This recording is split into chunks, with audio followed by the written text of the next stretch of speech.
we're back.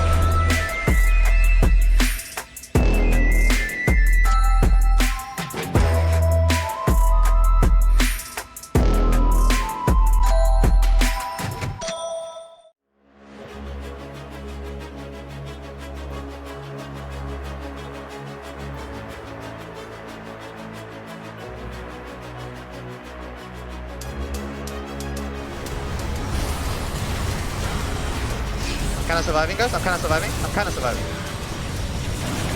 2 seconds from after. They buy back Lena, can we out? No, kill the Visage, kill the Visage.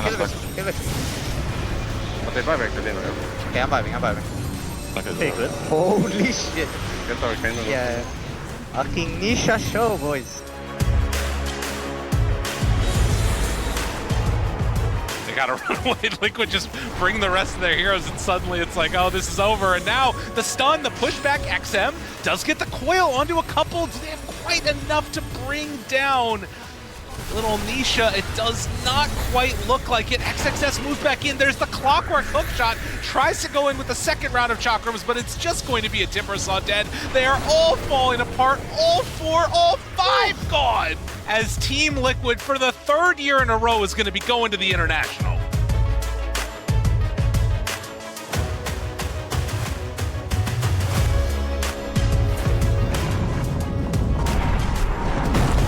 On the high ground, spot him with the kisses. The spear goes out and does manage to stun him while keeping him there in that spot. The kisses will not be enough damage, but the echo spam is. They're gonna get spotted. No one's gonna break the smoke. Doesn't get hit by the arrow. Once again, another miss. Jabs, BKB, and instantly goes for it. Goes straight to the Luna. They have to be able to burst it down here. There's the curse and the embrace resetting, and Watson, now he has a chance to be able to both use his Manta and his Satanic. This is not a carry that's gonna be brought down early. Lorinov goes for the kill onto the Winter Wyvern and tries to jump away, but he's still caught in the area of the Eclipse. Watson brings him down.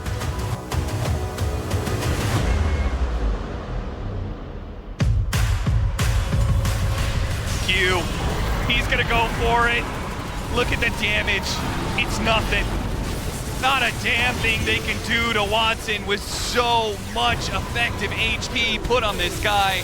They were the favorites coming into this series, and they absolutely showed why.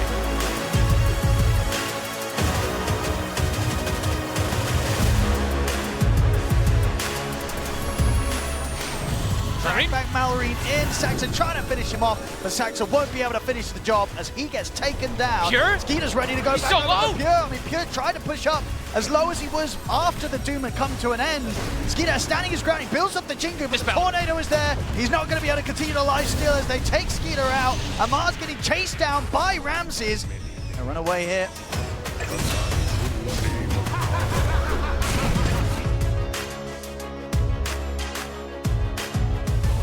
They're likely to maybe have one more fight in the Tundra, but it will be without Thompson.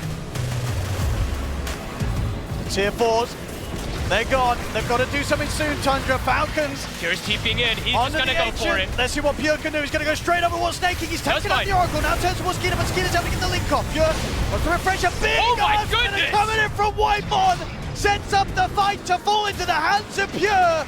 The base, it's been defended. Falcons, they have to get on the retreat. They're not going to get the chance to though. Pure jumps over. He's got the setup on towards Maori. They're going to be able to take down the Python as well. Tundra hold. Skeeter though gets caught by the fear from Saxon. Push back. He'll buy back. But Amar and Crit, they don't have buyback available. Pure goes straight and aggressive up towards the Fountain. And Tundra push on forward. The Aegis has gone, but they've taken so much from Falcons. And Falcons, it's Skeeter against the world. Tundra, they can keep this push going onto the tier 4s. GG is called. Tundra, in spectacular fashion, will be moving forward to the main stage.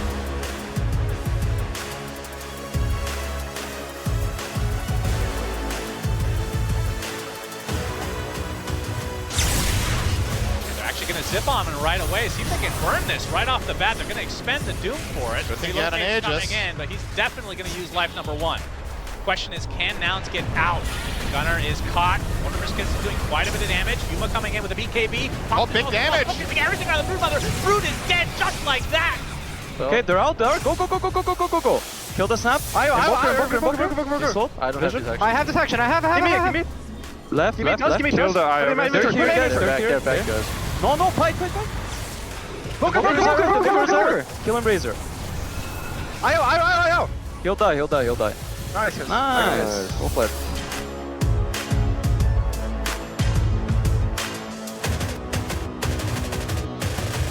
They're in good formation here, though, Game and R. Yes, indeed. They're going to pop the Instant Guardian GA. Angel. Oh my Yeah, god! okay. That is absolutely insta-give of Yuma. Life near onto 2 outside the Wukong's command. They do finally get Celery. See if they can actually take advantage of it, though. Monkey King getting really low. Quinn trying to walk away. Uses the Boundless Strike, but no! He gets killed by the Hawk of all units. And now the Stampede. Not going to be used to full effect because of the Frostbite, but it looks like he might be able to live here. Gunner gets taken out finally by Tofu, and now Nouns starting to fall. Hoof Stomp as a final maneuver from Ace will ensure a full team wipe.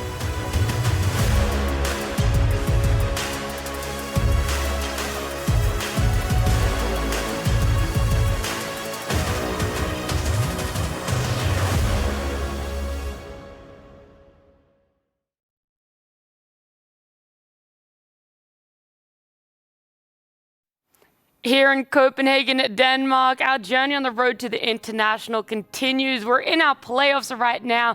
Day number 4 is here, and it's going to be a fantastic day because we're looking at eliminations right now. Our 16 teams are still here in the road to the international, but after today, 16 becomes 12. I'm going to be your host, Nat Teef, in the morning. Joining me is none other than Fear, Winter, and Jenkins. We'll start at Jenkins. You knew Fear. You already knew where I was going to start. What a great few days it's been. There's been upsets. You know, sometimes it's not ending up in the series going one way or the other, like Nouns. Two always going in different ways than you expect. Nouns taking a game off of a game in Gladiators. I think people probably didn't expect that, and they could have won that game too. Falcons being knocked down. That's also unexpected. Is it? I think so. Tundra looked great. I think Tundra looked great, but after that game too, I mean, I thought at least that series would go 2-1. Okay. It's Falcons. No one's expecting that team to go to a lower bracket this early on in a tournament. So I think that is definitely surprising. Yeah. Any other ones for you, Winter, or are you just excited to be looking at those eliminations today, seeing 4 teams not make it to the international after spending 6 days here at the road to TI? Yeah. Can't wait to just watch the loser bracket games. You know, you have no room for error. Everything's, you know, you have to make it work. If you have any last-minute ideas, last-minute adjustments, I think the games are going to be exciting. Yeah. Can't wait to see them. Well, let's actually have a look at how our bracket is shaping up right now, because we had those seeding matches that went across 2 days. They were best of 3s. Then yesterday, we were only looking at that upper bracket. They were also playing at best of 3s. The winners, Team Liquid, Cloud9, Tundra, and Gaming Gladiators, they were able to secure themselves not only a spot in the top 6, but going to the international, playing on the main stage at Royal Arena in a couple days' time. But unfortunately for the teams that did lose, they're going down to that lower bracket. They're only 1 series win off from making it to that main event and making it to the arena playing on stage. But the teams just before, they were the ones that lost the seeding matches, and a lot of unexpected teams there too. There's just more invited teams in the lower bracket than I expected to see there. The biggest name in my eyes is Team Spirit. Unfortunately, we're not going to see them today, but we could still talk about them a little bit, Jenkins. Yeah, I feel bad for any team that's being knocked down to the lower bracket right now. Falcons, Spirit, BB team even. They're the only team that was able to unexpectedly kind of take it to Liquid. Liquid did win the series, but it was a very close series, so this looks like a very strong BB team. Spirit also known as a team that will get knocked down into the lower bracket, and they're extremely quick at pivoting and looking like a completely different team. So you never want to go against them in the lower bracket in general, and you never want to go against Spirit at TI in general. So there's a lot of curses at play here. Falcons is now in the lower bracket as well. This is the team pretty much everyone was expecting to win because they won most of the tournaments this year. So you rest in pepperonis to some of these lower bracket teams. Well, let's have a look at our schedule. Hopefully it's ready for us so we can see exactly what teams we will be seeing today. I told you guys already, we're unfortunately not going to get to see Team Spirit. They've still got another day to be able to reset for themselves. But we are going to be looking in that first round of the lower bracket. Talon up against BB Team is how we begin our day. 1W and Team 0. Then you'll notice Nouns and Falcons are playing today. It's that slight coming from the upper bracket advantage there that their opponent will have to play twice. So whoever wins the first series will eventually later in the day have to go up against Nouns.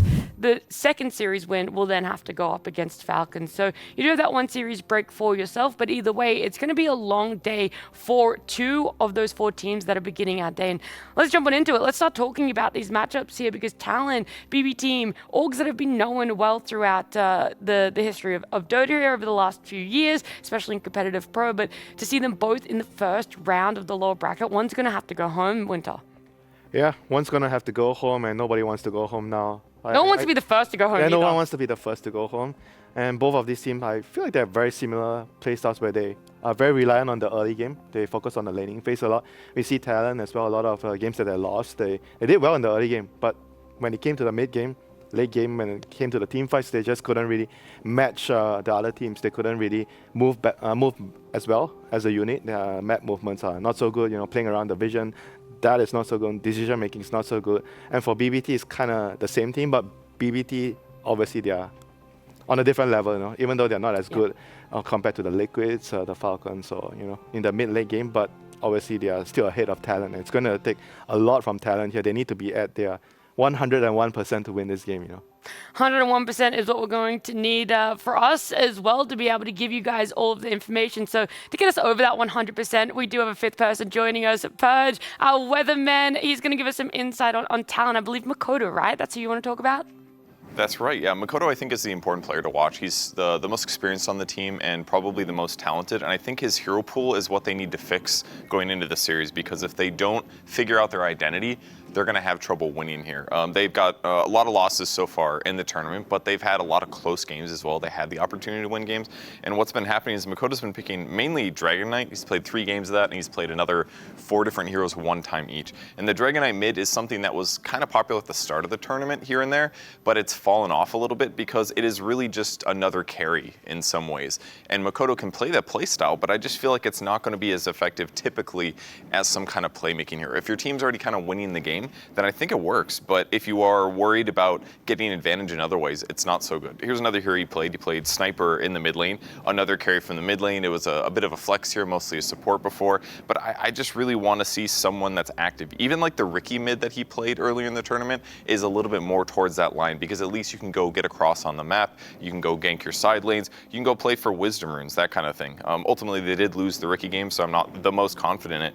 But after watching the last couple days of games, I'm looking at these Monkey King mids that are like crushing their lane and then crushing a second lane and then the game's over. I just don't see that happening with a Dragon Knight in the mid lane. So that's what I think I need to see today from Talon to feel more confidence. I need to see some identity there that's going to get the games influenced in a really positive way that isn't just him hitting creeps and being another carry.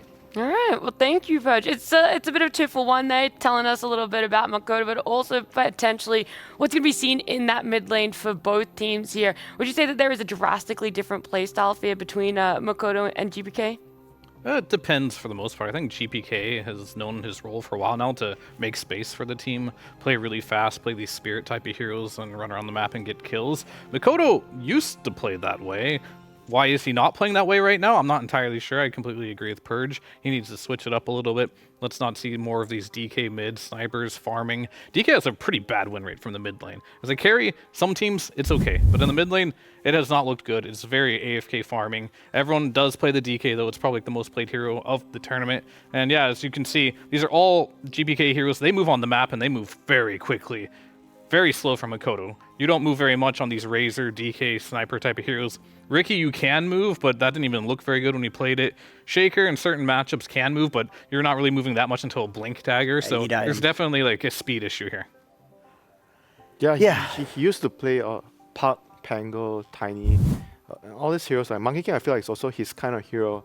But he It's kind of the same play style as yeah, those he heroes. sort of changed. Like I think when towards the end when he was in like the Talon roster last year, like he kind of moved towards a more greed-centric lineup because back then they kind of had a philosophy of we need more damage on all 3 cores, so they didn't really like to play for like one moving hero. They like to play for triple BKB timings. Unfortunately, that's not the case right now in the current meta. You need to be a lot faster. You kind of need to be more sacrificial on the mid lane.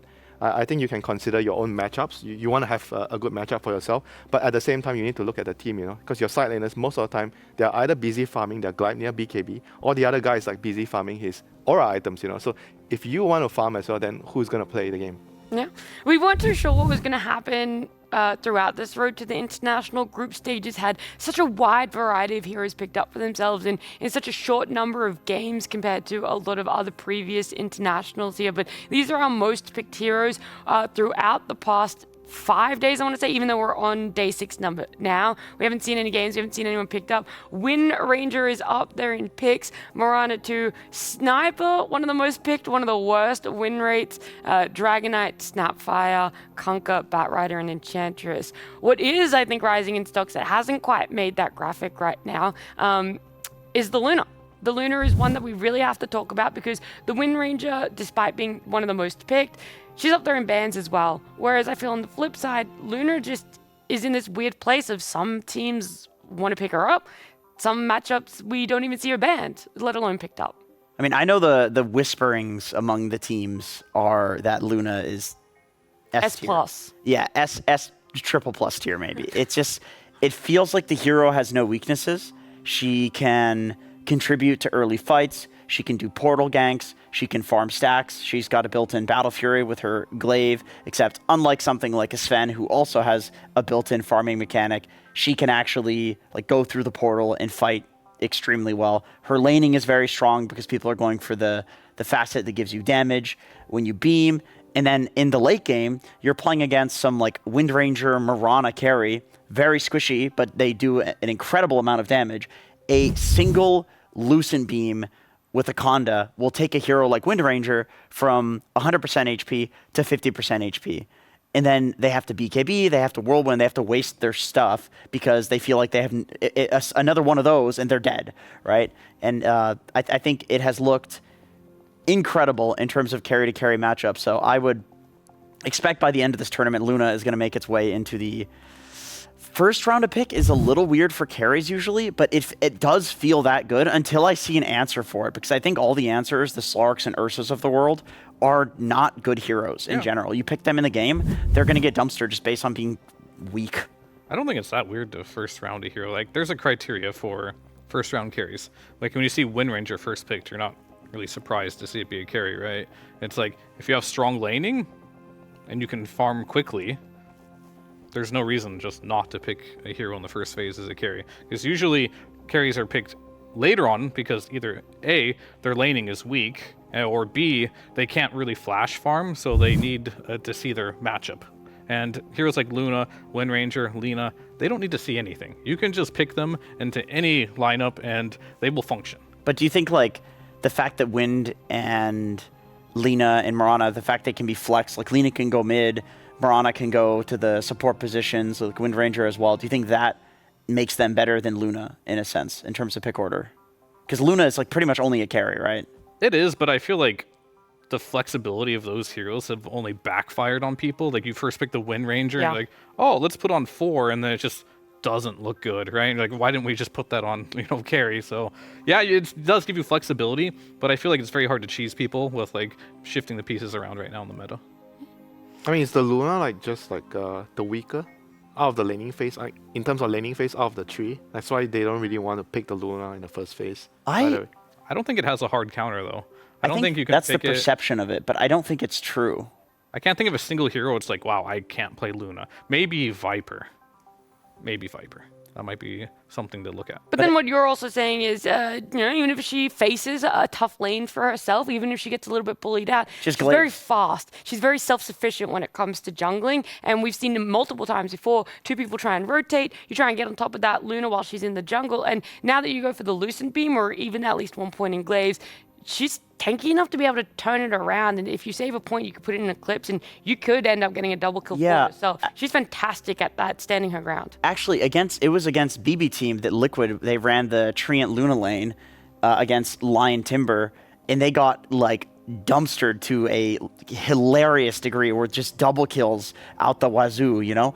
And Mickey went into the jungle as Luna, and within like 5 to 6 minutes, he was top net worth again. And no kills. Like he didn't, I think they did one rotation through the portal where... No, he got kills. They tried to kill him, like the Timber Lion went to the side and tried to kill him, and he eclipsed because he had like full beam and eclipse. I think they also did go through the portal they went through the portal with 2 people. 4 minutes, yes. Right, at 4 minutes, and then they got a kill with the Luna Treant rotation. But that's the thing, is like she can farm and she can gank to catch herself back up. It's like she has so many options for catching herself back up that I'm definitely convinced on the first picking of Luna. Look, we're falling down the rabbit hole a little bit here, and we're fixating on Luna. I mean, it's something that is massive for the teams. I'm wondering if these two even really want to pick it up. So far, it hasn't been there. They've had those days rest of seeing other teams play for themselves. They've seen this meta come around in the road to the international. And so whilst we're not actually seeing Luna and either their common heroes or what they like to pick up for themselves, it doesn't mean it's out of the question. The big thing, though, is you have to be careful, is Talon like to have that morph. And we've talked about maybe it's not an extreme hard counter, but there is still an aspect that you have to worry about when a morph is on the other team if you are Luna. Yeah, morphing is definitely one of the better heroes here against Luna, but the problem, we've already mentioned it before.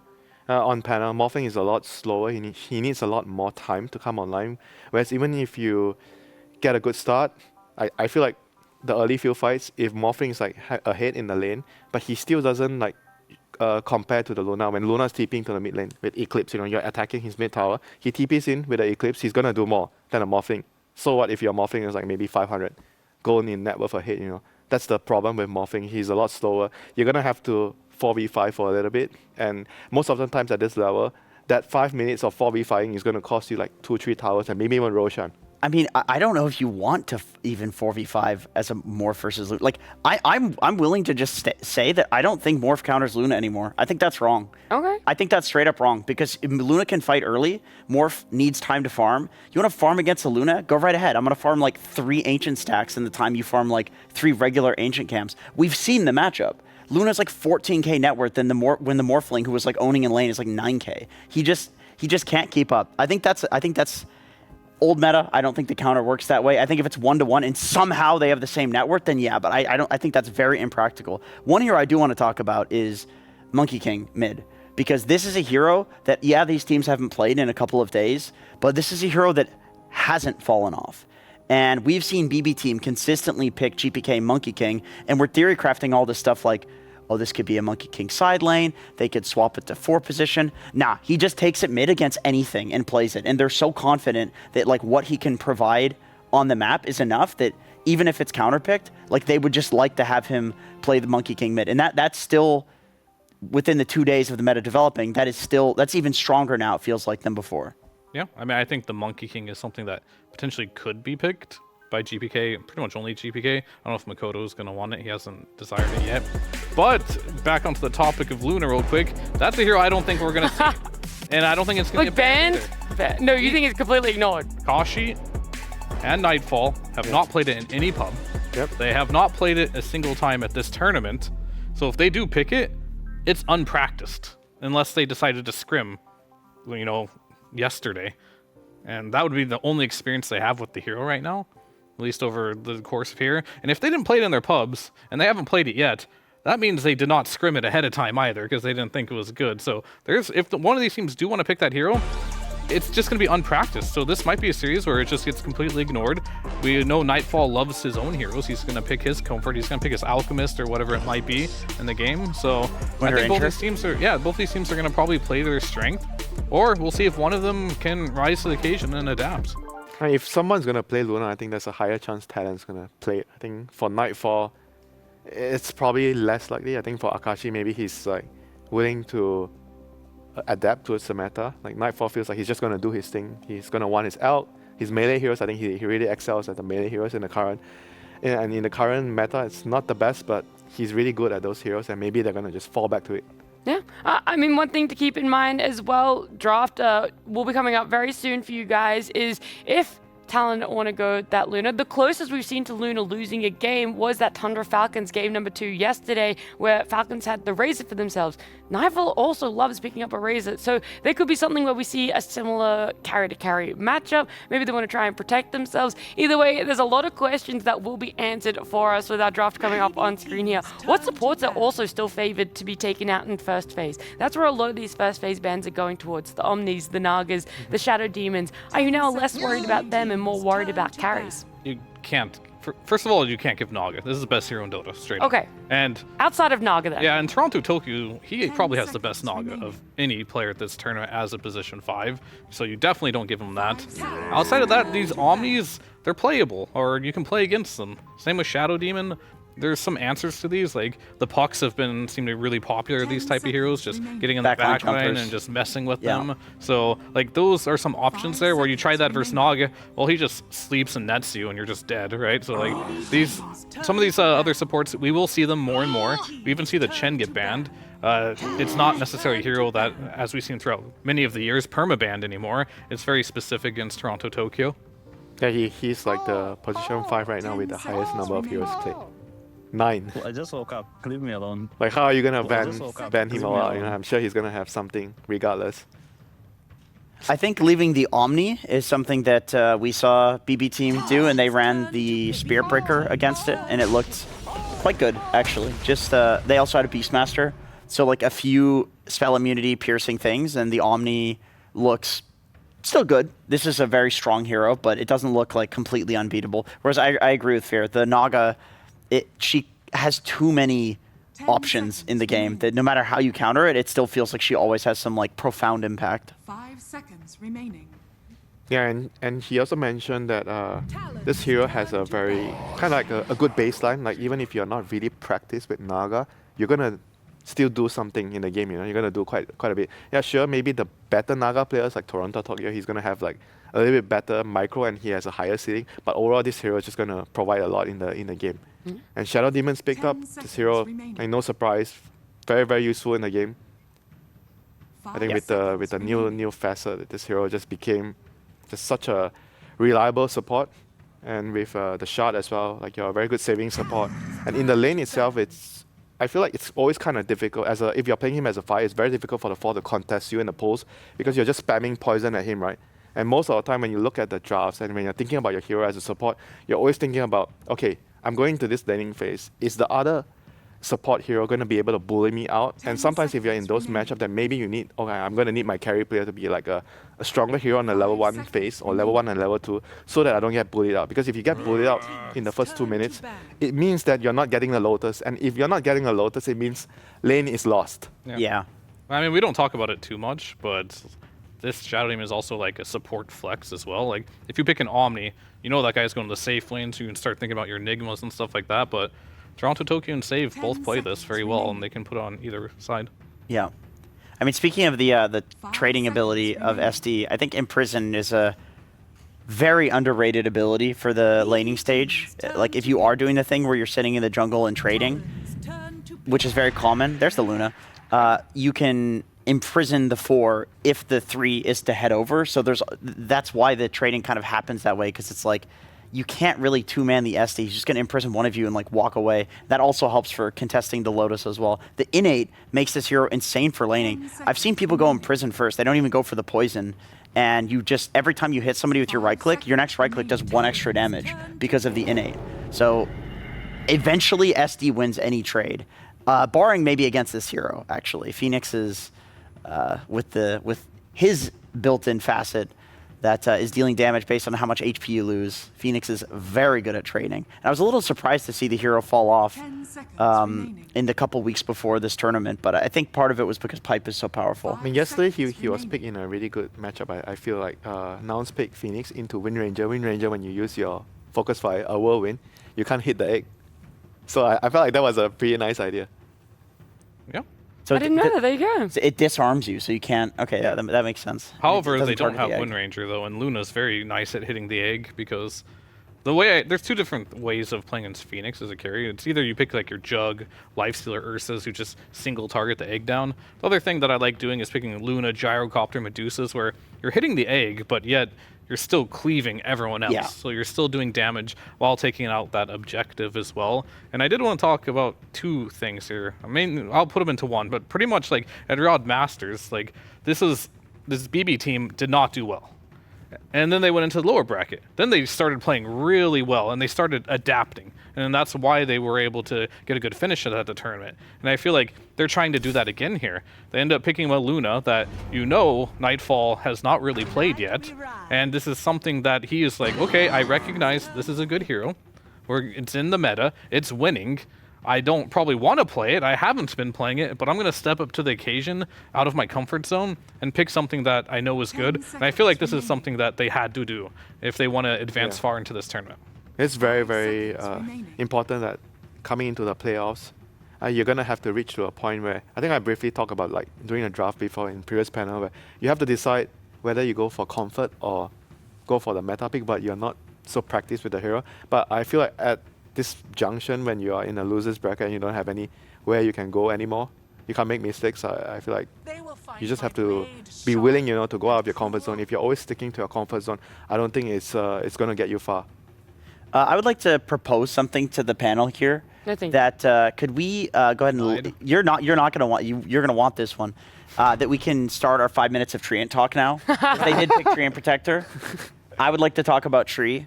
It looks like Talon. I'm muting my mic. 3.5. 3.5. Yeah. 3:45. Okay. Okay, deal. Good bargain. They also are following the meta. This is not something that Talon has picked. Treant Protector. Oh, he's played that hero a lot in his pubs. Ponyo loves this hero. Yeah, so finally bringing it into competitive. It does feel like it's one of the best buffing supports that still exists. Yes? I'm raising my hand. I have a question. Yes? Do we think the skill build for Treant is actually changing? Because normally you would max out the Leech Seed with the Tree Sapling facet and Nature's Grasp, and you wouldn't go into Living Armor until much later, right? Let's say until maybe level 8-ish. But now it feels like the skill build is 1-3-1 or something like that. And so people are willing to put points into Living Armor. Is it because all the lanes are going bad, or is that just a better build? I think it's a better build. Like I think the idea. Really just that though. I feel like it depends on the lane. It does depend. I mean, in this game they have Shadow Demon Purge, so I don't know if he's going to want to go for Living Armor as much, because I think it's not about buffing the towers. I think that's old Tree, and you're kind of living 2 years ago if you're still armoring towers. I've not seen somebody do it on this patch. It's about like buffing one guy, right? You solar a guy, you Living Armor him. He's got like plus 20 armor, a little bit of healing. You've got the barrier. I feel like against SD, I would just try to get a dagger after my shot. Thinking the solar is like. How much time do we have left on this? We've got about 45 seconds. Okay. And then we're going to there's a Phoenix. Okay, he's playing into. Okay, fine. There's the Phoenix, so I think I agree with you. I just want to put it out there quickly. I agree with you because the Phoenix, a Treant Phoenix combo, you definitely want the dagger. Beastmaster. Beastmaster is also one of those like offlaner that's really really good against Treant, because you kill off all the trees early on. And Beastmaster Luna, I think we've seen. But doesn't Treant have an innate that makes trees come back faster? Yeah, but it's still nice, You to push him out of the lane with the axes in the early game. I feel like he's very similar to Okay, Tundra. Fear, what's our timer at? No, we're done. We're done. We're moving on because there's two other big things that I want to talk about. It's the last picks of the phase for each team. First of all, BB team getting Lion here. I mean, save on Lion, it's just. They go hand in hand in my eyes, and he always has one of the most outstanding performances on Lion. I personally think he's one of the best Lion players that we do have here. He's the best. I think he's the best. Not even one of, just the best. Yes, Thank I you think so. guys for that. The 5 people who actually play in Treant in chat really enjoyed that. Can we get a 1 in chat? One in chat for Treant. Yeah, if you play Treant Protector, and say nothing in chat if you actually just have a bad opinion. All right. Well, anyway, moving on to Lion. This is a hero that is incredibly good on save, as you mentioned. It also stops heroes like Puck in their tracks. We did see yesterday Nisha playing Puck. If you don't pick stuns against this hero, he will not die and he will kill everyone. So they do have good stuns. The mini stun is even nice on Luna to set up things like the Hex, because we have noticed some Lions like to go solar first. I think Save is one of the few that likes to do it the old way. Just get a blink first, be that initiator, which I think some games is quite good here. And now for Talon, they need to think about what type of carry they want to pick up here. Is it going to be the Morphling again? In theory, against the Beastmaster, doesn't look super good. I really like the bans on BB team, the Weaver, Mirana, some good choices can deal with the Beastmaster here. You typically don't want to pick Morph into like a Lion Beast lane. No, does not sound great. that's dangerous. So what's good here? Are you going You like Troll? Chaos Knives or Chaos something? Shadow Fiend. Okay, Shadow Fiend. So they I go don't know about this one. all in team fight. Is that a question or a statement, Winter? Question. All Maybe in on team a rhetorical question. It's a. Mine this was is a a statement of I don't know about this one. Okay, Yeah, thank you for I that think clarification. I think I'm on the same page. This is very risky from Talon. I mean, I can see them completely snowballing with these heroes. Like, these are some pretty. And what do you think about the lane though? Seraphine Treant against this Lion Beastmaster. It's risky. You can maybe kill the Lion on the side. You can never leave the SF alone. That's the one issue. Yeah. That's why I like. How does these souls work again?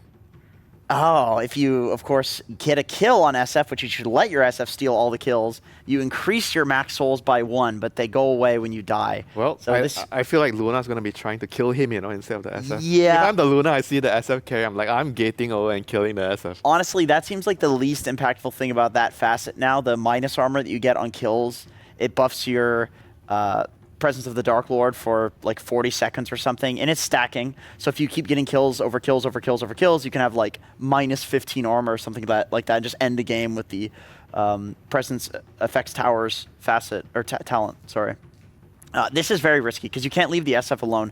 They were thinking on the side of BB that they wanted somebody to be left alone so the tree could go through the portal. That's why Weaver and Mirana are the bans. SF cannot be left alone. That makes me a little unsure of this pick a bit, but I respect it. I always respect the SF pick. Yeah, I mean, Monkey was banned. He's played DK so far. Could be good versus the Puck. I don't think that's banned, right? Yeah, it doesn't look like it. I mean, I'm thinking like also Tiny looks Void good. Spirit, Tiny. Tiny looks good, but then Tiny into Phoenix is kind of miserable. Void Spirit, okay. Yeah, the Aghanims timing is very strong here against Puck and Phoenix. You know, Phoenix doesn't like to play into Void Spirit. I mean, you buy Manta on this hero for the roots, right? Later for the Treant. Outside of that, like, you don't... Sure, Coil is good for Void Spirit. That is decent control, but other than that, they're going to have to land that Coil to kill him. It's all going to be about who jumps who first, but I really like this BB team draft. We harp all the time about how Luna's, like, quadruple S tier right now. This looks like a really good Luna game as well on top of it. I feel like the Shadow Fiend, he doesn't like playing versus BKB Disable, not really. And no, not as a carry. You literally have Beast Roar and Luna wailing on you in these fights. It's not going to be easy for him, so the lanes have to go incredibly good, but heavily favoring BB team's draft in this one. Yeah, I feel like, you know, even if there is that snowball for Talon BB team, there's just no stopping this team once they have good lanes win. I mean, on the other hand, I do feel like they have very, very good team fight with the Phoenix, Treant, and the SF though. Like, all they need is to stabilize the early game. I think when it comes to head-to-head team fight, they are going to have the upper hand. I agree with that. I think if they can have a couple of fights go their way, that's where I would see the snowball coming in.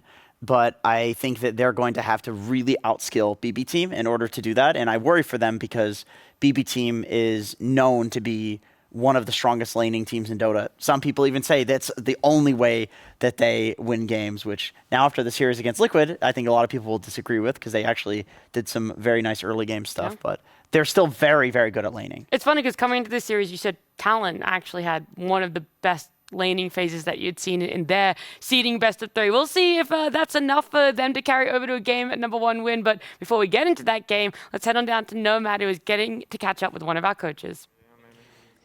Hello, yes indeed, I'm here with Pai Lai Dai from Talon, the coach, as we get into this first game. And firstly, how are you feeling about this draft? Pretty good, looks even-ish. Yeah, I think both Betboom and us did a decent job. Decent job, all right. Well, you did give away this Luna, which is a hero which has had a really high win rate in this tournament. What was your reasons, and what are you hoping happens to this Luna this game? I mean, you can only ban that many heroes, and I feel we got Sanking right, so we have Sanking Phoenix lane. I think they will do fine. Like, we'll farm really well. I think we have more potential to win that lane than they do. Yeah, and then later on, we'll just hope we can kill her. Like, I mean, the hero is very strong, but I don't think it's unbeatable. It's not unbeatable. I hope not for your guys' sake. And of course, you know, this is an elimination game. You know, the stakes are really high at the moment. How do you prepare your team for that sort of thing? It's not that big. Like, you just have to say, both of us have had a really bad group stage, right? BetBoom and us. I think we're very similar, 1 and 5, I believe. So we both come in here kind of with shattered confidence. So you just have to try to build people up again. I mean, it's simple. You just have to do good moves, and good things will happen. Is what you have to go by. And then, yeah, that's it. That's it. Do good moves. All right, let's see if they can do some good moves on Talon as we throw it over to our casters for game number 1. It is Lyrical and Treant. Thank you so much, Nomad. Yes, that's right. Coming in, crushed, defeated, feeling really bad. We're going to get right into the game. Don't worry, everybody. Yeah. But it is going to be this matchup, watching BB Team face off against Talon. Elimination series. They're trying to get it out of our heads, but it's in the forefront of ours. Toronto Tokyo will start with that disruption, tries to get away from Akashi. A bit of a strange drafting thing. It feels like two teams with very clear identities for what they wanted to accomplish. Yeah, we're talking about confidence, elimination, comfort. That's what we're going for here. And if I'm thinking comfort, I'm thinking a little bit of Makoto Puck or some Makoto Ember. And BB Team, they saw the same thing. They slapped up that lion picker like, all right, what do you got, Makoto? What do you want? Did he hesitate at all, though? No. No, the puck is still coming mid. Right, and that's what you want to see, right? You see a lineup that, okay, they've already sort of preempted this pick that we're going to take. We're going to take it anyways because we believe in our identity and what we're going to do. We'll see if it ends up coming to fruition or not. But definitely Talon, with like what Winter and Jacobs were saying on there, the very strong team fight-oriented lineup. And then on the other side for BB Team, it's this Luna. Can she both get out of this lane that Paladai feels like they've put together a pretty strong one on the side of Talon to deal with her, and then later on just become that indomitable force in the mid game. We'll see. Plan here, yeah. I mean, it's for the talk of the town, like the panel said. So, but Paladai, you know, it's beatable. Okay, that's the plan. At least he thinks he is. Yeah. He thinks they can defeat the Luna. We also finally get to see this Void Spirit versus Puck. It's something, at least for us, that pretty much every time we see a Puck, it gets banned out. But that Luna, yeah, she's starting off to a hot start. Yeah, Saika taking it down. Of course, Nightfall is the name that many people might know him by as well, but starting off at a decent clip there, being able to take down that Phoenix. And need to watch for how this one goes. That menace ability on the Shadow Demon, always super annoying to deal with. Yeah, we had some pretty interesting facets all around, right? We got the Dying Light on the Phoenix. It's always a fun one. So obviously he was flying a little bit too close to the sun on the death on that one. And we have our melee lion, right? Everyone's waiting for the big fist of death, of course. It's not just a finger, it's the whole fist. That's the plan here. So we'll see if Save can make that work. Everybody's got a plan till you get punched in the mouth. That's the saying. And certainly hoping to make that one happen.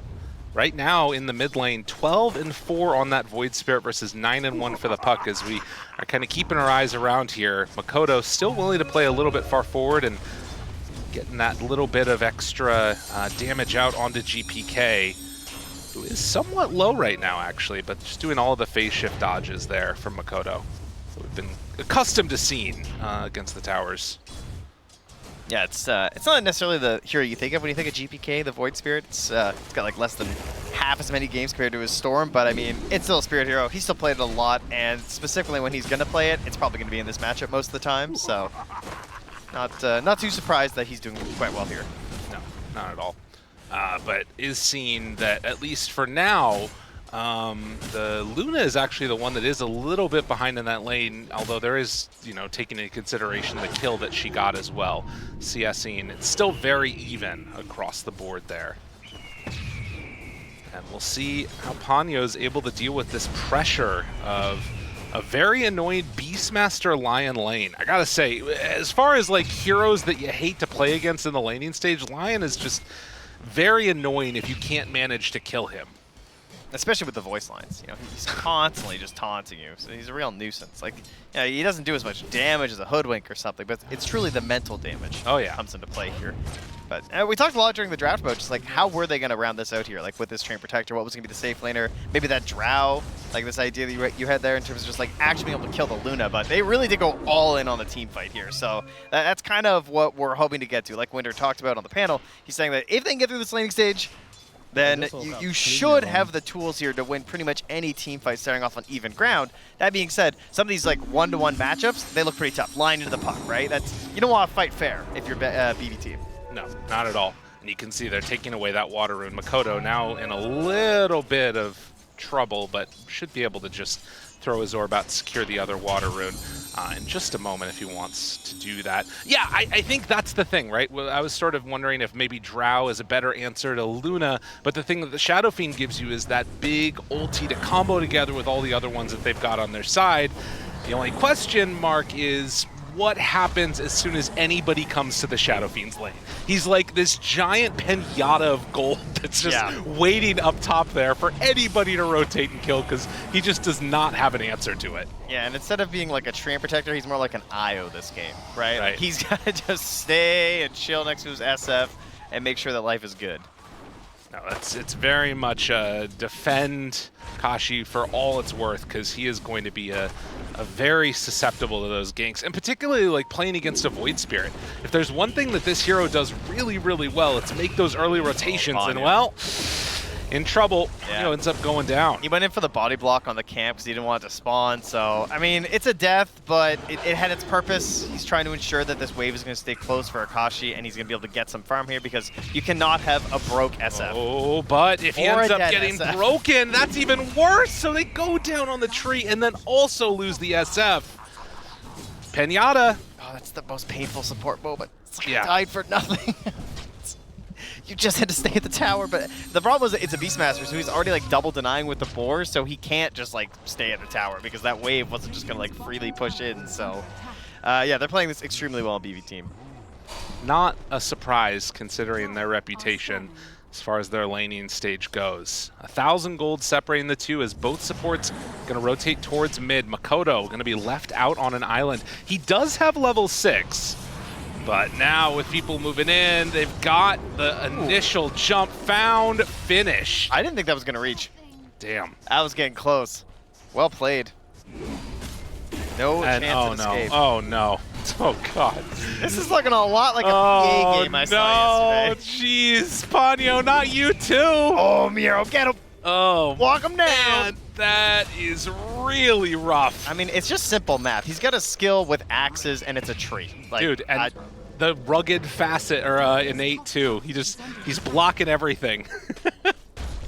Oh man, Trent, it ain't looking great for the start of this one, at least for Talon. They need to get through the lanes, but I mean, they're kind of just getting washed out through these lanes. They most certainly are. Yeah, I don't know if they're going to get to that point.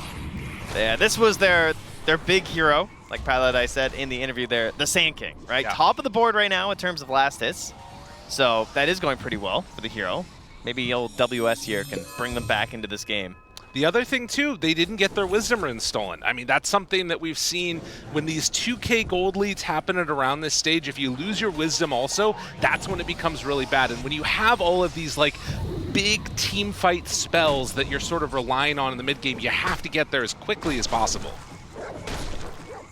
So, signs of potential life out there. It's like a telescope seeing, like, oh, there might be water there. Yeah, we're going to have to send they're going to need a rover to find the Shadow. He's way back there. That tower is just getting pushed and pressured right now. I mean, you think about a puck in the mid lane, right? Like, what do you love to see as a puck? You like to see heroes coming into the tower early so you can rotate in, get these Dream Coils, fight and defend your lanes. Not happening here. No, Psychic comes through. Just going to take the free farm here.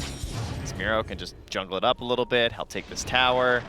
And what can you do in return as Talon? That's the question here. And they're having a hard time finding an answer. Denied obs, that's good. Nice. Whatever you can find. Should put that up on the board. That's, you know, yeah, it's a win. 6-1, we'll say, 0.5. They are at least keeping Shadow Fiend safe now, if not super farmed. Oh, the fantasy points, look out. Psyka on the move. Should have switched him over. Goodness. He is, yeah, he's very, very large and in charge right now. And the other thing, too, is the farm speeds only increase over time for this next little bit. Yeah, I mean, you got Toronto Tokyo back. Like, this is a map that is free for BB Team, so your SD is just stacking. Like, Sega comes back to the Twin Gate, has a mass. He is just gonna farm his way to these Ancients on their side of the map. He is gonna be so huge this game. It's like they're never gonna cross the river. I know. When does Talon come across the river? I mean, level 6s maybe, but honestly, you still need like some form of initiation beyond just the puck. They're gonna need a great. No! Oh no! Not like this! That was a freebie, man. Oh jeez. Yeah, they're having fun. Yep. Yeah, that much is apparent. All right, here we go. This is something. Get some of these stacks up. Oh, is he gonna get roared? Yeah, I think Ponyo's just dead now too. As they'll move in, get a little bit of help from GPK. 8-0.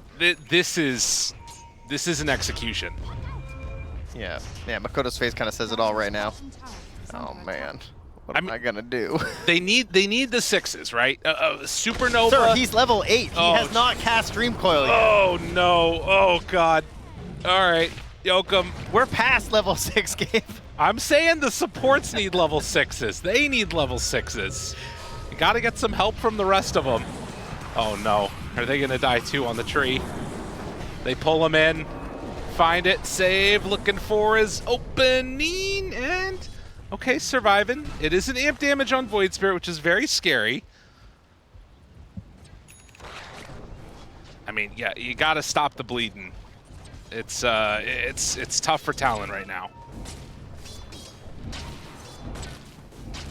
Well, they're trying to pressure the bomb tower with the Sand King, but Psych is just down here. He's not going full AFK mode. He's just going to keep protecting. And it's actually BB Team who are going to continue getting a bit aggressive, probably just assuming that they're likely going to attempt some sort of a play towards their Luna. So Sand King WS nearby.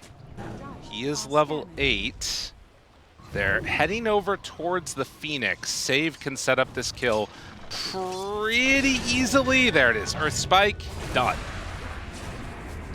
Don't worry, at the same time, Toronto Tokyo also stacked the Ancients again. Okay, good to know. I just wanted to keep you updated.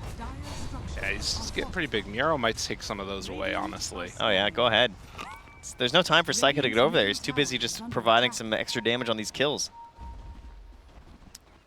Well, now up to a 4K gold lead. Waiting for Talon to find the levels that they need on the supports to take a fight. The scary part about it is that for BB Team, as Miro is cleaning those out, if Talon ever do sort of fully commit and use all their ultimates and win a fight, it's a really long time until they're going to be able to make another engagement happen.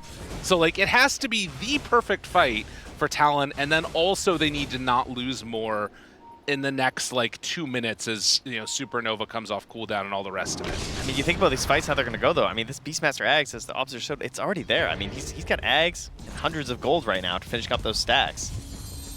I mean, so like the drums of Slum are coming. You're not wrong. No, definitely. Do they even have the damage to kill him? I mean, if you egg, if you puck, if you bring in the they cast every spell. If you cast every spell, Miro will die. All right. But that's a good bar. I'm not sure if that's going to happen. And again, like, you can look at the Sand King. In spite of all of the deaths, they're actually keeping his net worth somewhat close. He's a ways away from the pipe. The pipe timing is going to be very important. But it's still a little ways away. That recipe always costs so much. I mean, this truly could be a lot worse. Yeah. I know. It's 10-0, and it's only a 4K lead. Which, yeah, I know. We are heavy on the copium right now here, folks. But it is truly still possible right now. I mean, Akashi's been completely like unharassed since he went to the jungle, which is very good news for them. I mean, the pinata is inflating again. That's what pinatas do, right? I think so, yeah. Sounds right. Inflating with candy. We'll see if they can manage to get him to the levels that he needs to make everything work. All right, so they're invading for stack number 2. Makoto. Oh, he's in trouble. Oh! They get him right in the edge. And roar, everything used, done. Dude, that was the greatest buff line ever got. It's so fast. It's really, really disgusting. Gone are the days of needing to hex every time. Also, I think he lost vision for a second there when he cast that, by the way. He might have. Because that looked disgusting. The game does feel to be playing itself right now for BB Team. Talon, ooh, wait a minute now. Psycho away from the rest of his team. It does not appear to matter. Because it doesn't, I don't think Talon want to make anything happen. They're too worried about stuff. They want to hit this pipe timing for the Sand King and fight around that. As Ponyo gonna make the big long move all the way for the Wisdom Rune. Oh, he's lumbering. Okay, this is nice. This is what they need. He's gaming hard here. Gets the ward down too. Boom, big stuff here. Double Wisdom Runes. Huge Ancient stack as well for WS. He's gonna go take that down. Doesn't look like BB team are coming over. We are recovering here, folks. I mean, look, Treant's got a blood grenade. All the damage helps. Boom. Every little bit.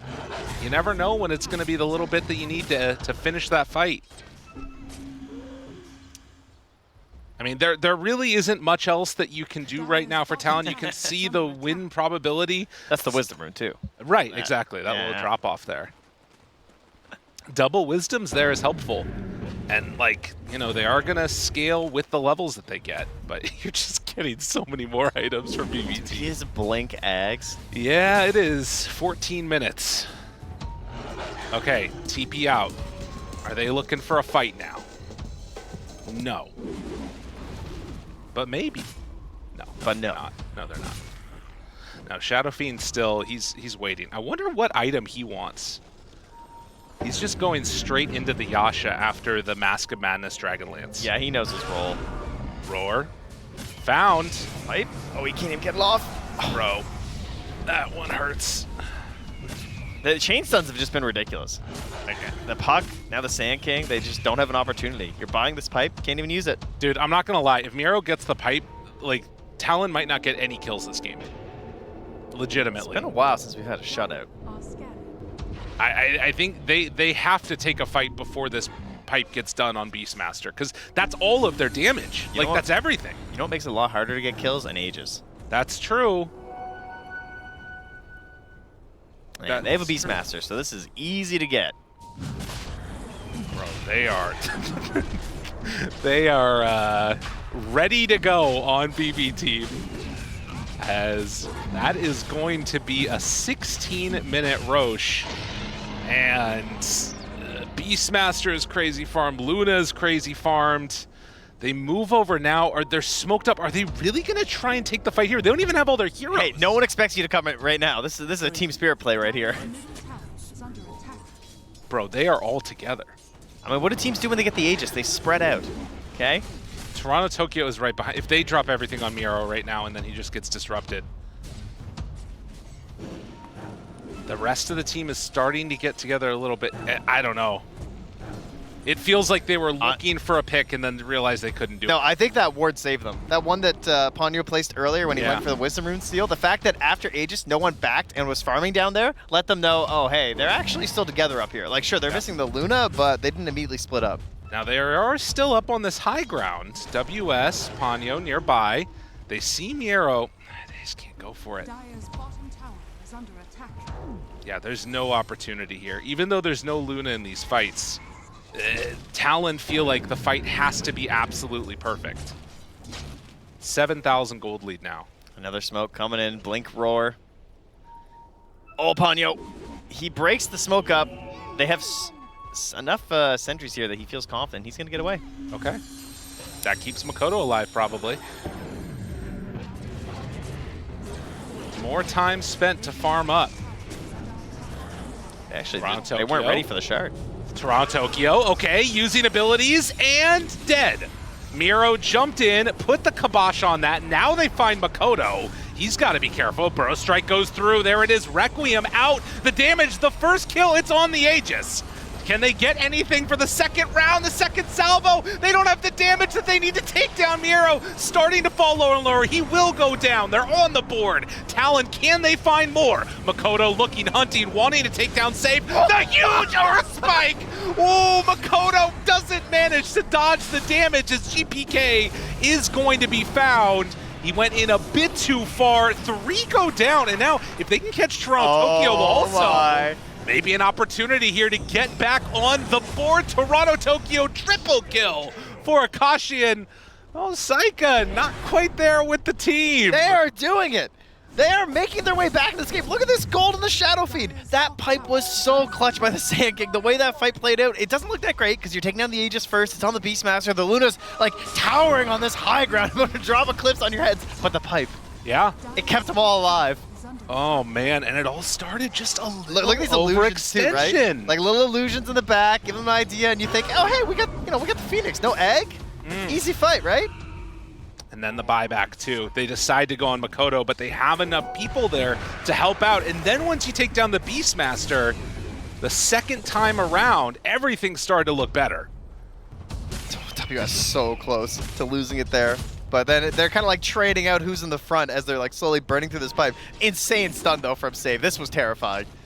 You know, if this combos up with everything that, like, if GBK if Luna was there, ready, right? Luna's on the other side of the map. He left. Imagine if Luna's there hitting as that stun comes out. Yeah, but there were creeps over there. That is a good point. That is a good point. I hadn't thought about that. Yeah, so Cycle was busy. Oh, I imagine if he had this BKB at that point, you know, you're probably going to go in, but nonetheless, it's still an incredibly big lead for BB Team. But, I mean, take this tier 2. That should have been the nail in the coffin, I feel like. A fight like that, Phoenix dead, with the Aegis, I think it's shocking that they managed to get anything out of that fight for Talon, let alone, like, dwindle that lead down a little bit. Right, well, and now they have this pipe on Miero too, which starts to create a whole new set of problems. Demonic Cleanse on the Shadow Demon is a good pickup for him. Yeah, the pipe is really good, but you can see that little blip there. Maybe some things happening. There's an opportunity. So much XP to get back. The XP is like even. It's kind of crazy. It's like a 200 gap or something. Because they've just been playing so tight on BB Team, right? Like all these times they're thinking like, oh, can they punish or something? Like they're getting lots of gold, but they're still playing very clumped. 20 minutes in, Makoto showing. Save just out of range with GPK nearby. It's going to be the 21-minute Wisdom Rune. As they are smoked up in 3, are they going to try to find a pick here? This is pretty hard to do, although Save is showing. On the other side, Toronto Tokyo gets the other Wisdom Rune. Oh, that's got to be frustrating. Yeah, they went for the risky one here. And now as you're sitting here trying to gank with Blink Coil, there's a Manta on this Void Spirit, so yeah, that delivery makes this much harder. Obviously, they just straight up don't have the damage to kill anyone either. With these two heroes, at least. No one important. You need a 5v5, and you need it to be like a pretty clean engagement. Although, as shown in that last fight, they still have the tools with the big team fight abilities. If Yokun can get to level 12, that'd be a pretty nice increase for him there. And look at that, double Philosopher Stones here. Oh, and the Crimson supports. Huge. Crimson Dun is also very big for Sand King. I mean, they've got the team fight-oriented items that you want, and you look on the side of a BB Team, and it's only the pipe. I mean, you've got a lot of other carry-oriented things going on there, which obviously are going to be strong, but the team fight potential there with the Sanjin Yasha done and the little mini Chrysalis on the Shadow Fiend. Yep, and as you're winning the fights, right, you have that facet on the Shadow Fiend with the presence of the Dark Lord. You get one kill, the aura goes up, you get another kill, aura goes up. Hanyo breaks smoke. They blink away. Psycho, the one standing up in front. And of course, you know, as Talon, you have your own ways of dealing with BKB. You can save that tree ult for the perfect moment, potentially. Jeez. Psyka does not want to play this slow, though, huh? He's not even going for the Conda. He's not even with the little pokes and everything, the Lucent Beam. Like, yeah, straight up. I want that day. Oh, never mind. He changed. Okay. He had Dayless Q for a while. It's like, that's kind of wild. The Conda is just so ridiculous. I mean, that is something I think Fear mentioned, that he's not played it a ton in the pubs recently. So maybe some, you know, trying to figure out what the best build is that he wants to go for. Eyes on the Conda at the moment. Just had to reload his guide up. Exactly. Well, also the Philosopher's Stone on the side there of Toronto Tokyo. You can imagine later on getting Aghanims would be a really nice pickup for him as well. It's a 9,000 gold lead. At this point, still very, very strong on BB Team. But you can see if they can keep this gold lead around this point for a while, maybe some stuff could work, although now in some trouble. That's a tree dead. Gotta get out with everybody else. But Eclipse down. Yeah, and your Sand survived. Yeah. All magic damage. I notice a trend here.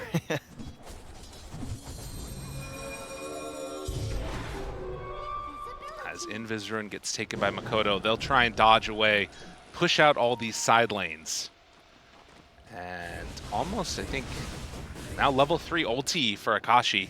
Yep. But he's wanting to just be like that big, tall, strong Shadow Fiend. We're not going magic builded in this one at all. It's all right-click physical. Yeah, it feels like trying to take advantage of the fact that you have the Phoenix too, right? Like now you have the Shard, so you're going to have that Sunray, a little bit of help to stand tall. But yeah, still an uphill battle here for them for sure.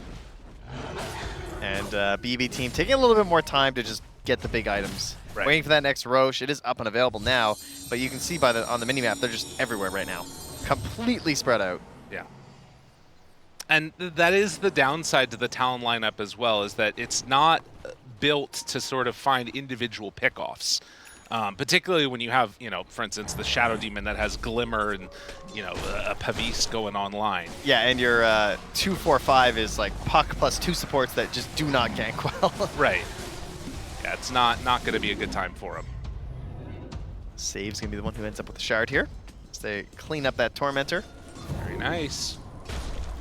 Blink Dagger coming up for WS. Let's see if he can manage to get that one freely. Well, GPK, he's eyeing up the Aghanim Scepter. So very annoying to play against when the supports do not have ways to take off that silence. Ponyo and Yoakum going to have really good positioning to help deal with this. Yeah, the combination of the Mage Slayer and the Aghanim Scepter too. Yeah. Just like reducing all the spells you've got, just reducing all the spell damage that you've got too. So he cuts through everyone. Obviously pretty reliant on a lot of the spell damage on the side of Talon as well, especially when you're trying to like desperately get back into a game like this. But likewise, if he gets rooted, you know, you're going to have a bit of a tough time there with that.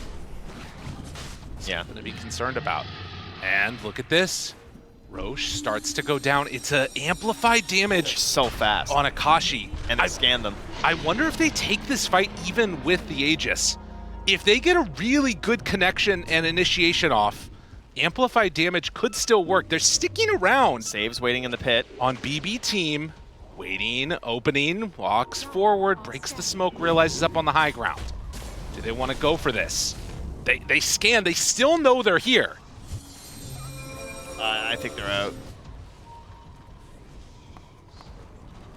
For the moment, waiting up on that. Oh, they're faking with. Are they actually faking with couriers? Is that what they're trying to do right now? I'm not sure. Ward did just see the Beastmaster's courier. I mean, they are all still here. Everybody getting together. Jump forward, Burrow Strike onto that Luna right at the beginning, down to about half HP. Now going, the heal, is it going to be enough? No, absolutely destroyed. Oh, Miro's gone?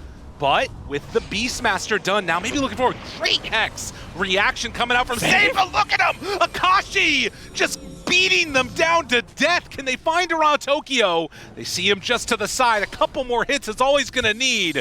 The big bad Shadow Demon with the triple kill into the Aegis. Oh, okay, when Beastmaster's your wall up front and he gets 3-shot by the SF, that puts the fear of God in you. Listen, the amplified damage, it's no joke. 7,400 damage done. Don't look now, Talon, they might be building something here. Oh, this is ridiculous. They want to keep going for something. Saika nearby here. Not feeling any fear as he goes for the Ancients. And they get the replay here. Luna up front, obviously pretty scary, but Miro comes in, goes for the roar, watches HP. Boom, boom, boom, just gone. And immediately they're backing. If the Sunray, unfortunately, couldn't get it like quite fast enough to save the Sand King, but obviously it was a lot of damage anyway. Right, I mean, Sand King did definitely get chunked there, but now reestablishing some area. I mean, Talon are starting to pull things back together here. You can see the vision of their draft coalescing. There is still the danger. You've got the Aghanim Scepter that's going to be completed now for the Void Spirit, but if they can keep this SF alive and hitting, he feels like the strongest hero in this game. See how they adjust here. I mean, just kind of a similar story for BB Team as last time, like getting an Aegis, but then not really able to get much out of it. I mean, so I think they just chill again, because every time they're trying to apply pressure is when things go wrong, right? The fight near the outpost, now the fight near the tier 2 top. I mean, I'd love to sort of keep an eye also on the damage numbers, because I feel like Psycho just has not been able to really do that much in these fights. He's just sort of been focusing on getting that AFK farm going and keeping the pressure on. You can see one of the lowest in the games. Less than the Lion. Yeah, and the majority of it magic damage. When that switches, it's going to be dangerous, but will it end up happening soon? Now Tree, Silence, dead. Have to back away. That's full Satanic done for the Luna. Thinking about it. Wait for somebody to come across that corner, but don't decide to do it. Yeah, it does not look great. Kodo is going to jaunt and blink away. Still stuck inside their base. Only 7,000 gold separating these two teams as the next tier 3 neutral items getting found. Yeah, it's going to be, with BKBs coming out on Talon 2, maybe some more windows where they feel comfortable taking a fight. Again, though, double Wisdom Runes at 28. Yeah. Just painful stuff. Every time it feels like they're getting something here for Talon, BB team immediately just like back, take over the map, they get Wisdom Runes, and then the lead just built right back up. So, I mean, sure, it should have grown larger by now. It's kind of crazy it's just hovering at like 6 to 7K considering the way this game has felt. But as these items get bigger and bigger, like there's just this gap that seems to be forming here on the top core heroes. Well, and this is only Akashi who's like, this has always been the BB team like formula, right? We've seen this before. When they get ahead, they don't necessarily, they're really like cognizant of the fact that they can get into the issues of throw in the game, it feels like at times. And so because of that, they're really hesitant to go high ground, really hesitant to try and like push that advantage, and instead just want to get further and further ahead. It feels like Talon feel confident taking a fight even when they're down like 10K gold. This we could be going for a long haul here in this game. I think if there's a window to win another good fight for Talon, it's probably before BKB's done on the Void Spirit. Okay. Right? Like, because right now they have Blink on Puck, they have Blink on Sand King. They have an opportunity to actually blow up this Void Spirit, and he's just taking out the engagement. It can happen, you know? But you have the BKB on the other two. He's going in towards his BKB. You don't have Blink on Treant for a really long time, so that like third option of initiation is not going to be there. Well, to be honest, though, I do feel like Void Spirit hasn't been the biggest issue of damage for them, honestly. Like, he's definitely over the top of it, but it feels almost as if like they're confident taking a fight as long as one of the cores is killed, and Miro keeps presenting that opportunity. But I agree with you. Like, if you can take that Void Spirit out, that's like the road to success there. I just think it's pretty much impossible for the supports to play, because like the way that the big AoE silence versus the Treant Protector is, it's very likely that Ponyo just gets caught. Yeah. And then you just don't have any of your spells. You're like not going to get off your overgrowth. You're going to have a bad time. Right. I mean, they are going for BKB. Like, Makoto's already finished. They're going for BKB next on WS. So the cores, yeah, they don't have to worry about GPK too much in a little bit. Level 20 on Miro as he's going towards that AC, I think. Yeah, likewise for Makoto as well. Gets level 20 and gets the improved cooldown on the Waning Rift, so even harder to catch on this Puck now. Oh, I thought you said Puck was going AC. I was very confused. Yes, yeah, likewise, the AC Puck. I mean, these days that's not even that crazy, I guess, with how Puck is, but... Now spreading out. And you can see now also, in terms of like the way the minimap is sort of situated, BB team much more concentrated on the Dyer's high ground over by those Ancients, and the rest of Talon are the ones that are spreading out, trying to get their farm going. They're keeping that lead steady. It's not sort of growing that much further from where it was earlier. Now there are more objectives to take. They're probably going to be able to steal this Tormentor if they want to, but it is very likely it's going to be a nighttime Roche as well. They have control of the top part of the map. If they can get some breathing room, they could try and get some preemptive wards near the Roche. But again, that problem occurs where it's just so fast the BB team can take it that as long as they can apply any pressure onto the high ground, they're going to have a good opportunity to just win any Roche fight, because it's going to be pretty much impossible for Talon to get there in a sneaky way. Speaking of a sneaky way, they're coming out of the base. Again, the jump. It's WS, and it's Makoto. This is huge. They also have a shield rune now on Shadow Fiend. They say Miero. They're roll, ready to jump just in a moment. No, he misses the bro strike. I don't know if it's going to matter, though. They're way too strong right now. The Hex is out. Do they have enough to burst the Phoenix in time? Yes, they will. That's a good coil connection, but do they have enough damage from the rest of them? Zyka starts to beat into Akashi. He's in trouble. No extra help nearby at all. The Hex is there. The follow-up connection. And finally, BB blow open this lead. That is the fight that they needed. Yeah, Makoto 1v1s takes down the Beastmaster, but it's not enough. Beautiful Hex there from Save, just interrupting the team fight attempt there from Talon. Hex on the dive, really struggling to get these good eggs out. And just fighting into some well-prepared vision here by Toronto Tokyo on that pillar. Oh my god, and again, the instant Hex. Dude, Save is on one right now. The panel talked about playing the best Lion, and he's definitely showing up right now. I mean, they dared them, right? Like, we all know Makoto wants to play Ember Puck in this situation. They preemptively picked the Lion. He still picked Puck, and Save said, now what? You know? It's like, knew it was coming. Thank you kindly. And they're going to end this game now. BB team, with one great team fight, just jump in and manage to take down Talon. What an absolute masterclass of a game from him. I mean, there were a couple slip-ups here and there, but it felt like they were never worried about the result. Yeah, it was mostly the issue of just like the team fight is really good. They have to try and keep respecting that team fight and thinking like, okay, you know, sure, we have this giant lead, right? But if we go 5v5, it could be a problem. Problems do occur, but immediately they're, you know, they didn't look tilted. They looked like they just reset, went back, farmed away. I saw some laughs a couple times after a few of them died in the fight. It's like, okay, back to farming. You know, we've all had that feeling before. Well, and I think, too, the thing that I'm looking at that's scary going into the next game for Talon is it didn't even really feel like Luna was the biggest issue. It felt like there were so many of these other heroes, and like the way that BB team played around their cooldowns, played around like their map movements, that was the real issue. Obviously, Luna got incredibly farmed very quickly, but there's this other problem that you're dealing with, which is that the team itself was making just really solid rotations and shutting them down. Yeah, and likewise, having that big lead early meant that they couldn't do any rotations of their own, because we're talking about having this puck. Makoto not really enabled, I would say, as well. Didn't really have like the damage from the support duo to help out on the actual ganks. WS unable to make moves too, so I think their own draft needs some work too. We'll see if they can figure out that work as we head on back to the panel, let them break it all down. They got to take some confidence away from this one on the side of Talon, because there was still that great fight up near the tier 2 for themselves. Lane's obviously a little bit rough, but the Shadow Fiend pick, it was their overall last pick, and it was doing well. There were definitely moments of shining light for it. It looked good. Did like that Makoto was able to play on the puck, but the Lion, the supports coming out from BB team were just stopping everything that Talon wanted to do in that track. So big props to BB team for that and how they were able to transition out of lanes as well, Winter. Yeah, I mean, it's a SF game, you know. You have to be perfect on that hero. That hero has very little room for error. You make a mistake, especially in the laning phase. I felt like they definitely got taught a lesson, you know, by BBT how to play the lane. And they lost so many heroes in the beginning of the game on top. Miro was so fat because of that.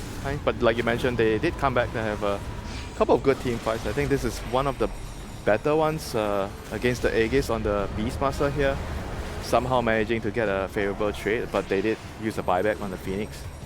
Yeah, I mean, I will say in that particular fight, BB team didn't play it the best, and they had a really good lead, but it looked a little still not perfect there. Like you saw, the Beastmaster was dead, then Nightfall uses his Eclipse while the Beast is respawning instead of waiting for him to respawn and help him get out of that fight.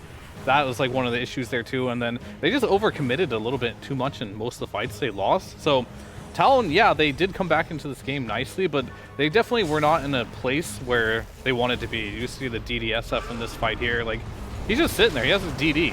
This Beastmaster thinks he's tanky because he has BKB, but you just have so much minus armor and that extra damage. A little bit of these overcommittal fights from BB team really punished them, but they had a great laning stage. I'm really impressed that Talon were able to hang on to this and not just like tap out after like 20 minutes like most teams do after a laning stage like this. I want to quote the illustrious TI winner, Fear Darkness, when he said, in Winter, I want you to explain this. He said, Talon failed the BB team test.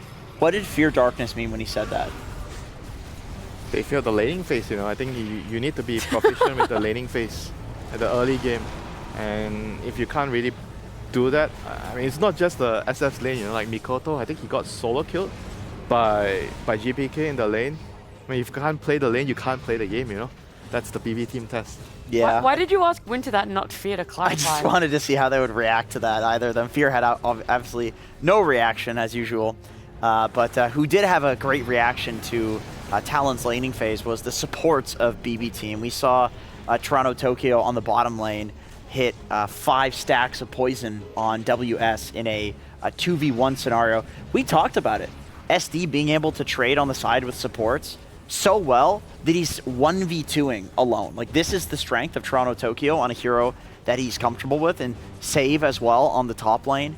His stuns out of Fog, I would say in that game, like, this is one of the big things that he does on line that other lines don't do, is that he connects these earth spikes on you that you aren't expecting, because he's not like trying to get that angle where you see him for a little bit and then maybe you can like get your wand off, or you can like run into the trees or something like that. Like, Save goes for these absolute max range stuns and he just gets you, and then he follows up with the Hex, and we saw that a few times catch Talon with their pants down. Yeah, I mean, I was watching the top lane to stay on the topic of Save as well. Like, they, with the axes and on top of the Quelling Blade, they killed all the trees that the tree want to go in there.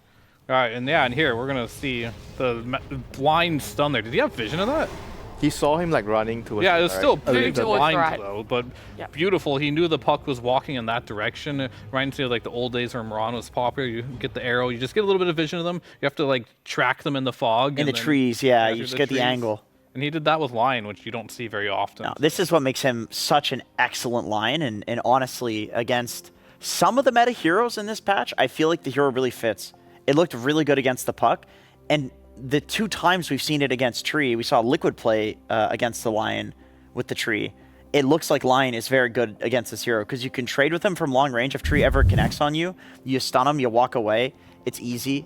But then you can also, with an offlaner, potentially kill this guy that's trying to run in and right-click you, and then if the Tree goes to pull, then you do the same thing to the carry. Like, Tree is a sustain hero in lane, and Lion will just kill you. Look, this is a question that literally maybe only pertains to like 5% of games, if not less, but the combination of a Blink Dagger and Force Staff, what heroes utilize it well? Why do you pick it up, and what scenarios do you want that combination on your supports? I feel like it's always good on initiating heroes, because the Force Staff gets you out. Like, you don't want to be buying a one-way ticket into the fight and just not going home, you know, and then That's a good way to put it. you're gonna be poor, you know, every time. So I feel like the Force Staff definitely helps you, and it helps your teammates. But to be honest, the main reason you get a Force Staff nowadays is for yourself. It's not for the carry when he puts himself in a bad position. It's harder to cast it on your teammates because the range is shorter. Yeah, but I think that's the thing, you know. You're playing the initiator. You want to make sure you go in, you do your job, but you also want to make sure you get out. And I think that if Talon gives Save this line again, they might be buying themselves a one-way ticket back home, because this is elimination that we're talking about here, and Save has looked absolutely excellent on it. This is a meta-defining player on a meta-defining hero, and if they're going to pick the Tree, which is the new meta, then they need to think about the next one, which potentially is the Lion. You got the best Lion player in the world on the enemy side. They'd still have a ticket to the international though, just the Copenhagen International Airport. I really wonder like how much you guys are listening to each other, or you wait for like one key thing, you're like, round ticket. Oh, that's a plane ticket. Oh, I could segue that. What did you say for the last 5 minutes of Winter? Anyway, BB team, you know, they've got a one-way ticket to going on to the next round if they win game number 2, which we can also talk about. It was phenomenal game 1. A lot of moments where they fell a bit short in some of the team fight, and it almost feels like the inverse of a Talon we had seen previously. They had done really well in their lanes, and then when it came to a team fight, they would kind of fall apart, crumble a little bit. Today, it's the opposite. Now can they put those 2 things together for a game number 2 here? Can they get that laning phase for themselves, and can they get some good team fight action going? I think the laning stage thing is just skill-based. It's like, are you just good enough, you know, at the mechanics of the game? It's not really a strategy thing. It may be a little bit hero picks-wise, but in this game, I don't think there were hero picks. It was just they got outplayed. Like, that Save line, they just knew exactly what to do in that laning stage. It's not like SF Tree's a weak lane. That is a very strong lane. They just got outplayed there. So you just pick heroes I think that you're really comfortable with. That's going to be really important, because you have to just play up to the level that BB team plays. These are like all like top 10 ranked MMR players in Europe, incredibly high MR players.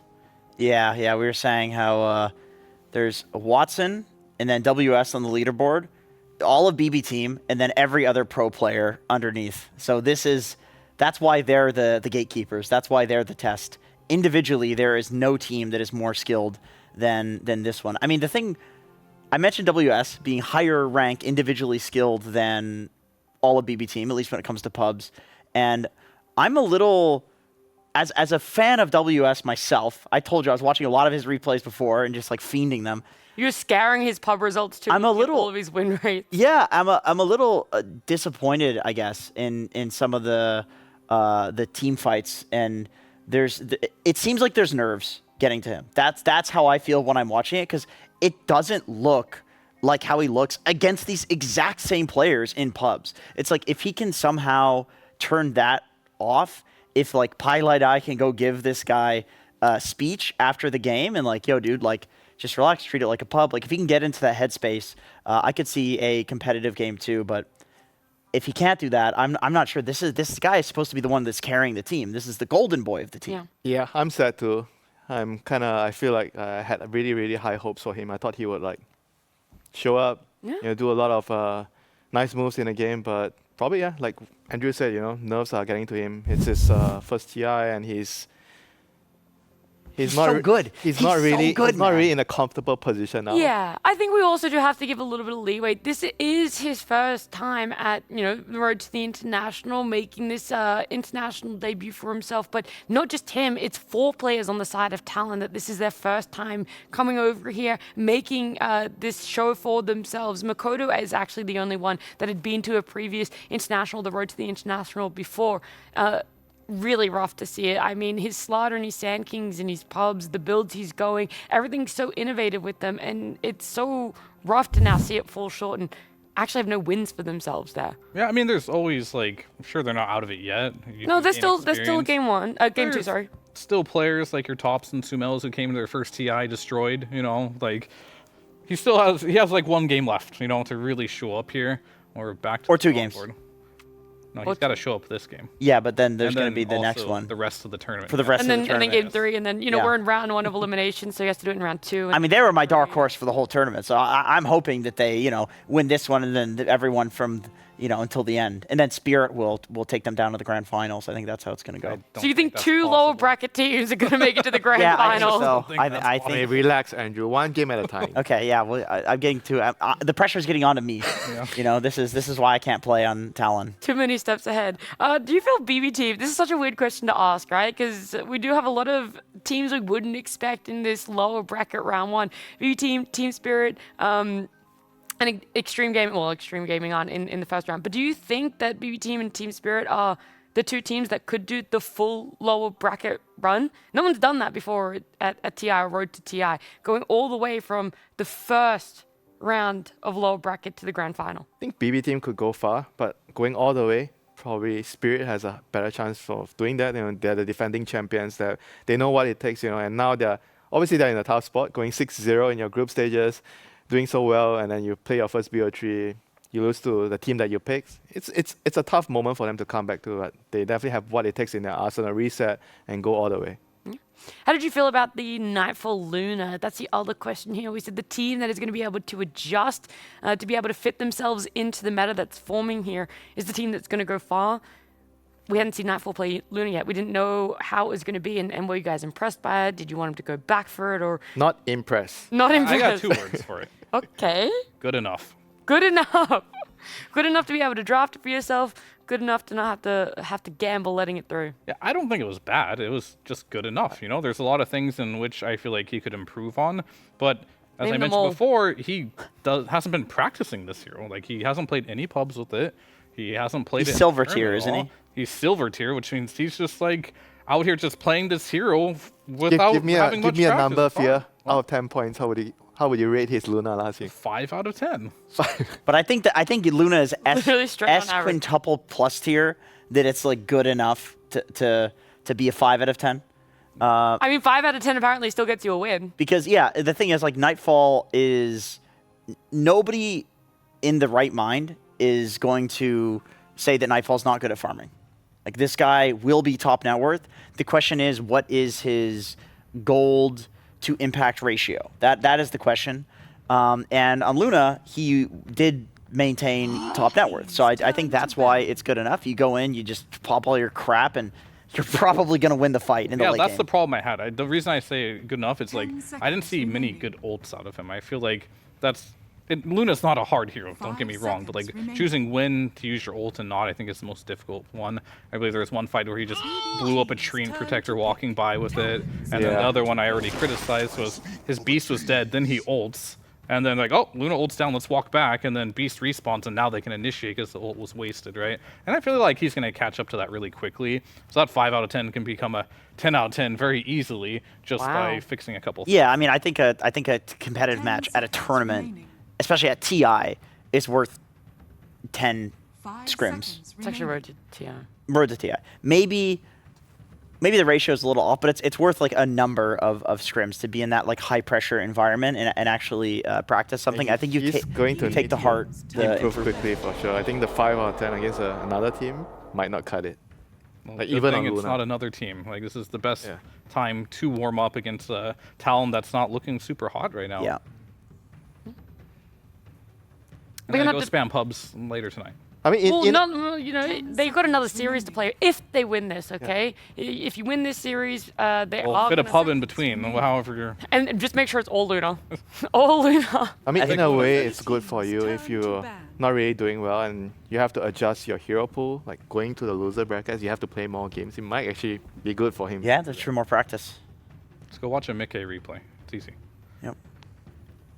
All right, well, our game number 2 draft here. It's an elimination best of 3. So the loser in this best of 3 will unfortunately be our first team to leave the road to the international. That BB team have one game under their belt right now. Talon, they're looking to bounce back here. The Luna was still in the pool. We didn't know it was going to be that first phase priority just yet, but Nature's Prophet has that flex. It could either go into the mid, it could go into the carry role for themselves, so there's still a lot of options over for BB team. Monkey King also fits that. Some teams prefer it in mid lane, some teams prefer it in the carry. Yeah, they've not really played on mid lane so far, but I'm hoping that they would actually include that in their strategy this time. I mean, I think they only played it one time on the carry. Quite surprising that Mikoto didn't play, because I know he likes playing this hero from his pub games, you know. And it's a hero that we've known in the group stage and in the playoffs that you can have a very high impact in the right matchup. Even in a bad matchup, you can always influence the side lanes a lot. Yeah, and that's what we wanted to see, right? Mikoto play a bit faster, and I feel like he tried to last game. He ended up picking Puck. Unfortunately, didn't really work out. They understand the issue that is prevalent there, and I don't think Monkey King is a hero that you can just first pick and be like, yep, that's my carry in this particular meta, and it's very difficult. In fact, I think Monkey King's kind of like a weak side laner. Definitely not up there with the other strong ranged carries right now. It definitely gets punished by a lot of the like ranged support heroes. Even the melee ones can. Didn't we have like one game where we saw like Monkey King against a melee hero? Was it Centaur, and we felt like he didn't even like win the lane that hard. Yeah, it does feel that way. I mean, you don't, because the position 4s just click you, and just the supports Jinx make has the been difference. nerfed so much now that even if you get those stacks at level 2, they can out-man fight it. You're not going to like heal on it. Teams are getting really good at using Glyph as well when you're using your Boundless Strike, so you can actually heal off the wave by the time you do have your levels. There's a lot of small things that these pro teams know how. Like Monkey King, let's say if you're low MMR, he destroys any melee hero because everyone's kind of like AFK, but at this level, they know every little detail about this hero, and if you don't get those kills right away, you're like on a knife's edge with this hero. What's your definition of low MMR, Fia? You say it, but I want to know the threshold. I mean, anything that's below rank 1000. Oh, okay, that's really high. I love that he just doesn't beat around the bush and just answers honestly. I respect that. Because you just isolated 99.9%. Yeah, I thought he was going to say something like anything lower than Immortal. I'm like, okay, right, that's fair enough. I play pubs too, and like some of the people around that MMR just don't really play against Monkey King well either, you know? So it's only my personal experiences. Rank 1000 Europe or rank 1000 NA? Both. Huh? Okay. Oh, that's a big difference, right? There's a big difference. I mean, fine. Rank 1000 Europe and that's rank 100 NA. Yeah, that's pretty good. Those are pretty good players. Anything below that, then apparently you're just AFKing against the Monkey King. Hopefully our teams aren't going to do that here, but Bat Rider, Tusk, the support combo, most likely. I know that Bat for some teams has been flexed towards that mid, but for now I think it's a pretty safe assumption that it's the Bat Rider and the Tusk that will be the support duo. Yeah, Tusk MP, very, very strong lane. Any range hero is extremely good with Tusk. I think Tusk is kind of, after Naga, I would say he's maybe after Naga and Enchantress. Tusk is like the third best position 5 hero at the moment. Like the way you can use the drinking buddies in the lane, the way you can just buff your carry and save him with Snowball. I feel like he's just like one of the better position 5 heroes outside of Naga and Enchantress right now. They're going to go back for their team fight, Mars plus Phoenix.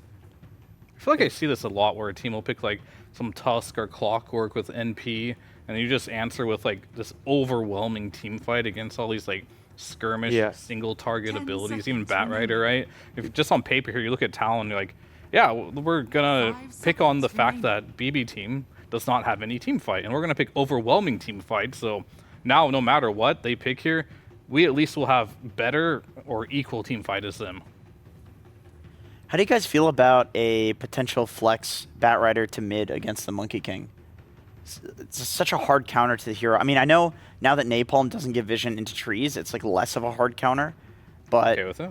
I remember for a long time GPK playing the Batrider mid. Although my I'm not a biggest fan of question the really Bat is just mid, going to come down to Nightfall, and has he just done like a total 180 on his hero pool, and is he now going to play like these NP? Yeah, is he Nature's like Prophet? Because to me, it's like GPK NP makes sense, right? He likes playing that hero. Nightfall, not something in his wheelhouse necessarily, and I feel like I'm going to give him a lot of respect if he's just in mid-tournament able to just like switch his hero pool up and actually pull it off. That means that he really feels like he needs to... He's the problem, Yeah, he's the right? problem. Which is always a very, very good sign. Like maybe they might not do so well in the first 2 hits, but they can still like, out of 5 out of 10, but he can still win. And then slowly he's gonna realize that, oh, I just need to make this couple of small little changes and I'll be up to 7 out of 10 or 8 out of 10. Last pick's Alchemist. Yeah, I mean, Alchemist Actually, might. It's not really a bad Alchemist is game. pretty good, yeah. I feel like Monkey mid is pretty good at finding Alk in the jungle and like setting up on him. Yeah, I mean, I just feel like NP mid versus Monkey is also like not it. Yeah. 5 seconds. You want to punish the MK mid. You don't want to give him a free game. Yeah. Although every time I think a hero like Timber or something beats Nature's, we watch the lane and then Nature's has like 15 denies and 10 extra CS. So sure. He is a really strong laner, not because he really like pressures, but because you just can't out CS him. I mean, the tree lane, has so the much lane damage. also matters a lot, right? We had this discussion about an MP in mid and an MP in side lane. It's very different because of the way the lane is being played. You can bully on the side lane more because of the length of the lane. You can chase them with the Treant. In mid lane, it's kind of difficult to do that. They ban the Alk. It's fair. Yeah, it makes a lot of sense. They just aren't respecting that Nightfall can play this NP. And I mean, I don't want to hype this up too much because I don't know if he can play this NP or not.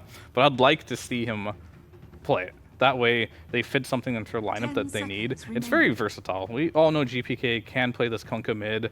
Probably not against the Monkey King. That's one of your hardest matchups. NP versus Monkey's probably fine. But something else like these Dazzle, Queen of Pains, whatever it might be, that could really punish Viper, for example, could make MK just like not have a lane whatsoever. There could be about the banning it. I think the Luna you're a little bit afraid of. The Alk, it's more like maybe we want Nightfall to go into that Nature's Prophet carry. That's what they're trying to draft for or around. That's something that they're more comfortable, or at least they want to try and coerce it into going that predictable way for them. Yeah, maybe. If they do that, though, it's really just the question of like, it's almost disrespectful, you know, because like it could be a really good NP carry game. They just don't think they're capable of pulling it off. So, yeah, trying to put him out of his comfort zone is definitely a valid strategy, but he proved literally the game before, he just beat you out of his comfort zone. So I feel like that myth has already been busted. Do you think there's any potential for Talon to do Akashi Monkey and like beat the Kunkka in a side lane? Like you talked about Monkey countering the Kunkka mid. I do think that is one of the stronger side lanes because the way Kunkka wants to play, he doesn't burst you. He will slowly harass you down. Monkey King is excellent against that. You get Jingu stacks on him. It's pretty easy. They've played Akashi on Monkey before. Then pick like... On the other hand, I do feel like Bat is probably going to be able to help the Kunkka a lot. I think that lane itself is probably not as bad as you might envision. I think with the Flame Break and the Napalm, you can kind of protect the Kunkka a lot. And with the Weaver, so the MP is going to go mid. They have a Weaver to kind of kill the egg, and it's a good lane into the Mars. It's a very fast lineup. Very good with the Tusk as well. I hate playing Weaver versus Mars, but it is good versus every other hero. Like, you hate it just for the game itself? Or you don't like the lane? I mean, Weaver's fine versus all heroes in the lane, right? So it really just comes down to, can you do what Weaver wants to do? And Arena makes it very difficult for Weaver to do what he wants to do. So that is one of the issues. But yeah, I mean, overall, it's still a fast hero. I do like the idea of playing fast on the map here. They are going to pick... Oh, it was Morphing. Okay, so the Monkey King is going mid versus NP. I'm not sure about this game. It's I really like what Talon has overall. If they can get to the point where the game is just like even, right? Around that 20-25 minute mark, I feel like their heroes are actually just better. I do worry about the safe lane though. Like, Morphling plus Phoenix is not the strongest lane. I feel like every time you are playing a hero like Morphling, you kind of want to have like a beefcake in your lane, a bodyguard, and Phoenix is not exactly the best bodyguard in the low level, when he's low level. You kind of need to get to, okay, you're very strong at level 3. But 1 and 2 levels, that's where Morphling is also at his weakest, But are we seeing a lot of Kunkkas like actually killing people in lane? Because I feel like a lot of the Kunkka lanes that we're seeing are kind of passive. And you need to wait for another rotation to come around before you actually have. Yeah, maybe like a lane. portal rotation from the position 5 or something like that, and then it looks good. I really don't mind Talon's draft this game at all. I think they're very hard to fight into. They have the Monkey King mid. That's one of the strongest mids that we've seen, even against counters. You say Makoto is an expert on this in his pubs, and you want to see it in competitive. I'm actually feeling Talon this time around. Look, the back's against the wall. They've gone for hopefully something that's a bit more comfort for them, something that they're able to execute. Jenkins going with Talon there. I feel like Fear, you're still skill, execution, BB team. Oh, I definitely went for Talon's draft. Okay. So I'm just going to like not factor in skill and be like, Talon's got this one, because they have a better draft. It looks really good. Lane should be fine. They have way better team fight on top of it, so it looks good. Okay, well, I was hoping you would say BB team, because we are going to talk to their coach right now, hear more about that draft as we head on down to Nomad. That's right, I'm here with Bulk and we're going to discuss this game number 2. But of course, game number 1, bit of a beatdown. Based on this draft, are we going to be seeing the same thing again in game number 2? Будет ли то же самое происходить во второй игре, как и в первой, потому что это было прям душка сильная? Я думаю, во второй игре у них получше драфт, чем в первой, поэтому ожидаю, что игра будет чуть сложнее. The second draft, it looks a lot better than the previous one, so they think that game will be harder than the previous one. Okay, so expecting things to be a little bit closer this time around. Both games, Talon came in with a lot of team fight. Was this something you were prepared for? Did you anticipate this draft? В обеих играх Talon подготовили что-то для тимфайтов, поэтому это что-то, к чему вы также готовились или нет? Да, я думаю, это не новость на International, поэтому все команды так или иначе к этому готовятся. It's no big news on the International, so they're prepared for everyone. All right, perfect. And finally, who do you think is going to have a really good performance this game? Who's going to pop off? У кого будет прям хорошая игра из игроков, как ты думаешь? Второй second game. This game, yeah. Думаю, что у Морфа будет хорошая игра. У Вивера, у Monkey Kinga. So Morphling, Monkey King, yeah, and Weaver will have the good game. All right, perfect. Thank you very much, Bulk. And that means we can get into game number 2 with Lyrical and Treant. Thank you so much again, Noma, as we get ready to pop into this. Apparently, more of the Talon heroes are going to do better. Very interesting. It's, yeah, quick math there. That doesn't seem very good for your own draft. Maybe he just thinks that Weaver's going to do so well that it won't matter. That must be what it is here. Or he's trying to just psych us up and get us excited so that we can get a game 3, and then it doesn't happen. Tears it away from us. Yeah, I'm excited to see how this goes, though. The Monkey King, man, every time I've seen this hero get played mid, I feel like it just completely takes over the game. The question is, does GPK have the answer with this NP? Yes, can you do the same thing as we're kind of theory crafting with Luna at this point and just pick it first, right? Like, typically these Monkey Kings that have been crushing out of mid, it's been a bit of a question. It's like, where's it going? And sure, there was some flex here at the end, but they had obviously prepared this pretty well. They had the Nature's Prophet, they had the Bat Rider. Somebody's coming mid who should have some good options here versus this Monkey King. So we'll see how Makoto handles the matchup, because for most matchups, the Nature's Prophet has just been kind of stomping, right? Lots of denies with the Ironwood Treant. Sometimes we max the Treant to help out with that and the general push. Sometimes you max the Sprout for this big burst damage and rotations around the map. Well, and will they be able to, you know, sort of keep that momentum going and also match the tempo once the laning stage breaks down? The big thing that you see is that Monkey King jumping all over the map trying to find kills and set things up. Nature's Prophet, obviously a hero with that global teleport that wants to make those similar types of moves as well. So Saika so far up top on this Weaver, gonna go head-to-head against WS, trying to make a name for himself here, the young superstar on this Mars. Should be a decent game for him. Yeah, I mean, you heard Fierce say, like, as long as they get through the lanes, should be okay. Shouldn't be a problem. The matchups don't look quite as one-sided as maybe some of they were in the game #1, but you know, that's the BB team test. Can you do it? Can you survive the laning stage? Kashi jumping forward here onto Miro. Yeah, trying to keep that aggressive potential alive and well. Both of them somewhat low HP. And of course, as these levels start to get higher and higher, your damage does increase pretty drastically on that Phoenix. The early levels are where you run into a lot of trouble here, but they're even getting a couple of denies right out of the get-go. Not bad at all.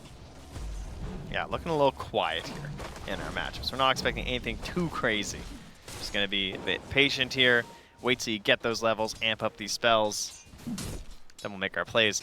In terms of the 10-minute mark, rotations from the mid, we've seen these Monkey Kings get a little bit crazy. Last game, that was something that Makoto unfortunately struggled with a lot. And that's on a hero who's generally considered one of the very easiest mids. Oh, yeah. Make rotations on that puck. We didn't get a Dream Coil until he was like level 10, I think. Oh yeah, no, definitely. It was a tough time. And I mean, I think the other thing that it's hard to gauge this always, but momentum is something that I think for these two teams in particular is going to be really important. Like, if Talon come out of the gate and start like falling behind early, I think it's really hard to make a comeback happen. You got a bunch of younger players, all the rest of it, you know, in an elimination game. And then likewise for BB team, this is a team that can be very emotional in terms of like reactions to the game and how stuff is going on.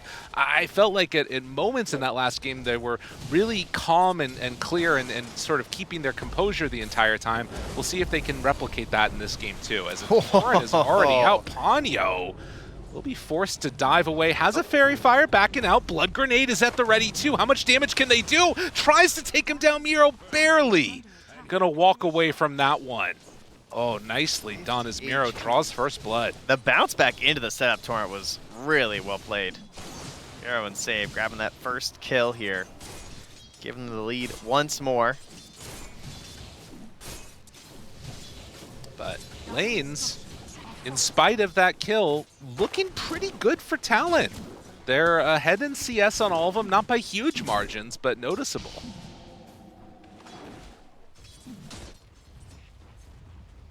Also worth noting, with all of the extra team fight that you're going to have, a lot of big circles to drop for Talon.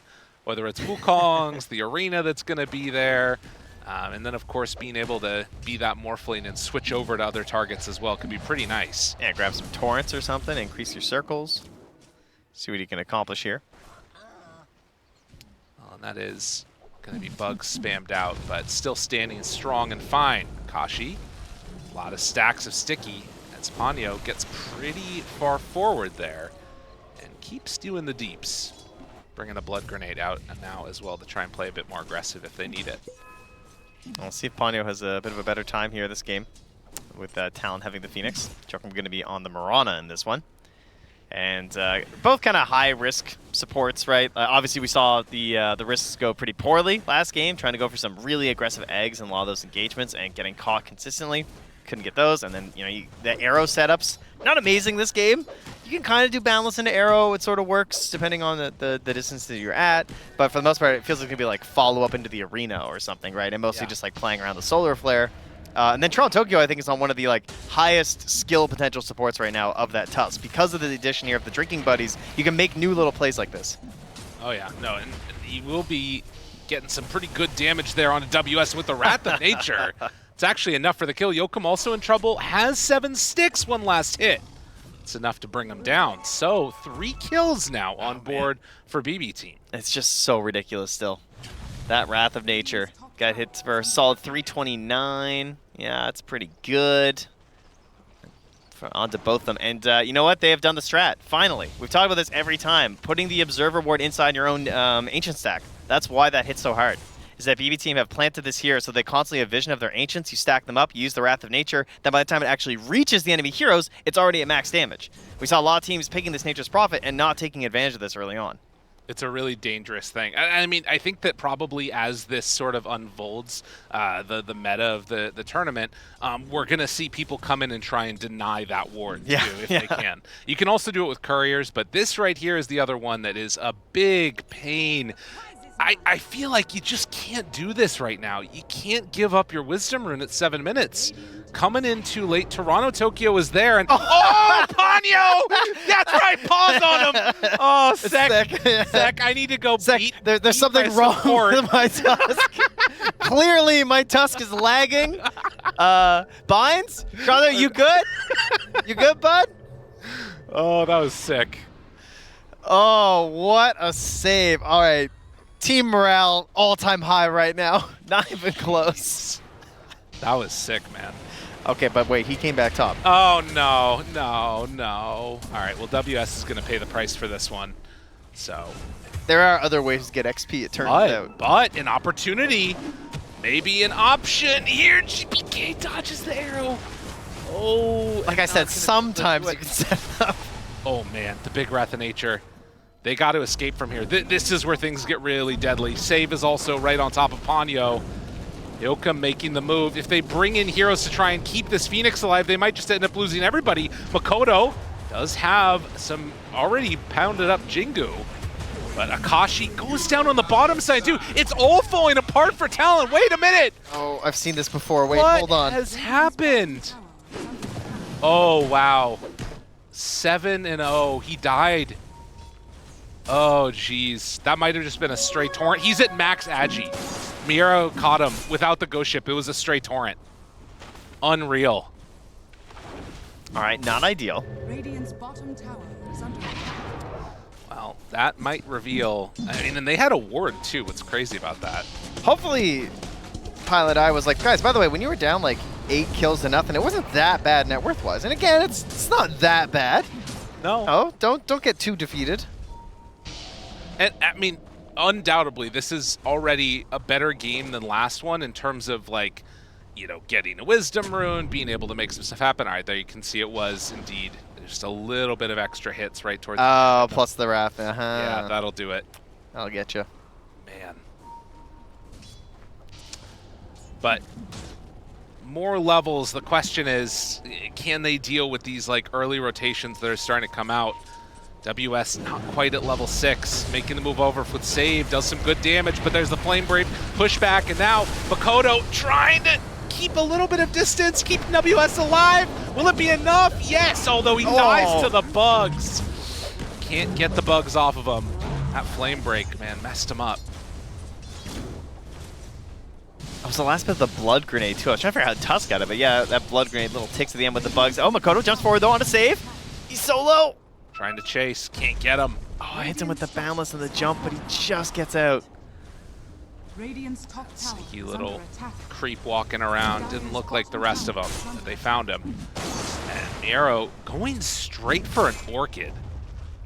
Okay, not what we've tended to see. The Blade Mail, either Aghanims or Crimson, has tended to be the route that they go, but an Orchid here is pretty gross if they can make it work. We see this sometimes from the mid-Kunkas in a couple of the matchups, but Miro just recognizing that in combination with the Orchid plus the Gleipnir that'll come out from Saika, their ability to just rotate around and get these kills is going to be amazing. And Toronto Tokyo just doing so much already to just immediately start a fight for them whenever they want. Just drinking buddies, snowballs, ice shards.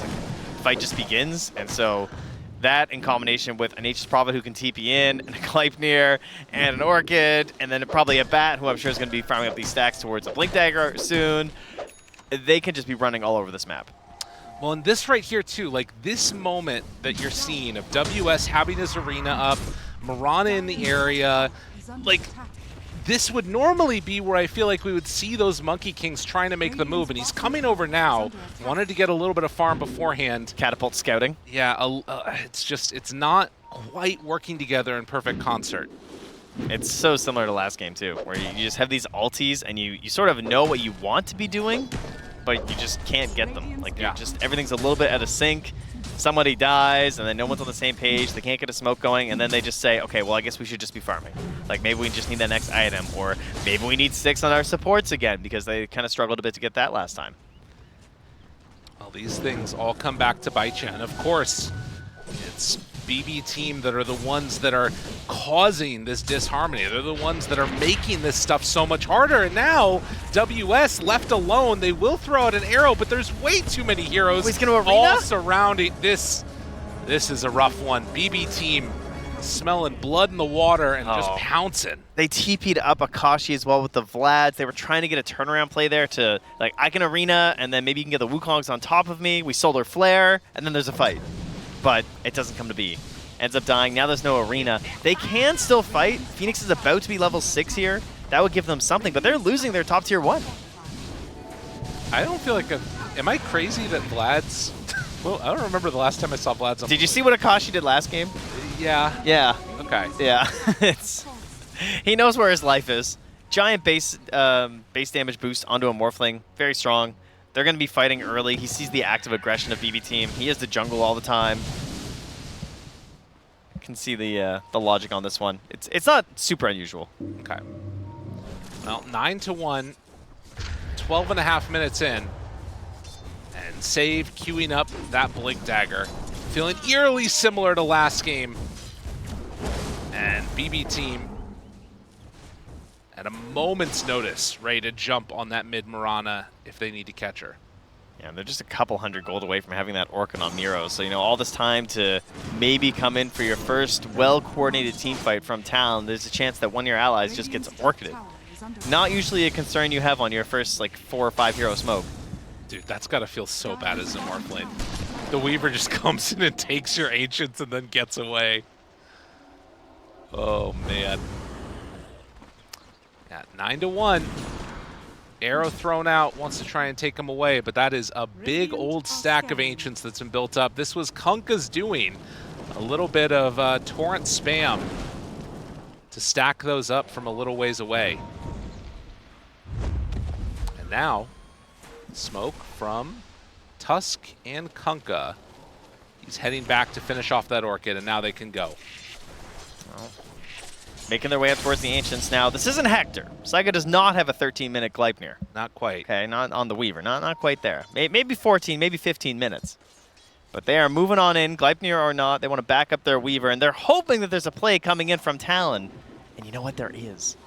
So both teams baiting their carries. Here we go. Strength form, but have they gone too far? The Torrent, it's going to connect with the boat, but they have the Supernova up on the high ground. He gets the waveform out. Look at the arena. It's already connected.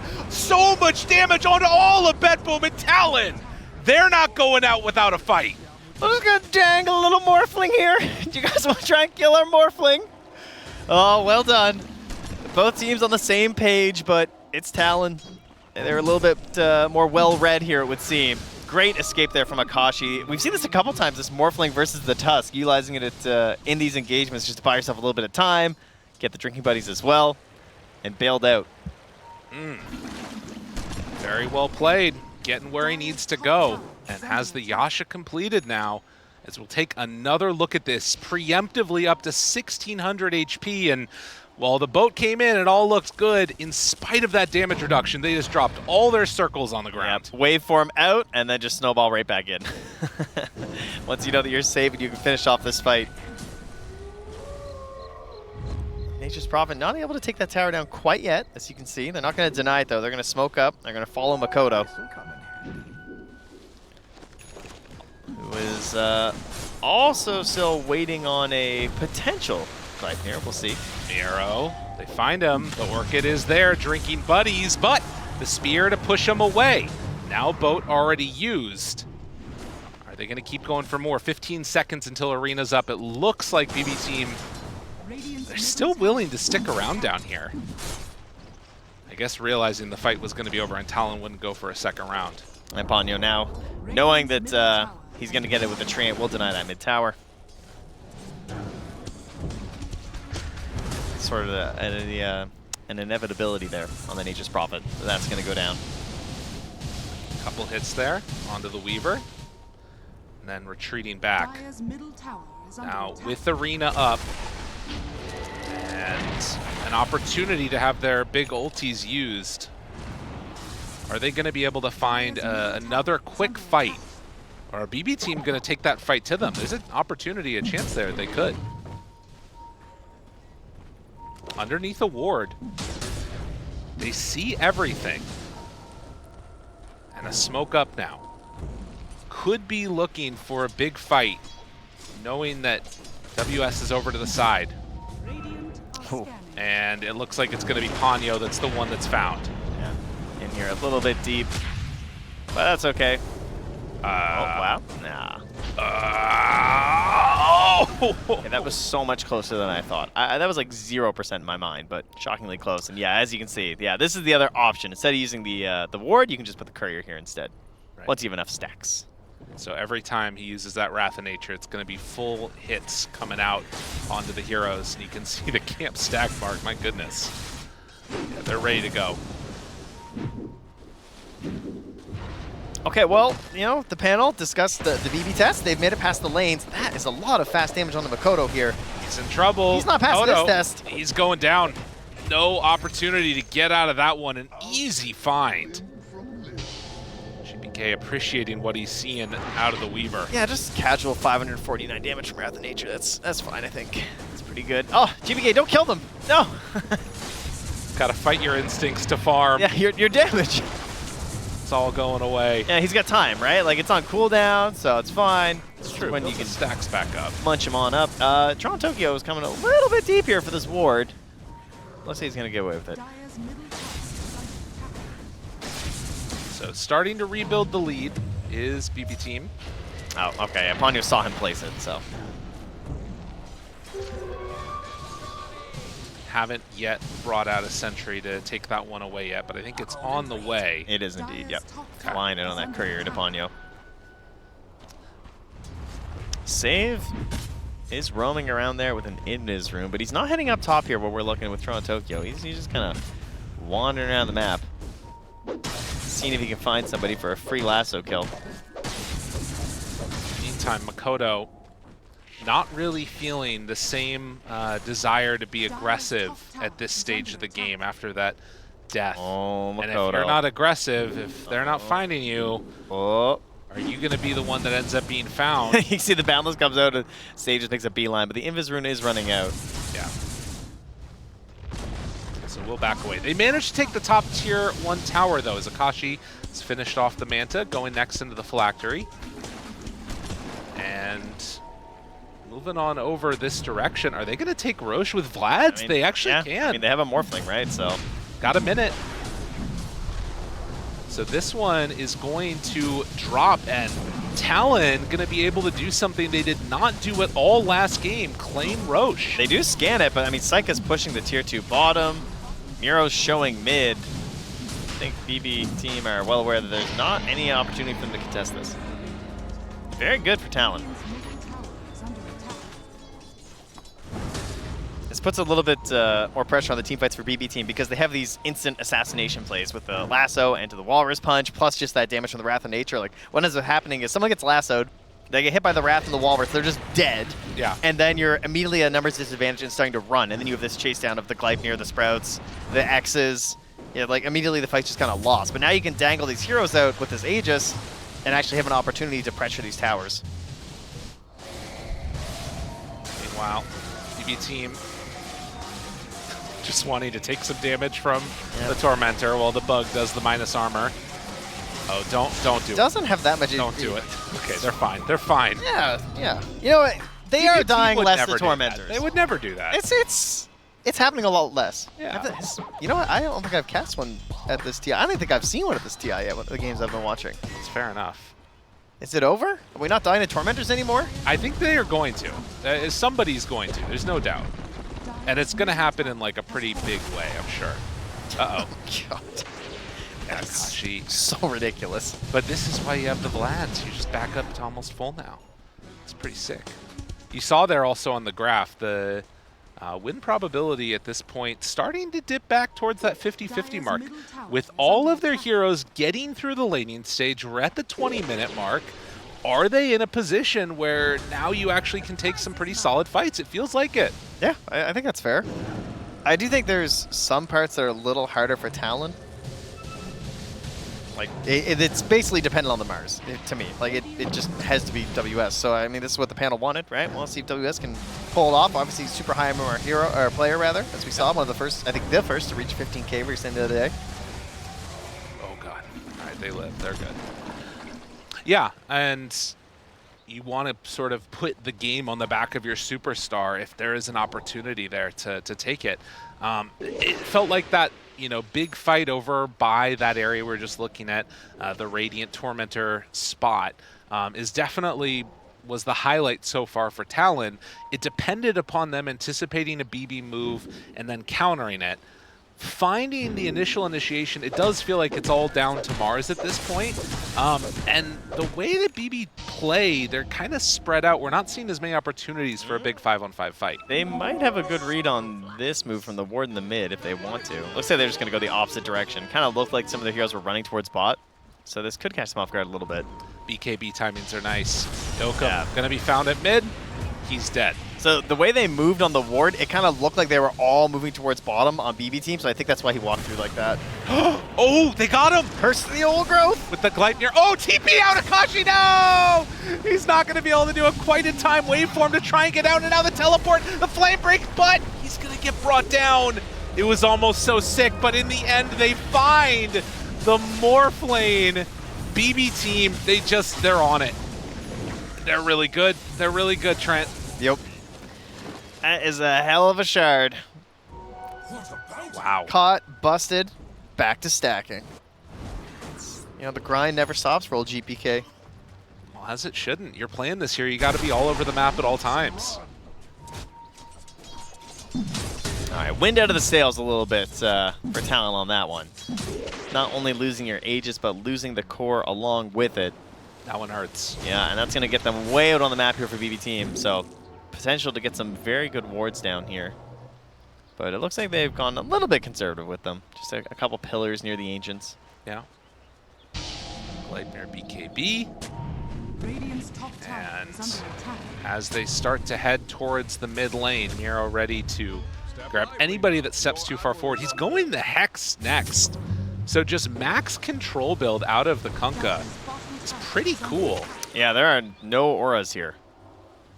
It says Gleipnir BKB on your 1-2, and then Orchid potentially sees him. Boundless Strike goes out. Miro already hit. Doing too much damage. They have enough to survive through this. Maybe an opportunity as BKBs are wearing low, but Ponyo's already dead. Now WS steps forward, looks for it. Arena ready, connects onto both of them, finds the Kunkka, kills Toronto Tokyo, but GPK, he's largely in charge. Makoto jumps to the far side. GPK gets out just barely. Yeah, that damage amplification from Solar Flare was nuts. I can't believe Joachim got out as well. Hunting. Can they get him? Hops forward, looks to the side, jump up. Can you chase? Can you find him? Boundless Strike is there. Where's the rest of the team? They're moving into position, but GPK is there also. There is the BKB. Gotta run for now. Can he go back in? Joachim gonna leap to the side. Hunt, arrow, arrow, arrow, arrow. Woo, GPK. Gotta get out of there, buddy. They're separated. It's like herding cattle. Chasing on to the Nature's Prophet, and he thinks he's safe, but he is definitely not safe. There is the spear. The rodeo of Talon continues as they catch that Nature's Prophet. Yeah, nice chase down. Came in to try and turn around the potential kill there onto Makoto and ends up paying for it. It helps Psycha get out, I suppose, but off they will go, and feels pretty good. We got a game, Trent. No, we certainly do. We're back in the window of the next Roche. You know, they didn't end up getting really punished by the fact that they lost the one on the Morphling. They came in, they got the D wards on the vision that was left behind there from BB team, which is super important because they have this Nature's Prophet, and they have this Weaver with the Gleipnir, and an Orchid on a Kunkka, so they are set to hunt. We talked about, like, there's no auras because they're playing triple BKB core. You will set up here from WS, rooted. Got him caught, stunned immediately. There's the Supernova down. WS taking a lot of damage, gets the arena, keeps him stuck for the moment. It's only Toronto Tokyo as the BKB came out. Now gotta be careful with no more Mars. The control is no longer there. They throw it out. X-Boat not connecting. Yokum gets the jump away, still control onto Makoto. He doesn't have anything left. And now it's BB's team chasing and looking for all of the kills. They get out on Ponyo. Looks like they'll get out on the rest. So when the big spells are on cooldown, BB team can still fight. Radiant's bottom tower is under As long as they have these BKBs to just be present here on the big cores.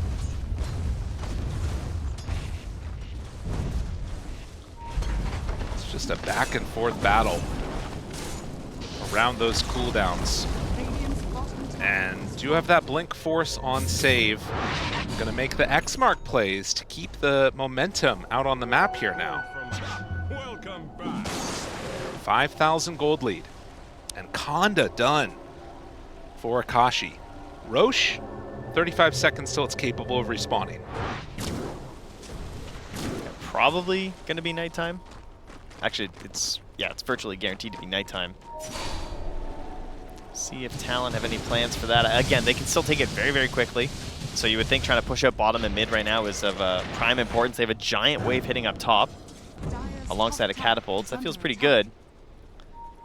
It's going to be cleaned up here by GBK. And Yokum's got it on the mind, already rotating over. Saika's trying to get into, I think is that a Lincoln's that he's working on? And then afterwards, eyes towards that Daedalus. Going to be some pretty intense damage coming from him when it comes online. Well, BKB's on the docket. Yeah, and a very late Roche, so it'll certainly be up and ready by the time that happens. WS really needing it, as we saw after that last engagement where he tried to go for the initiation, but he just gets controlled and can't get his full combo off the way he wants to, and actually feel like he's setting up a positive engagement for his teammates, so grab that. Wisdom Rune, Ponyo ready for it. This actually might be a problem, though, because it's such a long Roche, while it will spawn nighttime, it's going to leave to go down to Radiant 20 seconds after it happens. Yep. If this turns into one of those like positional back and forth, whoever gets there first is going to end up in a better position with Roche, because they can go through the gate. And already moving over is Talon. Saika's over to the side. They have a scan.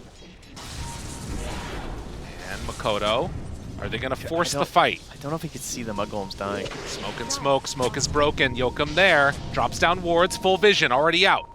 They didn't drop a sentry, though, so they didn't see the Weaver. Now seeing him. Pulls back onto Toronto Tokyo. Lasso onto the Mars. Do they have enough damage? Can they kill him down time? That's the Yule Scepter. He gets the arena off just barely. But that's BKB's reaction, and the buyback comes from the Tusk. They have to back out.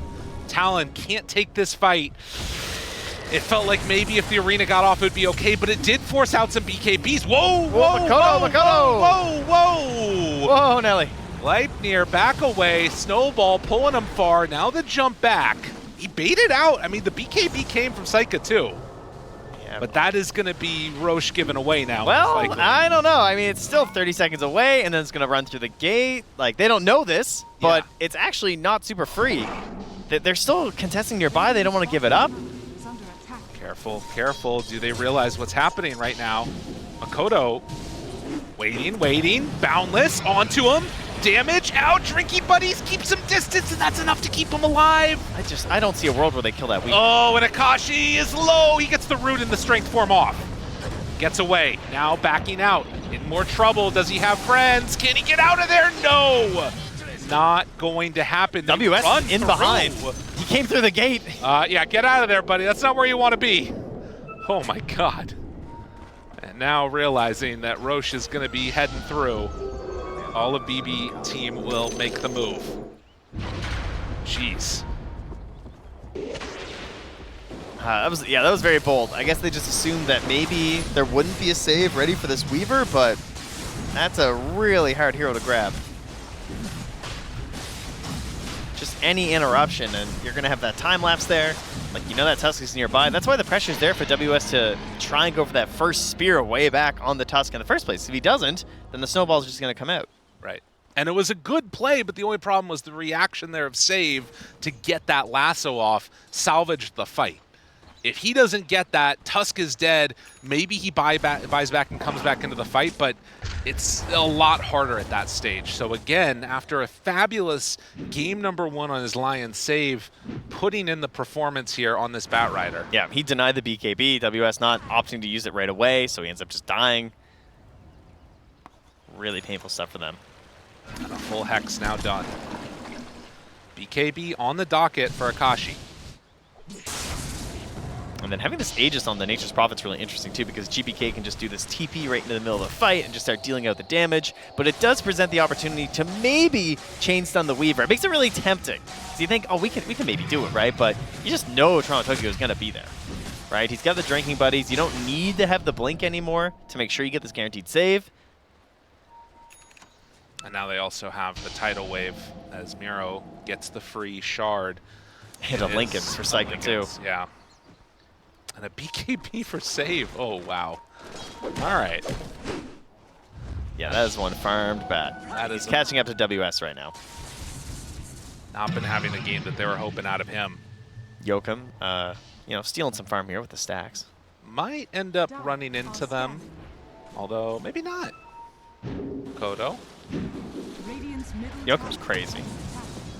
Yeah, it's kind of nuts. He's just farming stacks behind them. All right, well, go team. Kodo backs away and does look to get out of there. I mean, that is the danger. You see the Torrent tidal wave.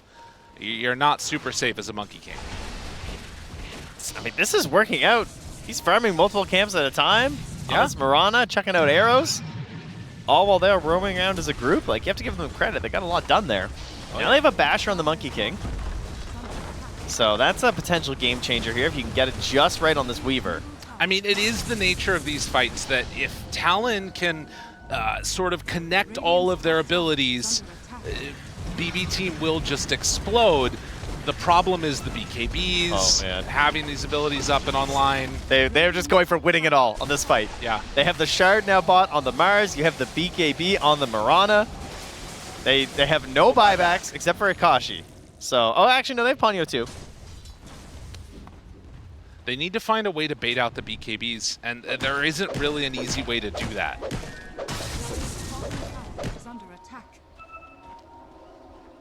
It feels rather rough to take the fights into those. And there it is, the banner dropped.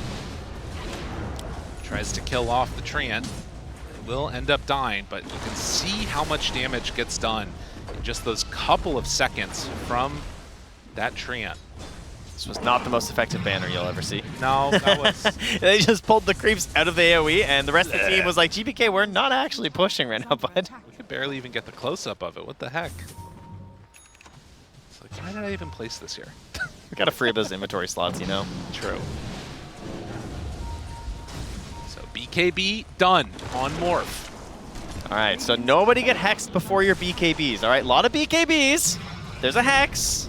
Let's avoid that. Oh. And Lasso immediately interrupted by that Yule Scepter BKB out, and now the egg is down. Psycha's still living through this, and they're going to retreat.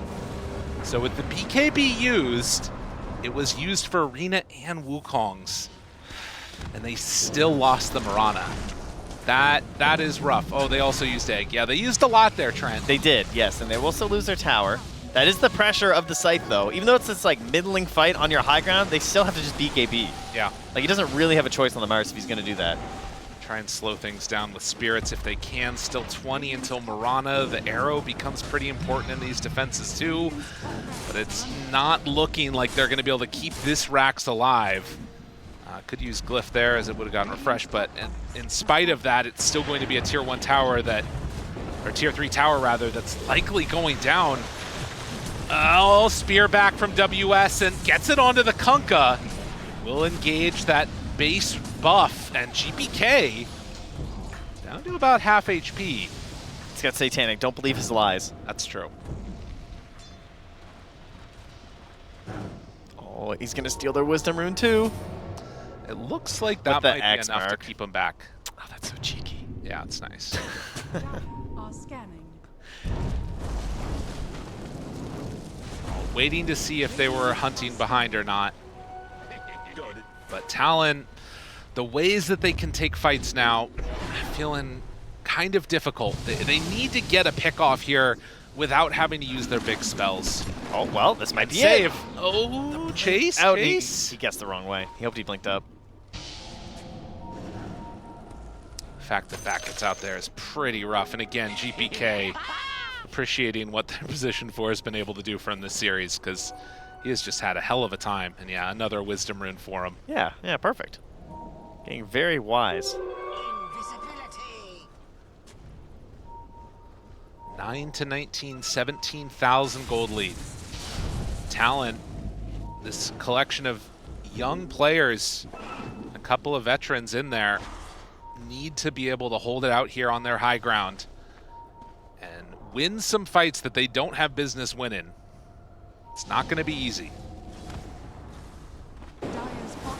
They spot WS for a moment and save every time. He finds them. The Hex is out. Got him caught. Boat done. And no buyback. Oh, it's back. It just ticked in. Oh, okay. He gets it. All right, so they will have buyback for the fight, but I mean, again, it's so hard to make anything really work there. Kashi, they don't quite connect onto the tidal wave. Now jump forward, find him. GPK, drop it low. Do they have anything else extra? There's the Wukong's commands that's down. Yokum is low. GPK getting chased down by that Mirana. A couple more hits. He's done. The timing right there, absolutely perfect. They can't quite connect with a bash, but GPK going down is a ton of gold. It's like, oh, Lincoln's popped. Does have another boundless, but won't be able to get it. They're not out of it yet. No, they're sure they still have this ridiculous amount of damage, particularly because of the help of that Mirana. And man, the damage from Phoenix was ridiculous. That Sunray was doing work, as you can see. That's crazy. Actually did the most damage in that fight for the Radiant team. Big stuff. It's very reminiscent of Game 1, where BB team, like, they're making these pushes and stuff, and they're coming in, they don't have the Aegis, right? And so it's like, oh, is it worth it? But you get this pick onto the Mars, you feel good, you force the buyback. It's not like it's a total win here for Talon, because now there's this condition of just, if we kill the Mars again with our pick off, which we have a lot of, right, the game gets really, really hard for them. You can see it is very much swung after the early value. 12 to 13. Growing. Growing for a chance at a Game 3. That's that shield rune right there. Yeah. The Ancient Guardian too, so some more of these items to try and defend the high ground, keep the base alive. And take the enemy base, obviously. True, that's the other one. Yeah, very important. You gotta take tier 2 towers first, both right, all three of those are still up. That helps. Makes the game a lot easier to win, I find. And Roche, actually a relatively quick spawn. So we'll see if they decide to go check that out, and wouldn't you know it, Toronto Tokyo comes in just in time. As they will throw the bugs down and start to take Roche. And Talon, hearing that noise, it's a little bit of a swan song there, as they know they're going to have to make another defense happen of their high ground into a Weaver Aegis. He's really close to Butterfly being done right now on Akashi. Trying to decide, do they want to take the fight earlier? Oh, there's 3 tier 4s still up right now. But time will tell. Sanj and Yasha done. Yeah, he does have it. I think that's just about Butterfly completed. Yeah, he's sending the courier to the opposite secret shop. Good choice. Unfortunately, Saika heading that direction, but courier's going to be okay. We'll be back, because someone's thinking about going to push that lane. Right. This courier's making the journey. It's done. Currently sitting in the river, though. That's not where you want your courier to be. I think he missed a button. All right, on the move again. All right, Morphling got it. It's good. The feather for the Monkey King. They have really good vision over here for Talon. I mean, again, I feel like you've got to take some type of a fight. You want to do it, obviously, high ground. But if you could find a way to take a fight where they're sort of unexpected positioning-wise, it would be much better. If you're defending your high ground, it almost feels like you're just sort of waiting for the inevitable push that's going to take you out. And a refresher done on Kunkka. Wow. Psycho was Psycho was kind of worried about that. He ended up time-lapsing back in the mid there, so he doesn't have it if they had have kept that smoke going, but they're backing away right now. Okay. BB team just trying to play this as safe as possible. Understanding what types of plays could make them lose the game and just doing everything but that. Like you're queuing up an Aeon disc right now on the Kunkka. Like they know where position they're in. Yeah, his items are actually gross. That's an Aghanim Scepter done for save. That's just a like team fight in a hero, you know? Oh yeah.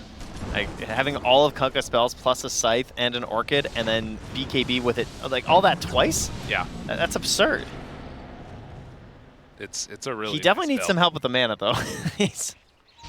Yeah, he will run somewhat low on that, won't he? Scythe is 250, Refresher 350. It's a little expensive. Yeah, he's got mana regen, but in a fight you kind of need him more quickly than that. We'll see how it goes. Sorry, just cast the big spells, you'll be fine. Smoke, smoke. Who are they going to catch? Makoto. They are going to run into save first. Maybe no, they skip right past him. Toronto Tokyo showing Miro right in front. Now backs away on Makoto. Got to jump. Got to hide. Save still to the side. Now they see him. There's the Boundless. That's a great one to get. Oh, and he bought out for that. Wait a minute. Can they find more? You got to look for more here. Talon. So they're going to try and chase. Saika goes for the Sakuchi jump away. Still thinking about hunting. Always getting close. Got to be careful about their movements. Talon, this is a moment where I feel like you got to get more than just the bat. You don't get many opportunities in these types of games to make a comeback fight happen. No, I mean, you can say that you took down the bat. They have the Aegis still. They're not going to really pressure while the bat's down. That wouldn't help them too much. I mean, the attitude adjustment, GBK didn't even TP for the Wisdom Rune. That's right. Or he could have, because he was close to Kunkka. I mean, there's a chance. Pretty unlikely Mars would have been there to use you, but again, yeah, playing it safe. I mean, and the other thing is that there is still a lot of room to grow on the Talon players. We've been talking about these BKBs being a problem for so long. The cooldown or the timings on those are lower. There's also the opportunity that you can start getting towards refreshers of your own. There's also actual scaling damage on some of these heroes. I mean, yeah. Phoenix getting to level 20 perhaps in a little bit here, and then we also have the Mirana is kind of huge. Like in combination with Solar Flare, there is right click from Yokum right now. They can do a lot. Saika found, goes right in the middle of all of them. Can they blow him up in time though? He steps forward, Boundless, an opening. It's really scary, and he still has that Aegis. Okay, so they have nerves of steel. Nero, the Torrent. Okay, they spotted him and now get the hell out of there. They're waiting for the perfect target. Yokum, leap. Getting out, spear off the mark. Lyrical, this does not look good, bud. No, there it is, the lasso. Can he get it off alive? No, he's gonna go down. They just get absolutely obliterated. 2 dead, that's Gem down 2. Okay, if you're not gonna jump the Weaver, I mean, they just didn't have a plan. They panicked. That's really what it was. They were saying, okay, we can't kill the Weaver, we have to be someone else. And then the Kunkka shows, and then his smoke pops, and they immediately just all panic and back. But if you're panicking backing there, it's already over. You will get caught. Nice lasso play there with the Aghanims from save, but that pretty much ends it. There's no buyback on this Mars. BKB is still available, trying to hang on to it as long as possible. The Hex is out. That's a full set of racks. They're going to have another Torrent connection if they need it. That is going to be mega creeps. If this one last melee racks goes down, they buy back on the Monkey King, trying to keep themselves from megas. Have the guts to do it yourself. Don't make the Treant do it. Get in there. Come on. Earn your megas. He has the Put something on the line. Treant HP and damage too, so they're even harder to deal with. He's just gonna send in another one, dude. Played enough games they're gonna with send Jenkins. in I know what's happening. He wants another double lasso. Look how tempting this is. Dude, you just Solar Crest and send it in. It's so look annoying. There it is! Oh, the bait! Wait a minute, they're in way too far! The snowball is still keeping them alive for the moment, and there it is! The arena connects down onto both. Saika in no man's land gets stunned. They have the hits. That was unbelievable. Oh! The Boundless Strike Shard stun save as he blinked in for a guaranteed double lasso. That fight was over if he gets that lasso. And the rack survives. WS dances it away. Wow. Living.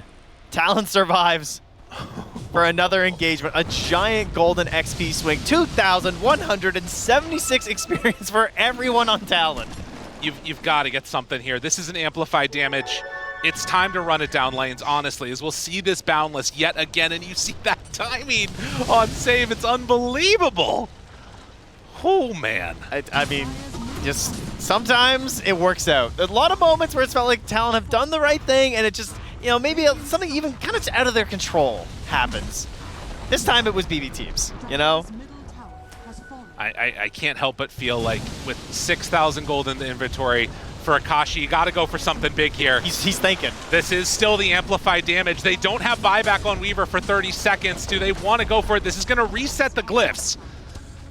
But it looks like they believe in their late game potential, which honestly, after that last fight, you can see the way it could work. The problem is going to be save. If that Boundless Strike doesn't hit, if he gets that lasso up, the fight is over, as you said. Can they replicate that again? We'll have to see. Actually so absurd. And now they're running around here with Toronto Tokyo's gem, dewarding everything. Dude, buy the rapier. Just make it happen, Akashi. Get rid of that Vlad's. It's got so much gold. Oh, there we go. Another MKB. All right, time to sell the butterfly. Aha! Fallen into my trap. But yeah, obviously, that's very good. You've made them spend on the MKB. Feels great. Now what to do with your other 8,000 gold. I mean, he's thinking about you at this point in the time. You've got to be thinking about rapier. Does he? I don't even know if he needs rapier because of the solar flare. Like, yeah. Does he just need to survive? You know. It's fair. I mean, and you can. Yeah, he bought the pike. So he's going for the Hurricane Pike. I think he's right because he has the damage. And they have a Daedalus on the Mirana too. So they have the damage in spades. It's just surviving, getting those hits off. That's crazy. You guys could just kill the Tormentor instead of buying a shard too. That could be a thing. Meanwhile, WS is ready with the Aeon Disc. So their control should not be brought down. They've got a Crimson Guard on Phoenix. Nullifiers are what they need to worry about, but at least at this point it hasn't been an issue. God, BB team, they have a 21,000 gold lead, and you know one little mess up from Talon is all it's going to take, and they can close out this game.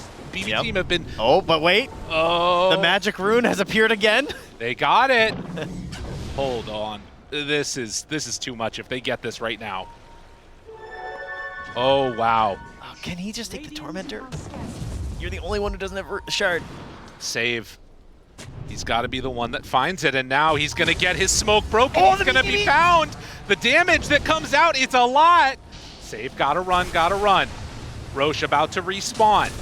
Now, GPK shows himself for a moment. Manta back out, save. He's gone. Out of there. And now the arena is down. The Wukong's command, it's so huge. The bash is out as well, but they have the damage reduction. But I don't know if that's going to be enough. Saika, he drops to the combination, the Mirana. It was way too much damage. They're chasing. They want Hero too. Talon. It's all coming up. Talon. Game 3 potentially in their sights here if they can somehow find a way to end this now. Oh, an amplified damage rune helping out so much for Akashi and Yokum on the Mirana. Look at that, Deeps. He's so strong. Oh, and again, Talon managed to get this one. I mean, you've got creeps up here on the top side of the map, and the most important thing, look at those buyback status. It's for money. They don't have it on Kunkka, and it all started here finding save. All I'm learning is that the road to the International is paved by Salamene. it's just Mirana and Luna all over the board. They're just doing it. I mean, look at this. This is the Weaver. This is your level 25 carry just getting beaten down by a Mirana. Look at this. Like you're just walking away during BKB. Crit. It's all done.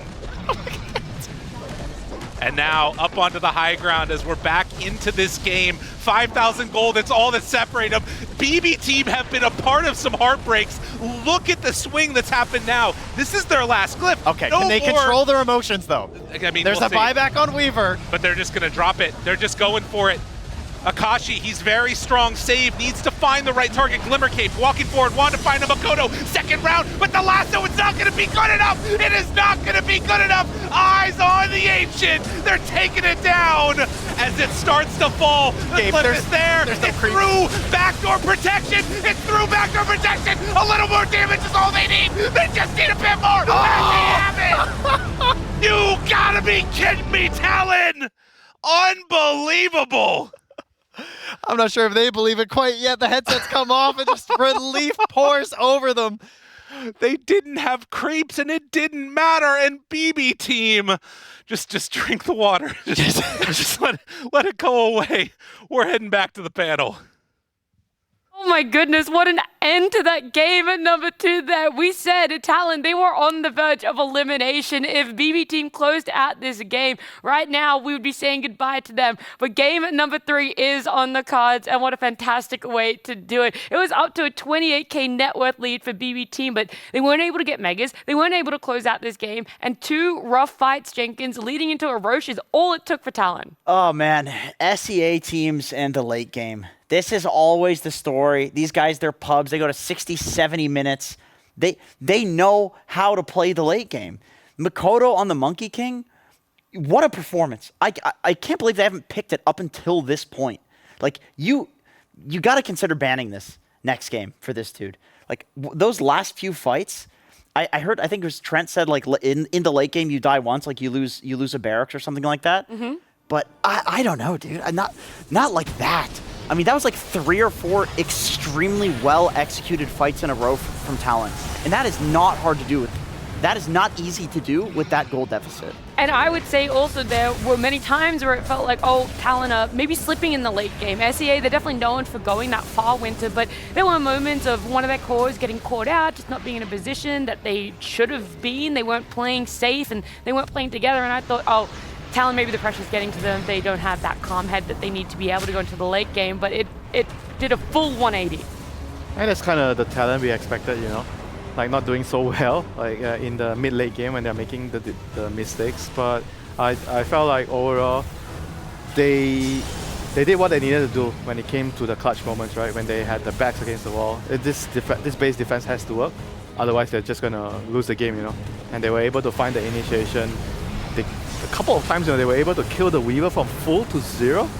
I totally did not expect them at all. Like one time it was from the Mirana, which is right clicking and killing the carry all by himself.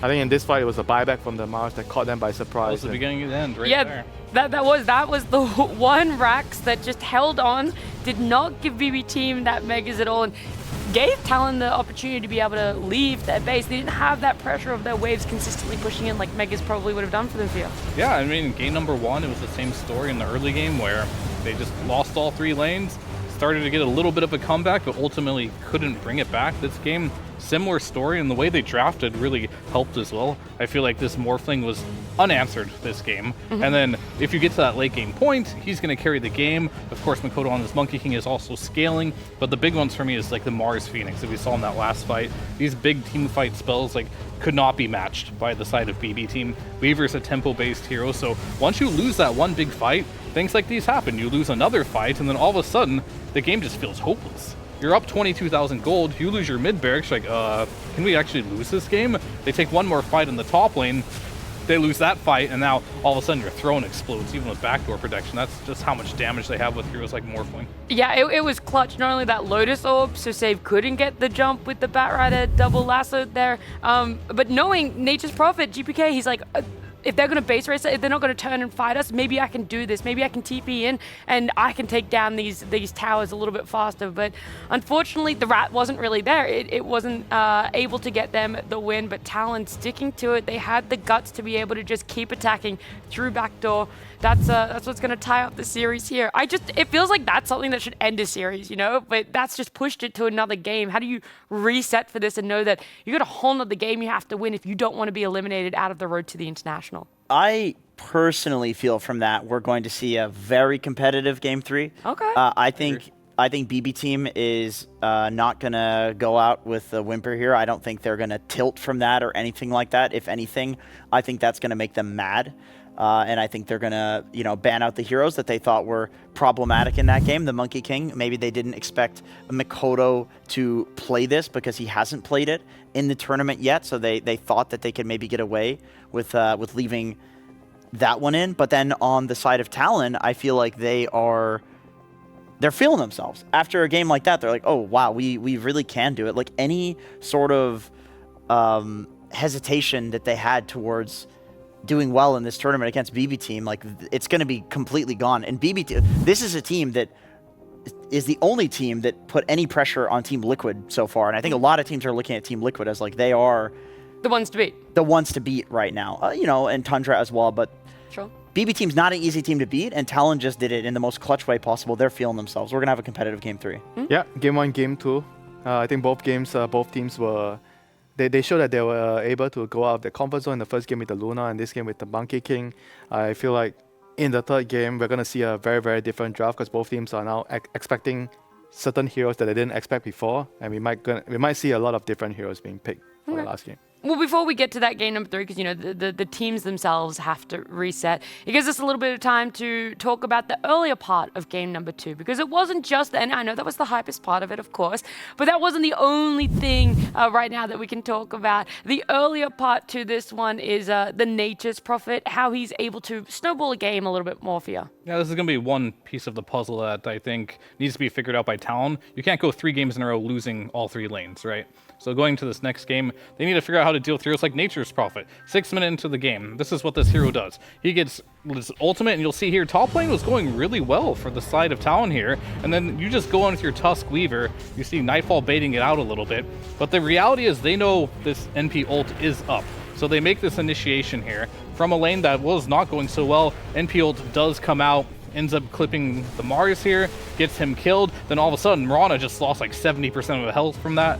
Now you're in a situation from BB team where you're now winning a lane that you were previously losing, and that's what GPK can do best. Whether he's playing Monkey King or Nature's Prophet, he's having a lot of impact on the sidelines. And by the way, he was doing the thing where he was stacking Ancients, and then he had his courier giving vision of the Ancients. Yeah. So that way, the ult, when he presses it on bot lane, it's doing max damage when it hits towards the top lane. So just excellent Nature's Prophet play coming out of GPK. I'm not sure if we can get the replay for it, but there was the 14-minute Wisdom Rune fight. We've always talked about how important these Wisdom Runes are since they've come into Dota for the patch last year. And it's really iffy as to which teams are going to create high priority for it, when they're going to invade for it, and how many people you want to rotate to potentially defend this Wisdom Rune. But the 14-minute one, it was 4 heroes from the side of Talon that rotated around to protect this Wisdom, kind of knowing that BB team wanted to invade for it. And I feel like that was also something that really kept them in the game, kind of helped them have that comeback mechanic despite the lanes going as rough as it was. Yeah, for sure they overextended there. I think it was a 3-man stun from the Monkey King, and that kind of salvaged the fight. Maybe they would have killed the Morphling because I think they missed one of their big spells. Was it the boat? Yeah, it was the Orchid into the Snowball, and then the boat was just a little too late. Yeah, but either way, they were gonna die. You know, it was props to Talon. They responded well. But again, you know, for BBT, I think they need to rethink the draft. You know, when you have NP mid, I feel like having another like squishy hero like Weaver, like both backliners, it's not really my thing. I would have wanted to see something else, maybe a more like a frontline based carry that can. I think we suggested Chaos Knight. Yeah. I think that would be a better hero with MP. If they wanted to go MP mid, or just put the MP as your carry and pick another melee hero mid. I do like that teams in general are contesting the Wisdom Runes with more and more heroes. We saw this in other metas where like the mid lane tower push at 5 minutes with Enchantress, like pre-portals, when there wasn't portals for Enches to go through. That was a big thing. And then you ended up with like a 5v5 mid, and it's like I said the other day, sometimes you end up with games looking like Herald replays because they're like so good that people are responding in one way and then the other team's responding in another way, and then all of a sudden it's just like a 5-man ball. And I think it all boils down to the early game matters a lot right now. Your supports getting net worth and having a game matters a lot right now. And if you lose both Wisdom Runes and your supports are underleveled, the entire game falls apart. So it's kind of like if your cores want to be enabled in the game so that they can have a game, then they need to make sure their supports can get the Wisdom Rune, and they need to sacrifice their lanes a little bit in order to do that. I think at a point we're going to see a 5v5 at a 7-minute Wisdom Rune. Yeah, well, what was that? Was a 5v3? That might have been 4. Yeah, 5v. Yeah. We're getting close, but I think we're going to see full 5v5s. I mean, that would be wild. Maybe game 3, yeah, the 7-minute Wisdom, everyone's rotating. We just see 10 heroes right there. I think so. The meta is going to be the bot lane, like say your Radiant TPs to the 7-minute Wisdom Rune. They 5v5 fight there, and then the off lane TPs to the safe lane now, and we just do a lane swap. Right. 5 on both sides. Yeah. Great, I can't wait for it. Hopefully that's in store for us for game number 3, but we are going to be having that one very soon. Winter, you've already kind of alluded to the fact that you think there's going to be a big change up for game number 3 drafts. Is that in the bans, in the picks? Would we see potentially Nightfall picking up his carry earlier and not waiting until there's a smaller pool and he's kind of looking down as, oh, Weaver's really the only thing I want to be picking for myself right now? I have a feeling he's going to go back to his old heroes, like his comfort heroes. Like, this is a game where they cannot afford to lose. And I feel like his kind of mindset would be going back to what he feels comfortable with. So I don't think we're going to see some very different hero. Like, first 2 games he played Luna, and we were not heroes that we expected him to play. But in the last game, I think he's going to try to go back to, like, an Elk, for example. I think he's really good at the Elk, the DK. Those are the heroes that I would suspect that he wants to play in the last game. Yeah. I mean, I think this series is going to end on like the biggest facepalm way possible, where one team just picks Luna and just wins. It went uncontested last game, by the way. No, it got banned. When? In the last phase by the very Talon. last phase, okay. So, I mean, that's a pretty late on. Oh, I agree. I was surprised that it, 1, made it that far, and 2, that if it makes that far, you're even still considering, like, oh, we have to ban it out. Yeah, because I didn't see anything that Weaver brought to the table that... I mean, it's hard to really say, because I feel like BB team, they're like this close to greatness. They're super close. It's just like, they have the early game down. It's just this mid-late game. And of course, Talon is great at this mid-late game, so this is really a bad matchup for BB team in that regard, because they're not very crisp. Where if you look at, we bring up Liquid a lot, their early game is great, their mid game is great, and their late game is great. Like, they know how to close a game that they're ahead of. Right now, BB team, they know how to get ahead, but like the 14-minute Risen Room we talked about, they also don't know how to close out a game right now. And that's very dangerous against Talon, a team that loves to like not really care about the laning stage as much as many other teams, but get into that late game situation where they thrive. They're taking advantage of those not so clean team fights. BB team maybe overextending a little bit more with how phenomenal the Monkey King and the Morph had performance-wise. BB team have to have that in the back of their minds now of, we really have to be careful of when we let this through, how early they might want to pick it up now, just showing the amazing display that they just had. I think, Andrew, you brought this up earlier today. Like, you said a great team and an average team. The difference is how they use the smoke and how they make the moves, right? When you know the move is about to be bad, you need to back, right? And I feel like BB team in a lot of instances, because they are so aggressive, they are very, bloodthirsty. They see a hero out of position, and because they always win the lanes, right? You're like, you see that guy, we just won the lanes. How can he be playing there? How can he be defending That's this illegal area? Gaming. We have to punish Yeah, we have that. to punish him. But in actual fact, you are not that strong because of the draft. They have better team fight, blah, blah, blah, whatever the reason is, and you have to actually hold your horses, but they can't. I think this is probably one of the reasons why they're so close to greatness, but they just can't get there. When I said that, I was actually quoting Owie. That was who I had heard that from first, when he played on the illustrious Arkosh Gaming, of course. And it was actually Talon that was the team that smoked and didn't take the smoke. Because I think Save was positioning like a little too far into the tower, where he was clearly baiting. Or at least clearly by our perspective, from obviously we see where the rest of his team is. Right. But they had the read on Talon that like that was a bait, and I was like, well, that's a great read. Like, it's so boring to watch a smoke not connect because nothing happens, right? But what you're witnessing is a good team making a good decision, because you feel like we wasted this thing, we've ran our entire team to this area of the map, like we have to get a kill. It feels like there's an expectation. But you know what Mind Control said? Speaking of the greats of Dota 2, expectations are toxic. You got to look at things objectively, and Talon actually was able to do that in that game. I was trying to like rummage my brain for some joke about you and expectations and maybe like disappointment, but it just didn't come to fruition. When everything is, when you expect disappointment, of course, this does not apply. Just like you on this panel. Right. Great. Game number 3, though, you won't be disappointed. It will come up on your screens very soon. I promise you that. What is the timing for a good smoke, or when to back off on a smoke, Jenkins? You're talking about it. When is the line of like, okay, it's just not going to work, let's just go back to farming? Is it a time thing, a feel thing? It's a feel thing. I think when they have clearly just read that you're doing the smoke, and there's little tells where a hero is, like, let's say an Undying that is has the respawn innate is like positioning right below a high ground, and you're like, something seems off here. Like this seems like a trap. Yep.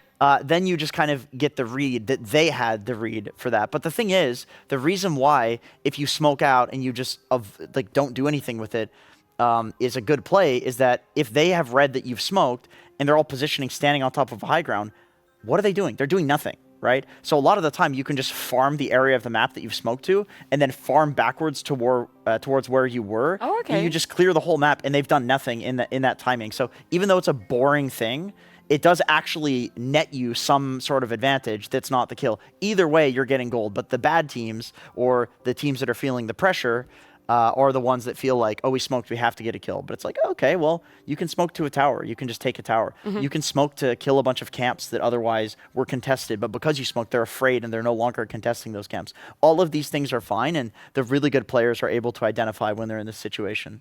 Success comes in various forms when you do smoke up like that. We'll see if Talon's able to continue that, emulate that for themselves in a game at number 3, but we will be getting our draft underway very soon. In fact, I can already see it. Hopefully you guys will see it soon too. The Sand King is going to be a big question. It was taken out in the first phase, picked up in the first phase of game 1 and then banned out in the first phase in game number 2. I do wonder about this Monkey King, the Lunar, and the Morphling of the 3. I think that I want to know where are people going to be placing it now that we have a new small meta forming in this best of 3. I mean, that's a good question. Like, I don't feel like DK and Sand King are super scary heroes right now, and their win rates also back that. However, they feel like in this particular matchup they are, so we are going to see some more of those heroes like the Monkey King within the draft. It's looked good so far for Talon. Do you still just want to first pick it? I also feel like BB team did not pick heroes that were particularly good versus the Monkey King either. This NP mid, I mean, what if GPK was the monkey instead of the NP, right? Like, would this game have been different? Probably, right? So I do want to see some adjustments there. I'm a little bit surprised that they let the Shadowed Demon through on the side of Talon, because that was a big key success for BB team in a game 1 win. It wasn't picked up in the first phase for game 2. I understand that, but I figured they would probably look towards going for it in game 3, having first pick. Yeah, I mean, it's definitely good versus the Monkey King as well if you do still want to think about it as Talon. I think you look at that last draft. I mean, honestly, if I was the coach of BB team, I would just be like, you know what? This was our game to lose. We had everything we needed to win this game. We won all 3 lanes. Our draft was solid enough. Everything was going well. We just need to just clean up our gameplay, on especially our decision making, because both games, there was a point where BB team tried to push an advantage and got punished really hard. Talon's got to have an answer to this, right? Because I feel like the SD looked really amazing in game 1. Talon just couldn't save anyone. And I guess that's why they picked the Mars. You throw the arena down, you can no longer get vision into the arena with that facet. So it does, I mean, SD used to counter Mars, but now it kind of works the other way around. So you still ward in the arena? Yes, you can. Yeah, you need the high skill player. You need to, like, legitimately, your team needs to be like, you go clockwise or something, you go like, I'm at like 6 o'clock, I'm at 6 o'clock, and then you drop a sentry ward at where that is, and you can see the guy. Like that, unironically, is like what you kind of should do. Some way of communicating where you are in the arena. Or you could ping. That also works. I feel like it's not as accurate, you know? There's like a little bit of... Do you think these 6.5 o'clock. Do you think these guys know how to read time? On an analog clock? I really hope so. Dota gamers? I don't know. Yes. We don't use clocks anymore. Talon, look at your phone. BB team's pretty young. I'm trying to think of who the most Zoomer person is. I actually can't really believe that he's actually asking serious with this. Yeah. I'm going to find the most Zoomer player we have. I'm going to ask him to read an analog clock. Like, I'm at 3 o'clock, and they'll be like, where's that? You know, in the split No. Come on, you can't be serious, they don't know, right? No. All right, we'll have to do an interview later. We will. Nomad, please ask them. You have to ask the most Zoomer person that you can find if they can read an analog. Please don't do that on the exit interview, for God's sake. That's period. Talon's turn to pick. Oh, look, our draft. Second phase of bans here. Phoenix, Mirana. I do like BB team taking out the Mirana because that was scalability. And Luna's still in the pool. In the first game, the draft was what? Shadow Demon, and then Luna. Yep. And Lion, was it? Beast, and Oh, then Beast, Lion. yeah. And you're not as afraid of the SD as you used to be on the Luna, because I think, Fear, you mentioned it, that you just pop the Luna W and you kill the illusions. Yeah, but you do have to skill that, though, which a lot of these Lunas don't like doing. Yeah. So maybe that's good enough. I have a question. Do you think Talon are strategically drafting or emotionally drafting in this game? And by that, I mean, they just won with Mars and like, heck yeah, that Mars is great. Let's just run it back again no matter what. Like, And then the Phoenix gets banned, so they go for the other hero that's like the alternative, because you can do the more. Yeah, but you guys already made the argument. Mars is good against Shadow Demon, so he can't save, right? It's already like I feel like a good enough. Well, Winter's defending his boys. I respect. It's a good enough reason. Oh man, when No, their backs he's are just against the answering wall. my question. I'm not flaming you, so this is a Fear, you're always strategical pick. flaming. That's just not. Yeah, I got some flaming undertones to that, but that's okay. Winter, you were saying? Yeah, I'm just saying the Mars is reasonable here. You know, there's a appropriate reason, strategical reason. Okay. I don't think it's an emotional pick. Here's a follow-up question to Fear Darknesses then.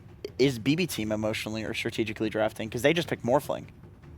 Yeah, I told you he's not Yes. gonna play his heroes. He's not gonna play the new heroes. He's gonna. I don't play- think this is strategic or emotional. Well, then what is What it? is it? What's the third option here? Confusion. What? It's confusion or infusion? I mean, I just don't understand the pick. Like, I don't know if they're definitely not like just pick me Morph. I'm gonna crush this game. I don't feel like Nightfall's that type of guy. So like maybe there's a strategy behind it, but it's you not can clear. wave out of the arena. Could I interest you guys in a position for Morphling by any chance? Yeah, I mean, I would. That's what I I'm would- saying. You I'd can love to wave buy out of one. the arena. Maybe Maybe like that's to order the one on the house. Yeah? Yeah. Everyone? Yeah, I mean, I'll serve up 3+4 Morphlings on the house. if Actually, you're no. all for that. I'd like to return that. Oh. I want Undercooked? save. I don't know if save is save a Morph 4 enjoyer. No. I I don't feel think like that's not his hero. It's a very different type of hero. It kind of fits more like Boxy Jinkyou type. This of is hero. Nightfall. The annoying hero. Save is like the initiative. Saying what's on the menu. Yeah. You're right. You ordered the water. Save does like his initiation. Oh, they're cooking. They're cooking here. Oh, okay. That's okay. save 0. More than likely. Or flex. I mean, GPK can play it, but save I've seen play it the most. I don't even know if that's true, but he does enjoy it. The last time I saw them play it, save was on it. So The last time they played it in this tournament, they lost. They picked it with Beastmaster, right? Koto, Beastmaster lane. Oh, so it was the combo you're saying Yeah, was the when you're using Koto as your position 4, I think it's very important that you have a pairing. Like you need to have a you need to have a specific bunch pairing. of pairings. Yeah. I'm a little List worried. them all. Bristleback? Is Bristleback a pairing? nowadays? Yeah, it is. But BB Team doesn't. They've not played it. That's more. If it was on the other side, if the draft was on the other side, I'd say Like oh, the cuddle was for Talon. Yeah, Talon could play it, but I do see one issue with BB Team's draft, which is there's no good disable. There's two really good like supports you want to jump in the back line. yeah. Do you just Storm here as Talon? I mean, there's the counter pick out of the phase. Yeah. So BB could counter the Storm, but I feel like there's not much that completely hard counters him in the lane. Whoa. What the hell is going on? Can we get Shiva on early, please? Can we So just I sub can out? tell Maybe you- she'd like to talk about this draft. This is the problem with the Morph. So I have figured out what BB Team is doing. They are tactically drafting in a very BB fashion where they are trying to just win as many lanes as possible in BB Team fashion. So you see Snapfire Mars, right? So it's like, okay, you see the off lane, pick your carry, right?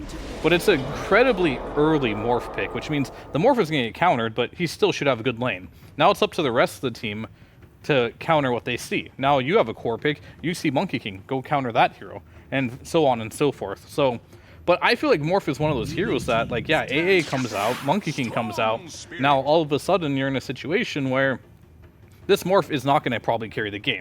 So maybe GPK can do it on Storm Spirit. We do have the Keeper of the Light. I mentioned the last time I saw them pick this Keeper of the Light, I wanted to see Storm, but it was block picked. And I also talked about the recall facet, because when you recall Storm, it does an automatic chakra on him, so you can double chakra him. So I remember the last time BB Team played this, they did not pick that recall.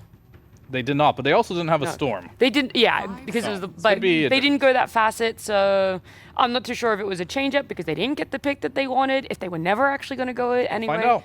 Yeah, exactly. Now that they did that Storm Spirit, we do want to keep an eye on what facet this Coddle will go if we will eventually see it in that Pos 4 picked up.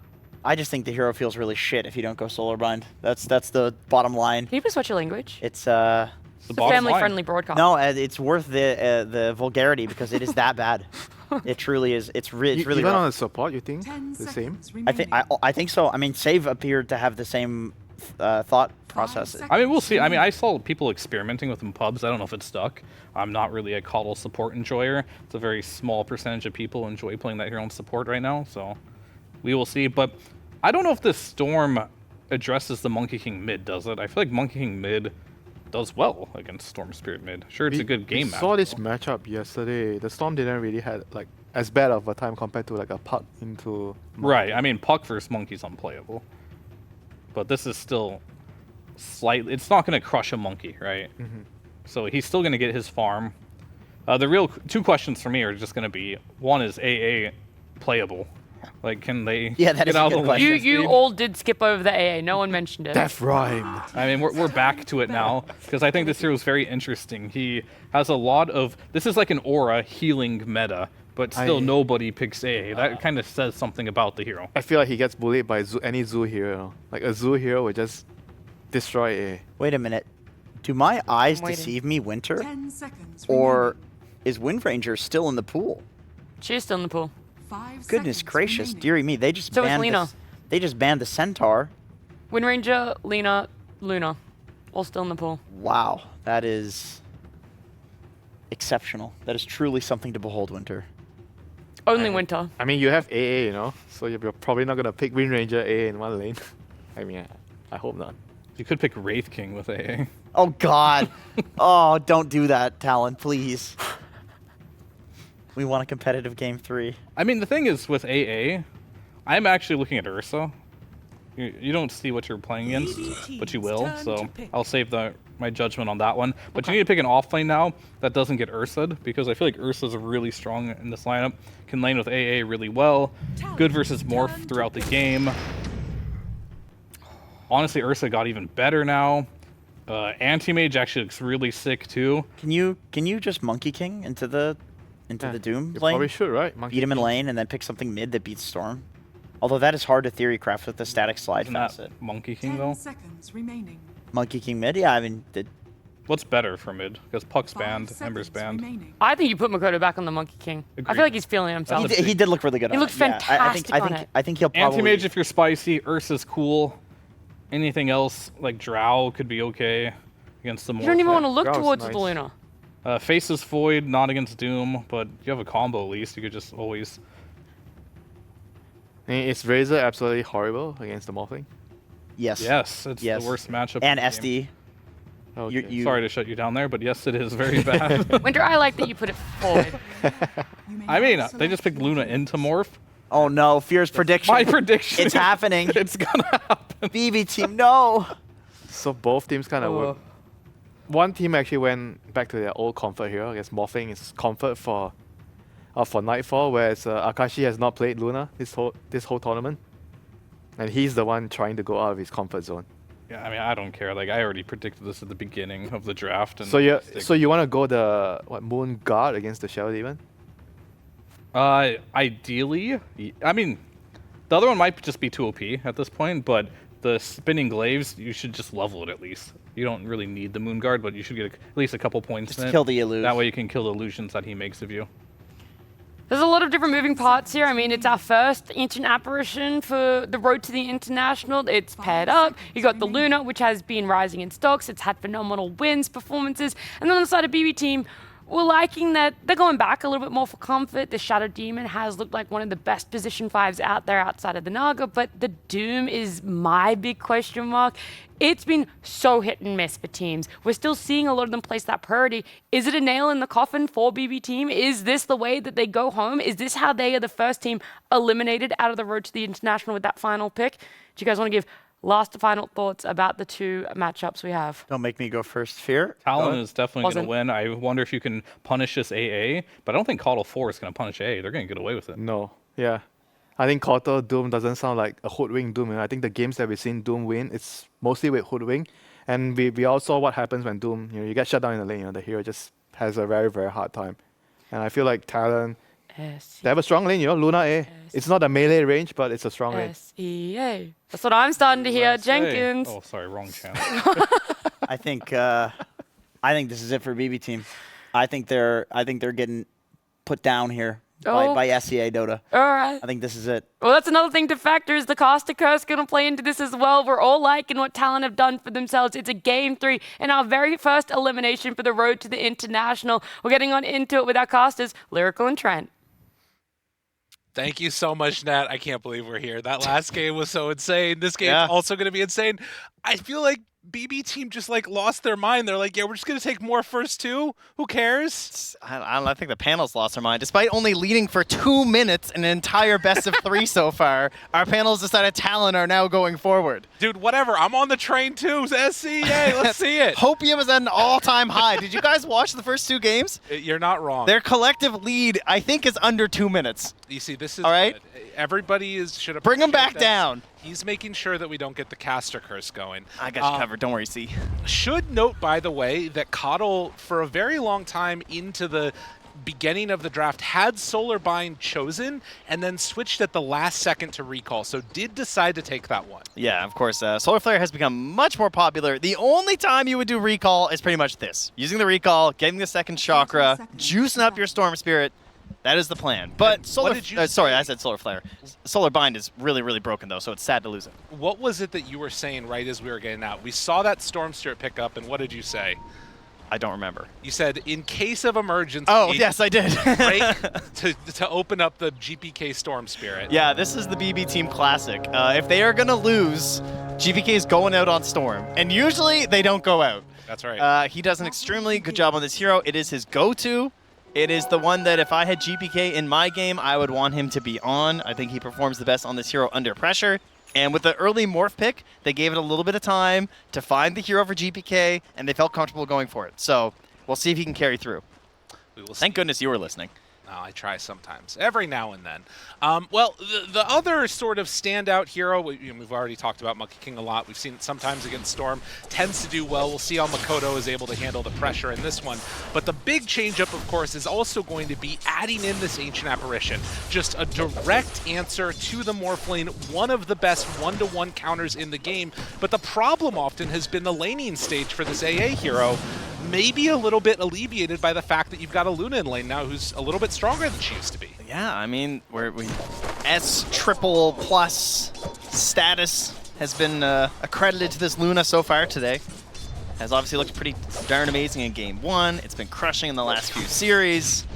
We'll see. It's not the traditional AA. Typically when we try and salvage an AA game, we often get the Sven or the Chaos Knights. You can actually like try and stun and utilize the combo of Cold Feet, but we're not really there anymore. We got a lot of right-click damage. We got blood grenades. Oh my god, and just like that, save going to go down, first blood. Drawn by Akashi, and what did the panel talk about? Are they getting away with the AA? I mean, they're maybe running away with it the way that it's already started here. You got to be careful. I mean, this is what the panel talked about in that long discussion of Luna versus Morph. Used to be a counter. Nowadays, she farms so quickly and gets off to such a good start, it might not be that counter anymore. We've seen this just ridiculous burst damage that can come out later too, right? With these Lunas where they like blink in and eclipse too, and you have to be pretty cautious about those situations as a Morphling. So, you know, when does it feel good? I'm not sure. Particularly because there are these other forms of lockdown, right? If Makoto's bouncing around the trees and manages to find Psycho off in the woods, he could just get blown up by, you know, an air and ice blast. It could all go down. And right there you can see they're pressuring in on Toronto Tokyo to make sure that small camp stays body blocked there from Yokum. So this wave's going to come out a little bit here, and you know, level 2 still holding the point on Yokum. They know they have this threat to maybe kill Psycho if he messes up. Spanio starts to put some of that extra pressure on.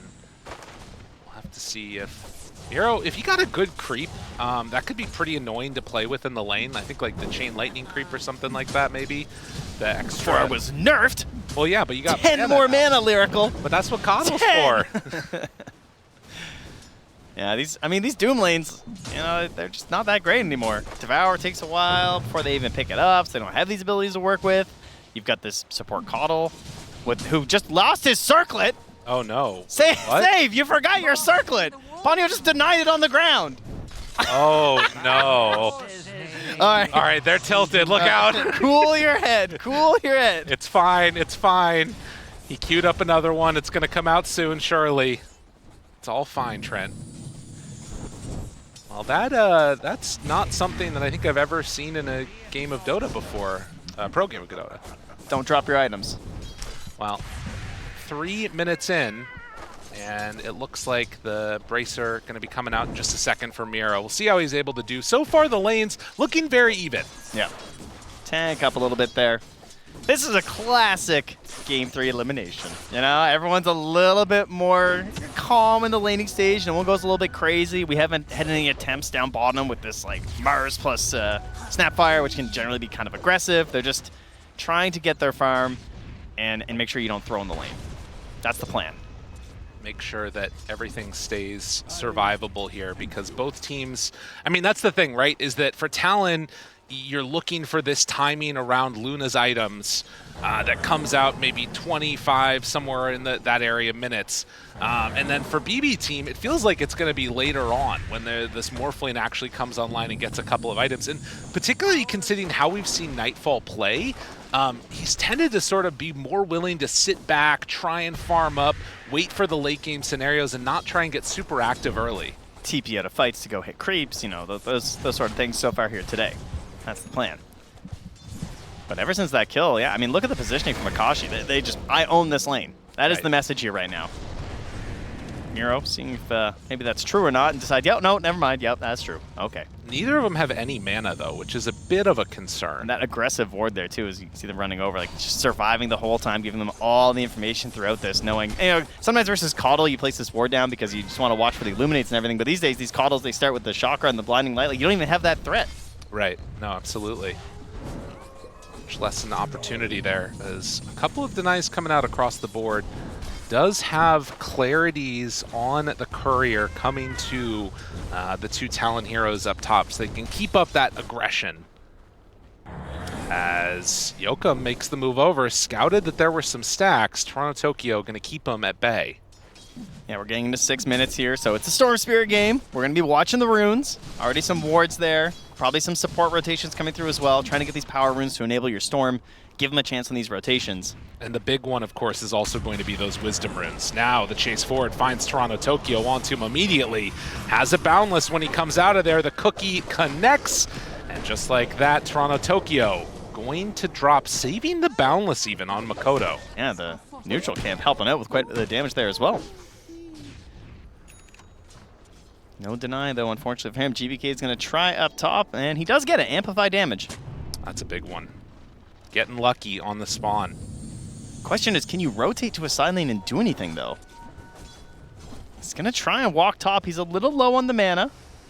Has the Coddle there, of course, which can help that out as they already try and whittle down the Luna a little bit. Hey, but he's just walking back. No, there's no way. Might as well just go hit a stack. Yeah, just give me the Chakra. Maybe they go on to mid, though? Yeah, zip forward, finds Makoto. TP coming from that Snapfire. Now the turn wants to hit Cookie away, backs out, stacks up, and the fourth one will do it. GBK now low on mana, so can't go for the two supports, but they got what they came for. Just enough, too, with the raindrop coming back. As the 7-minute mark is going to come in. And it looks like it should be a trade-off of one Wisdom rune apiece here, as all the supports came mid for that 6-minute rune. And a lot of stacks being built. My goodness. Yeah, that's one thing they have been doing a lot of. Between the Shadow Demon previously up top, now down bottom here. That is a lot of creeps to work through. Well, and it's something to consider, right? Is our Talon going to be able to come on in and contest these stacks? Because I feel like they have a lineup that can take them a little bit earlier, particularly the Ancients. But at the same time, BB team, you know, maybe they're going to be that much further forward protecting them. Although I guess maybe not. With GPK pairing together with Save, they're going to take these ones pretty quick. Yeah, it's a nice use of the Keeper of the Light here. Don't have to go for the straight up aggression. Just farm your way through. Absolutely. And another round. And yeah, you can see the differential there, as it's going to be another one stacked up by Save. Now, they might only have one camp stacked, sure. That's true on Town, but look at that net worth on the Luna and the Monkey. I mean, the lanes doing well. I mean, this Luna is huge. This is an AA-supported Luna, okay? You probably shouldn't be this rich. That's a good sign. I mean, and that's the other thing too, is like, as much as GPK should, I feel like, have a pretty good game, there aren't that many like just immediate point-and-click stuns. The Morph and the AA getting off to a good start is a little bit concerning. Like, if AA is able to get a free path to 6, you're never going to feel safe in this game on Nightfall. That's true, but I will also say that Toronto Tokyo is kind of going crazy right now. He is just waiting for Storm to come back. He's level 5.25 right now at almost 9 minutes. Like, he's going to have a 6 pretty fast. And you think about Makoto trying to play this game, if you get hit by that Shadow Demon ulti, that's a bad time. Oh, yeah.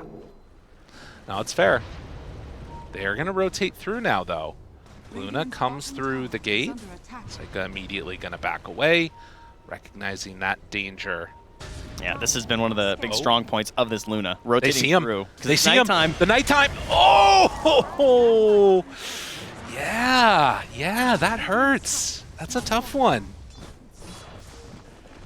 Meanwhile, right? At least GPK is getting something done here. It is scanned out by the Dire, so they recognize what's happening. They're all in here, farming it up. But these Lunas rotating through the Twin Gates, because from that 5 to 10 minute mark, you have the nighttime bonus. You want to move on through, see what's up. Need to be wary. Slight lead could turn into a bigger lead as WS is just going to drop right on to Toronto Tokyo. There's a disruption for the moment, and Akashi has already used everything, as a matter of fact. GPK steps forward. They bring in Makoto, get some separation there. GPK low on mana, but already a Doom out onto the Mars. A trade of 1-for-1 as all 10 heroes came to the bottom lane. Yeah, I don't think that Eclipse hit anyone. No. Between the disruption. Just completely dodged there. Oh, good defense there by BB Team, but Akashi is right back at it into that top lane and farming away. So not too much disrupted here.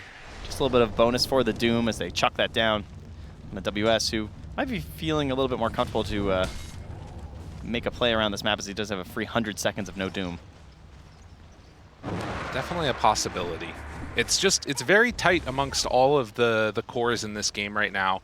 Of course, the other ability that we didn't really get to see there get used is going to be the Mortimer's Kisses, which paired together with the Arena is going to be really nice as soon as Yoka manages to finish off that level 6. Save also closing on 6 too, though, and we'll have that recall. So the potential to bring in the Morphling, or just obviously more likely trying to use the Storm just for the double inside of the same fight.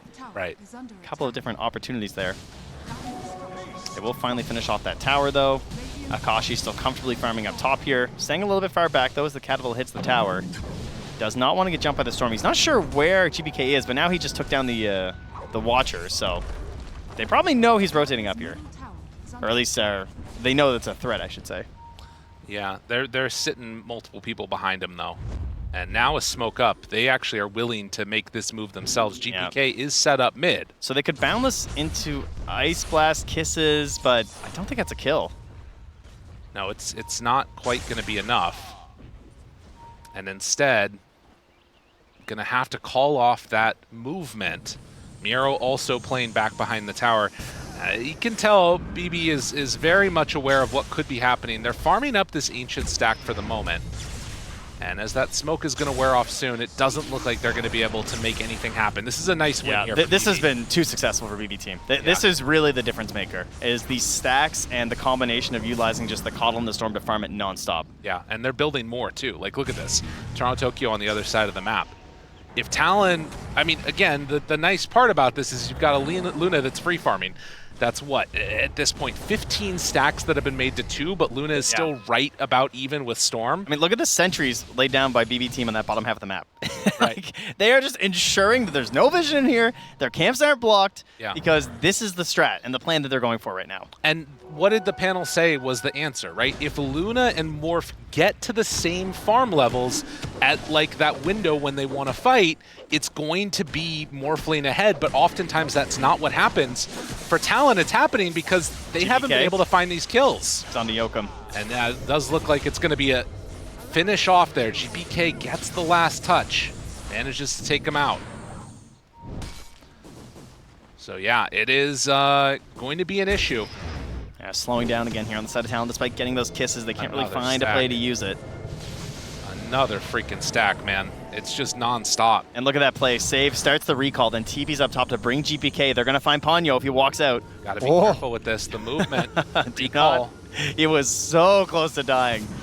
One more step and he was gone. Akashi will show on this. No, he's not going to show on that tower. Okay, he realizes what could happen. The economic game being done by BB is really, really strong. And, you know, we were sort of looking at the support duo and being like, Shadow Demon, Coddle, ugh, it doesn't look that great, but it's really good at stacking camps. It's great if you get farmed. Yeah. Like, if there's no fighting early, you don't have to worry about anything, life's good. And yeah, these are two of the absolute best supports at stacking, and that's all they're doing. And you look at the side of Talon, you think like, oh, you got Monkey King, you got Mars. Like, you can invade, you have the Snapfire, but they're struggling to just keep up that momentum and try and play on the other side of the map. They have the Blink Dagger, though, on WS, though, so it's time to dial it up right now. Smokes as well, backing up GPK. Illusion, Rune. Oh, he wants it. Not quite on the mark. Wait, it's still gonna click. Ice Blast going out. They'll cookie away and jump forward. Miero finds him with the Doom. Already out. Do they have enough? Can they bring any of these heroes down? Trying to take them down. Disruption is out. As the Mortimer Kisses are going to land, they'll kill Miero for that Mars. Now they're manning back up on GBK, but it's not quite enough to go in. Oh, or is it? Makoto turned upon. Ponyo low on mana. And Talon reset the fight. Psycho level 10 right now. So no points in the morph though, so can't do any tricky plays. Back to farming they'll go. They lose the Doom, you lose your Mars. Pretty well even all around. A lot of gold going back over to Akashi though, so that's going to help propel him towards the Manta. Yeah. I mean, he's staying right there, slightly ahead of the morph in terms of farm, but the big items that are coming out are going to be about the same. Yeah, now Ponyo getting into it as well, though, starting to stack up the Dire. Yokum has no fear. This guy's crazy, man. Just runs Well, I mean, he's got the Seeds of Serenity, which, as far as I can tell, are broken. Yeah, absolutely. You're not wrong. How can you die? I will say, like, now you've got Doom that's building into a Midas. I'm looking at these heroes, and it just feels like BB Team has a lot of very good scaling. They have spent so much of their gold that they've gained on sentries. Yeah. On the raiding team. It's actually comical. That's a good point. They're just all over the map and protecting everything. Like, you would think that there would be some bigger items. Makoto? They just find him and kill him. All right, that can't afford to happen if you're Talon. The recall, really valuable in terms of these movements. And it just doesn't feel like that. I mean, again, a much better game than the previous two games for Talon, but it still feels like it's leaning the BB way. At this point, they were down like 4,000 or 5,000, so who knows? Maybe it's fine. Yeah, they're more comfortable behind, so even perhaps a little scary. Oh, nice sentry here from Ponyo. Gets the OBS. It's GPK. Just does what he does best. Oh, yeah. Hits neutrals. WS making the move up. And a smoke from the Coddle as they'll pick up that Wisdom Rune now, finally. But 4 heroes up top. Ponyo planting a crazy OBS. Gets away with it. Sentries first, checks the pillar. He's doing a lot of these really sneaky observer wards that are just, they don't give the best vision, but they're really unlikely to be dewarded, right? Yeah. It does get some pretty good sort of rotations and where those movements would be coming from. Oh, they need it for WS as well, because just Mars is the first jump right. in this game, right? Unless Makoto can get some really solid vision for you, it's kind of all on WS, so he needs something forward. Well, nothing gained on that movement. They did get that good ward. We'll see if that can pay out for them later on. It's a 2,000 gold lead now for BB Team, as they are still sitting 3 up here top. Mortimer's Kisses with Arena and Ice Blast will kill anybody. Yep. As long as there isn't a disruption. That is the concern. Obviously, you get the Shadow Demon who, you know, maybe you can get some vision inside there, one way or the other. Try and get that save. And Saika does finally take a point in morph at level 13, so has the capabilities to make some plays, but has just been farming like a madman. No Vlads for him this game. He just went straight into the Manta and the Chrysalis. And eyes towards that BK. They are all mid right now. 4 heroes for Talon as they're watching GPK in the river. That's got to be tempting. Oh, a misplay. What? Did that miss? He missed the Boundless Strike, yeah.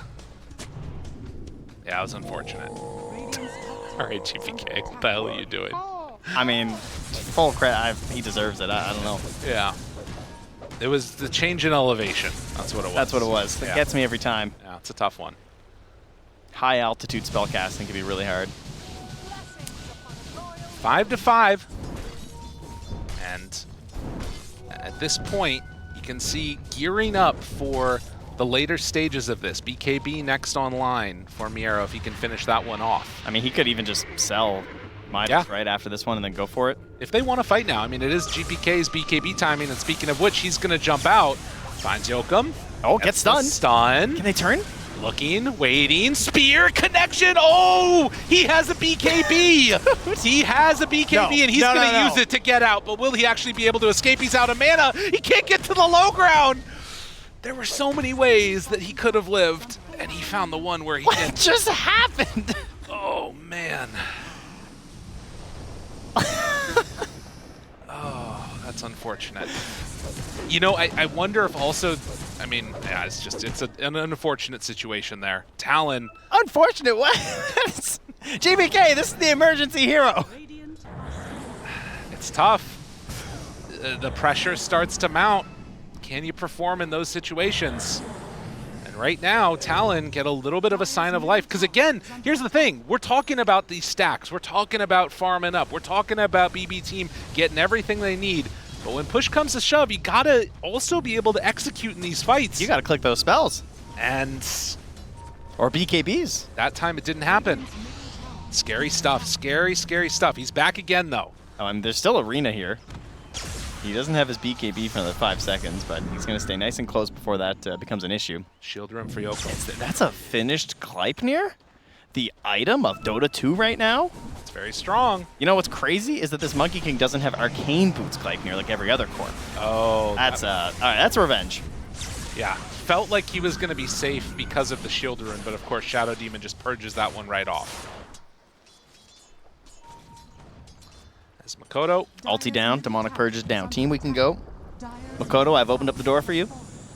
Already, they take down that mid tower. GPK looking, hunting, seeing if he can find anybody at all. But there is nobody home at the moment.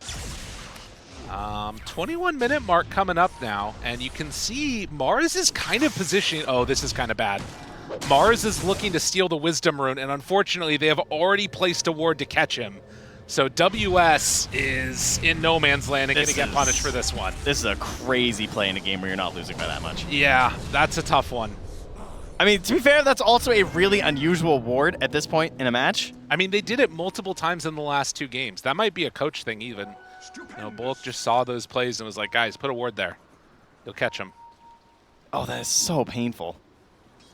Like, that's your do-stuff hero. Oh, yeah. He's trying to build a BKB. I mean, if you have a BKB, I'm okay with that play. Because you probably get out. But, yeah, that's a tough one. So they're going to grab the Tormentor after that kill. And that's going to give the Shard over to Save. So now he has 2 charges on recall. Okay. Very nice, very nice. 6,000 gold lead. It is still Luna that's top of the charts, and I will still say that, like, I feel a lot of this game comes down to how these Ice Blasts hit. Oh, yeah. Like, if you connect on those Ice Blasts, it is going to destroy BB. Recall coming in here. They're bringing the Storm. And Yokum, again, maybe going to be the one that gets found and punished for this. So they jump in, find that Snapfire mechs, but no way to get out of that one. Second recall brings in Psycho there with an amplified damage room, trying to give Talon a taste of their own medicine. An amplified Morphling. But they're probably just going to rotate into Roche with this, you would think. Because why not? Now, you know, Ponyo, of course.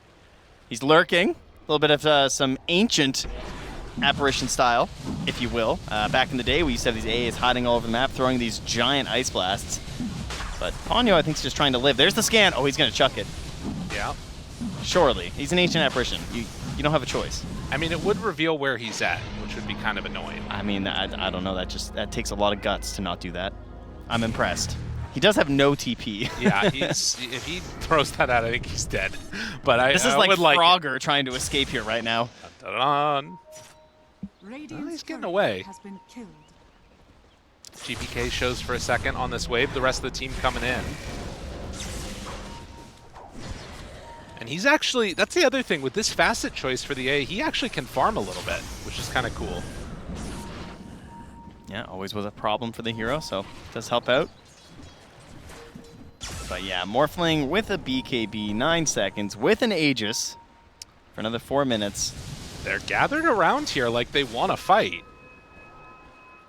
This is an interesting decision if they do decide to defend the Tier 1. It doesn't look like it, so they are going to back out now. So far this series, every time that BB team grows a lead and then tries to initiate a fight, things go kind of poorly for them. It's true. So they might hesitate a little bit here. Very good at building the lead, sometimes end up giving it away. And a regen rune for Storm. Oh, well, okay, now you have to fight. You don't have a choice. This looks pretty good for them. Now recalling, save, brings in Miero. Hunting, calls another. Finding one. Oh, they can't quite There's get a lot up of there. heroes Wait a minute, here, wait. Oh, he gets it! A blast immediately. There's the disruption. Now connecting onto 2. Mortimer's Kisses is out. Psycha BKB is already used.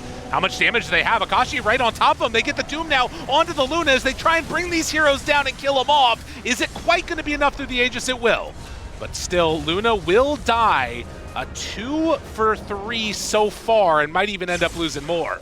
Makoto turns to fight onto GPK. Miero goes in too. Now Psycha onto Makoto. Does have the Boundless Strike. Turn around with the hit. And now connection. Do they have enough to spear? It manages to connect onto GPK. But they don't have enough damage left in the tank. And he just got his BKB as well on Makoto. Didn't have it for the engagement. Could have made the difference. And so, BB team, with that Aegis, they take a good fight. Still showing some signs of life there for Talon, I would say. Yeah, a lot of things went really right there, of course, for BB team. Like getting the Doom onto the Luna, they had to spend a lot of their initiation onto the Morphling, but then he gets disrupted and saved. So, I mean, starts out like you're like, oh, well, this could be a free kill, but there's the disruption right before the arena as well. So, you have your WS Mars here just spending a lot of time on the 2 supports, which is good, but Psycha and Miero are up top on top of Akashi. Right. And that's going to be a problem. They lose the snap, takes the Aegis, but then they lose Akashi, and then Makoto's here. He's battling it out, but imagine if he is like BKB, you know? Oh, yeah. Maybe this second go here, he could actually get a kill or 2. Because GBK kind of had nothing left in the tank. Right, and almost a full heal with the Boundless, but didn't quite have enough to bring him down. Although it does look like they're grouping together now and trying to make another smoke play on the side of Talon. Likewise. Yep. Arena's up, no Doom back yet. 30 seconds is a nice window here for them. Can they find the vision for a good arena? Oh, Makoto! Right onto him, jumps down. Tries to find him. That Shadow Demon in some trouble. Toronto Tokyo, he's living a long time. Not long enough. Psych off to the side. They kill off the AA. He has buyback. Can they make anything work there? Stun? There's the jump forward. The stun in the arena combination. They connect and kill. GPK has to zip away. Miero might be in some trouble as they keep their eyes on him. Oh, good blink out. That glimmer help there from Save. It might cost him his own life, but he gets Miero at a dodge.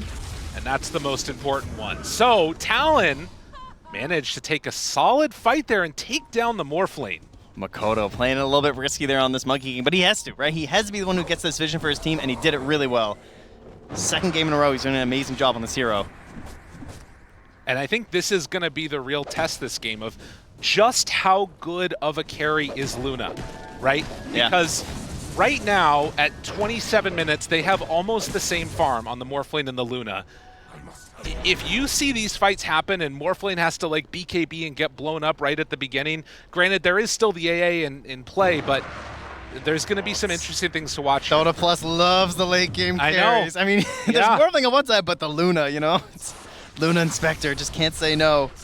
GBK's got that big control of the Aghanim Scepter you can see there, but all right, I gotta say, WS, there is something in that last fight that gives me the sign that this guy might be like a serious amazing player in the future, because that Morphling, most important hero, right? Chain stunned up, probably gonna die, and he still does spear into arena. Did you notice that? He didn't do arena and then spear. He had the time to do it, but this guy is so cool under pressure, he still does the riskier one. And GPK finds Makoto. Now they get the spear. Oh, he got interrupted. It takes it away. Toronto Tokyo, nice save there for the moment. Doom already used now onto Makoto and WS. He's in trouble. A blast will get thrown, but no follow-up. That's going to be a dead Monkey King. GPK jumps forward, wants to find him. Oh, he BKBs. BKB TP out, wants to escape, and will do just that. I'm just putting no risk on that one, huh? Right. So the thing that I feel like you're talking about there, too, with WS is, like, we already knew from the MMR, from all the rest of it, that this guy's a great player, but to be able to perform under pressure on land, that's a different dynamic. Yeah, just not to let it like mess you up, right? Like he's trusting the muscle memory, he's just doing his thing. He's not freaking out or panicking. But you know, after that great fight, BB team just come right back, get an important kill, waste a lot of spells on the side of Talon as well. Now, because like you can't just come back out here right now as Talon. I say that they're literally doing that. They have no arena, they have no BKB on this Luna, and they're just walking at him. There's no doom. That's what they feel confident about. Yokum gets away for the moment. GPK wanting to chase him. Akashi is off to the side. And yeah, I mean, a little bit bold to make that move. Oh, the WS? Wait a minute, he's got a Blink Dagger. Blinks up. They don't realize he gets away. So sneaky. He still has an FTP for another 20 seconds. Oh, jeez. I can't believe he got out of there. You know, Toronto was just like, come on. Like, yeah. Who walks out there right then? Did they expend anything else? Spirit Form, still Doom on cooldown for 30 seconds. There's no BKBs used. BKB about to be back up for Akashi. He's 9 seconds away from BKB, and it's going to be 8 seconds too late as they kill him off. This recall. I mean, this is the power. Sure, you lose this burst damage that you can get from the Solar Bind, but you're bringing in 2 massive damaging heroes here. With the help of this Agnum Scepter on the Storm, you know, you can control multiple people, and then Saika just finishes them off here with this Daedalus, plus the Nemesis Curse. I mean, Save had been my MVP so far for the series, and, you know, these calls that he's making of come join me now, I mean, unless they turn off disable help or whatever it is, he's going to keep making them in the right position. We'll see if it's going to be good enough. 10,000 gold lead for Bedbone. Right now, you take a look at this as well, and you start thinking about the way that the next couple of minutes work. If they can get a kill before Roche, suddenly Talon could get a pretty good control of this game, but otherwise BB are going to be completely all over the map. Yeah, I imagine they'll be pretty cautious about going high ground though, you know, judging by how the series has gone. So I think Talon are going to get a chance to fully regroup, figure things out, and then like you're saying, yeah, it's going to be Roche time. And that's going to be in a minute and a half.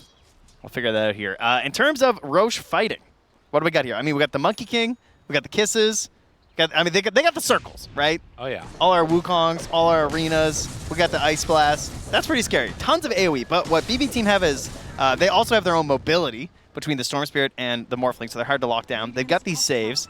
They also have this like big AoE heal that could be a factor if it's not being limited by the Ancient Apparition coming out from this Keeper of the Light. But BB Team, it's like the jump, right? I feel like they can just immediately blow up one hero and there's not much you can do. It's a little harder for Talon. They can do it with the Ice Path, but they still don't have this like great system unless WS manages to just hit the glorious spear, right? Right. Just harder. Well, and the other big change you saw there just pop up for a second, Ponyo has a Blink Dagger. Yeah, I love that on the AA. Smoke up now, 5 on 5. Just gotta hit it. Head through, Vision, WS, first point of contact. They break the smoke with the Monkey King in the tree form. That was on Morph. Saika still doesn't have Shard though on the Morphling. Just gotta be careful. Eyes up, Akashi shows. Now Yokum out front and center, the Doom, it's ready. They got it already, and now also the Shadow Demon ulti. He's gonna TP away. Does he survive through it? I'm not so sure. WS throws it down. AA Blast did manage to connect off to the side. Is it gonna be enough damage? Yes, Toronto Tokyo goes down, but 3 already dead, and Morph, he's managed to escape. Yeah, I mean, you BKB TP back to the fountain, but it doesn't matter. GPK still goes down. Break glass in case of emergency. GPK Storm Spirit, it's here. Save on his legendary Coddle as well. They know this combo. The stacking they did, and just to put GPK up top in the net worth, like, this is the kind of strategy that probably won't work as well again, right? It's not like people don't understand that they're going to do this idea of like the Coddle and the Storm, but the extent to which they relied on the stacks and abused that, I don't think Talon were ready for. No. Very clearly, they were not getting into position to come and contest those, and now you're in a situation where BB are walking up high ground. Roche is available. The question is, oh my god, those numbers are insane. Yeah, Toronto Tokyo more stacks than all of Talon combined. The big question mark has been, can they close out these games? Can they shut the door on Talon and not give them life and hope to get back into this matchup? And I think they're close to it here. Last game, it was 27,000 gold lead before Talon were able to come back into it.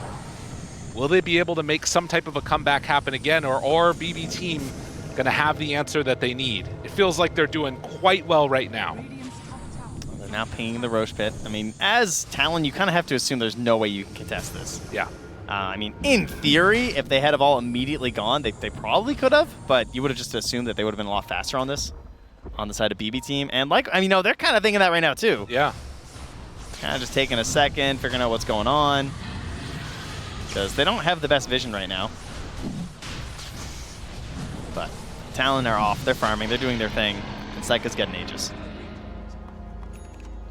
So 34 minutes in, and an amplified damage rune has been the savior for them before. Not again, surely.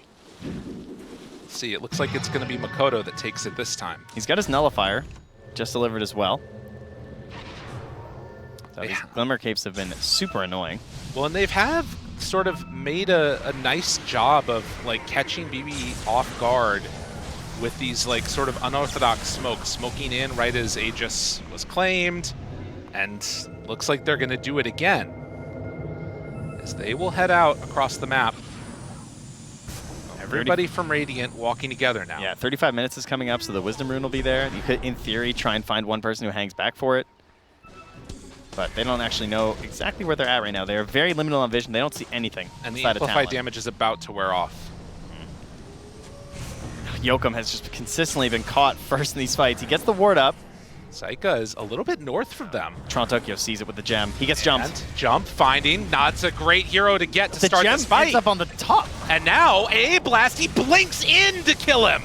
AA is gone, but now Morphling, he's in trouble. Morphling dead. Makoto, BKB, going to use that ulti right away and TP out, and will indeed manage to escape. So they lose the Mars, the Snapfire, and the AA.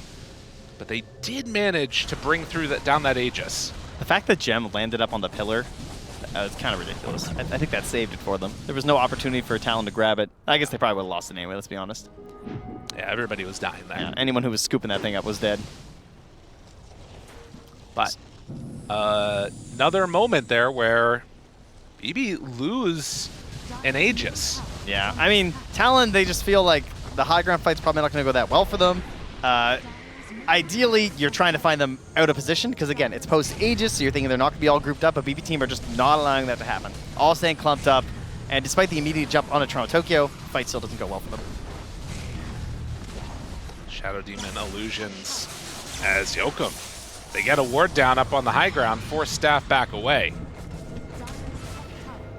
And the Luna illusions starting to do the damage to the tier 3 tower themselves. As a refresher is now done for Doom. There are just so many issues right now in this game with Talon that they need to address. And it feels like unless you're catching like everybody in a Mars arena, you're not going to be able to address them all.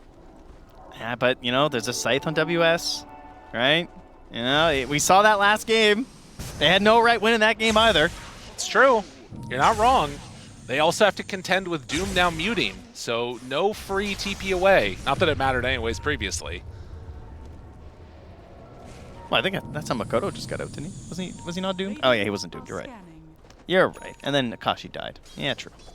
Fair enough, Lyrical. We'll see. You win this time. Gem picked up here by Ponyo. I mean, we'll see. You never know. Treant Protector deep wards. A couple of them down here on the south side. How does he have so many stacks and he's still level 14? That's a good question. Level 15, there you go. One second back. It's the 7 deaths, I suppose, you know. He's throwing the body in. Oh, yeah. But the question is, are BB team going to try and actually even make a move towards high ground? This is the thing, right? I feel like we keep on seeing these moments where they have such a big advantage, and then they kind of sit here and don't feel confident walking up high ground. which is understandable. It's really scary thinking about making this move, but then like around the Roche fight, maybe they end up losing the Aegis really quickly. Talon go all in, take it down, and then it buys this extra time where there's opportunities for Talon to pull it back in, which again, like all this stuff feels like it makes sense. It's always like the correct move from BB team, but as we saw, there's also some more opportunities where mistakes can happen. It's a tough nut to crack. Yeah, they're very close to some huge growth potential, though. Oh, yeah. Storm's almost 25. I think he just got his Lincolns delivered. Save almost has BKB. Oh, never mind. He went X. Okay. Okay, I could have sworn he was just building a BKB. All right, let's go. X time. All they need is Doom on the right targets. If they can find these heroes out on the map, that is a Monkey King illusion. The Coddle Eggs is such a good counter, though. If the BKBs are down, or like you just force them out in such a bad circumstance. Waiting. Nero going in pretty deep here. Not finding anybody, not finding the targets that they want. Talon out on the map. Well, all of BB are together. It is nighttime, so it's not the best time to go high ground as well, since Talon might have the edge on you, thanks to the Luna. I mean, I can't help but feel like I'm looking at these buybacks. Nobody on Radiant has buyback. That's fine. No one's ever lost a game to a Luna running down. It's just... I want to feel more secure. I want some stability in my life. Well, they're not going high ground, so... It's true. You've got it. You're not wrong. I'm seeing all of these things line up together, and it makes me worried about what happened last game. Talon, on the other hand, they are farming those buybacks. Very close on snap. You can see 21%. That is crazy high for a 23k depth. Yes. I'm just going to say. Yes. That is very unusual. Maybe they know it's Bet Boom. I don't know. You mean they know it's Talon? Positive commentator lyrical, okay? Don't let the facade fall down, okay? People still think you're really positive and wholesome, okay? You have an image to maintain. That's true. 23-14. As across the map, it's the Hex that's online for WS. Spirit of Suns fan. This is another ward where they found some really good openings earlier for BB. Can they do it again? No, everybody is left now. Almost 25 here for GPK. Slowly getting that up. Smoke up. And save. Dude, how long has he been there? Save just been chilling down here. He's going to bring in a friend. Makoto. This. Careful, careful. GPK. Okay, more friends. Everybody, come on. Everybody's here. They're definitely... Oh, Ponyo. Oh, he gets the ward down. Gets up there, pretends to be a ward for a moment himself on GPK. Do they see him? If he comes down low ground, they'll see it.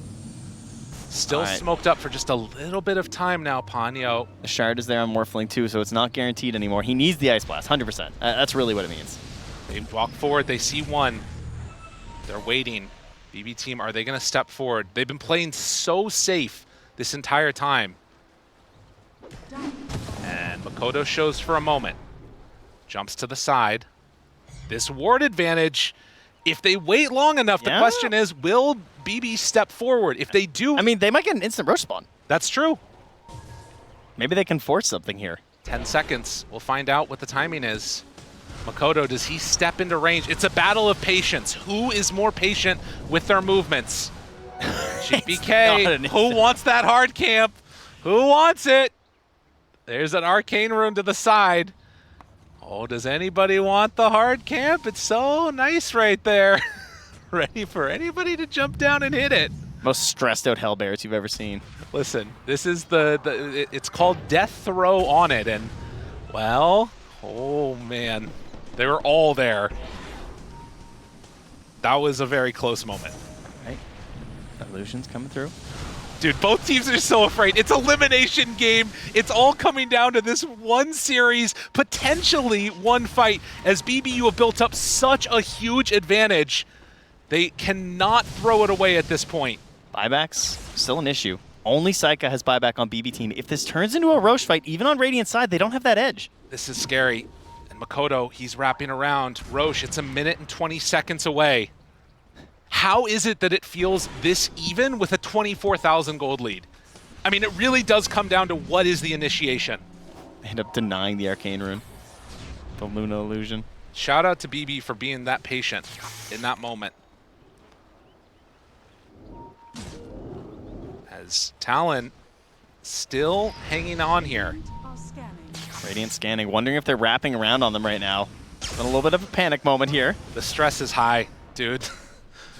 It's a very scary situation.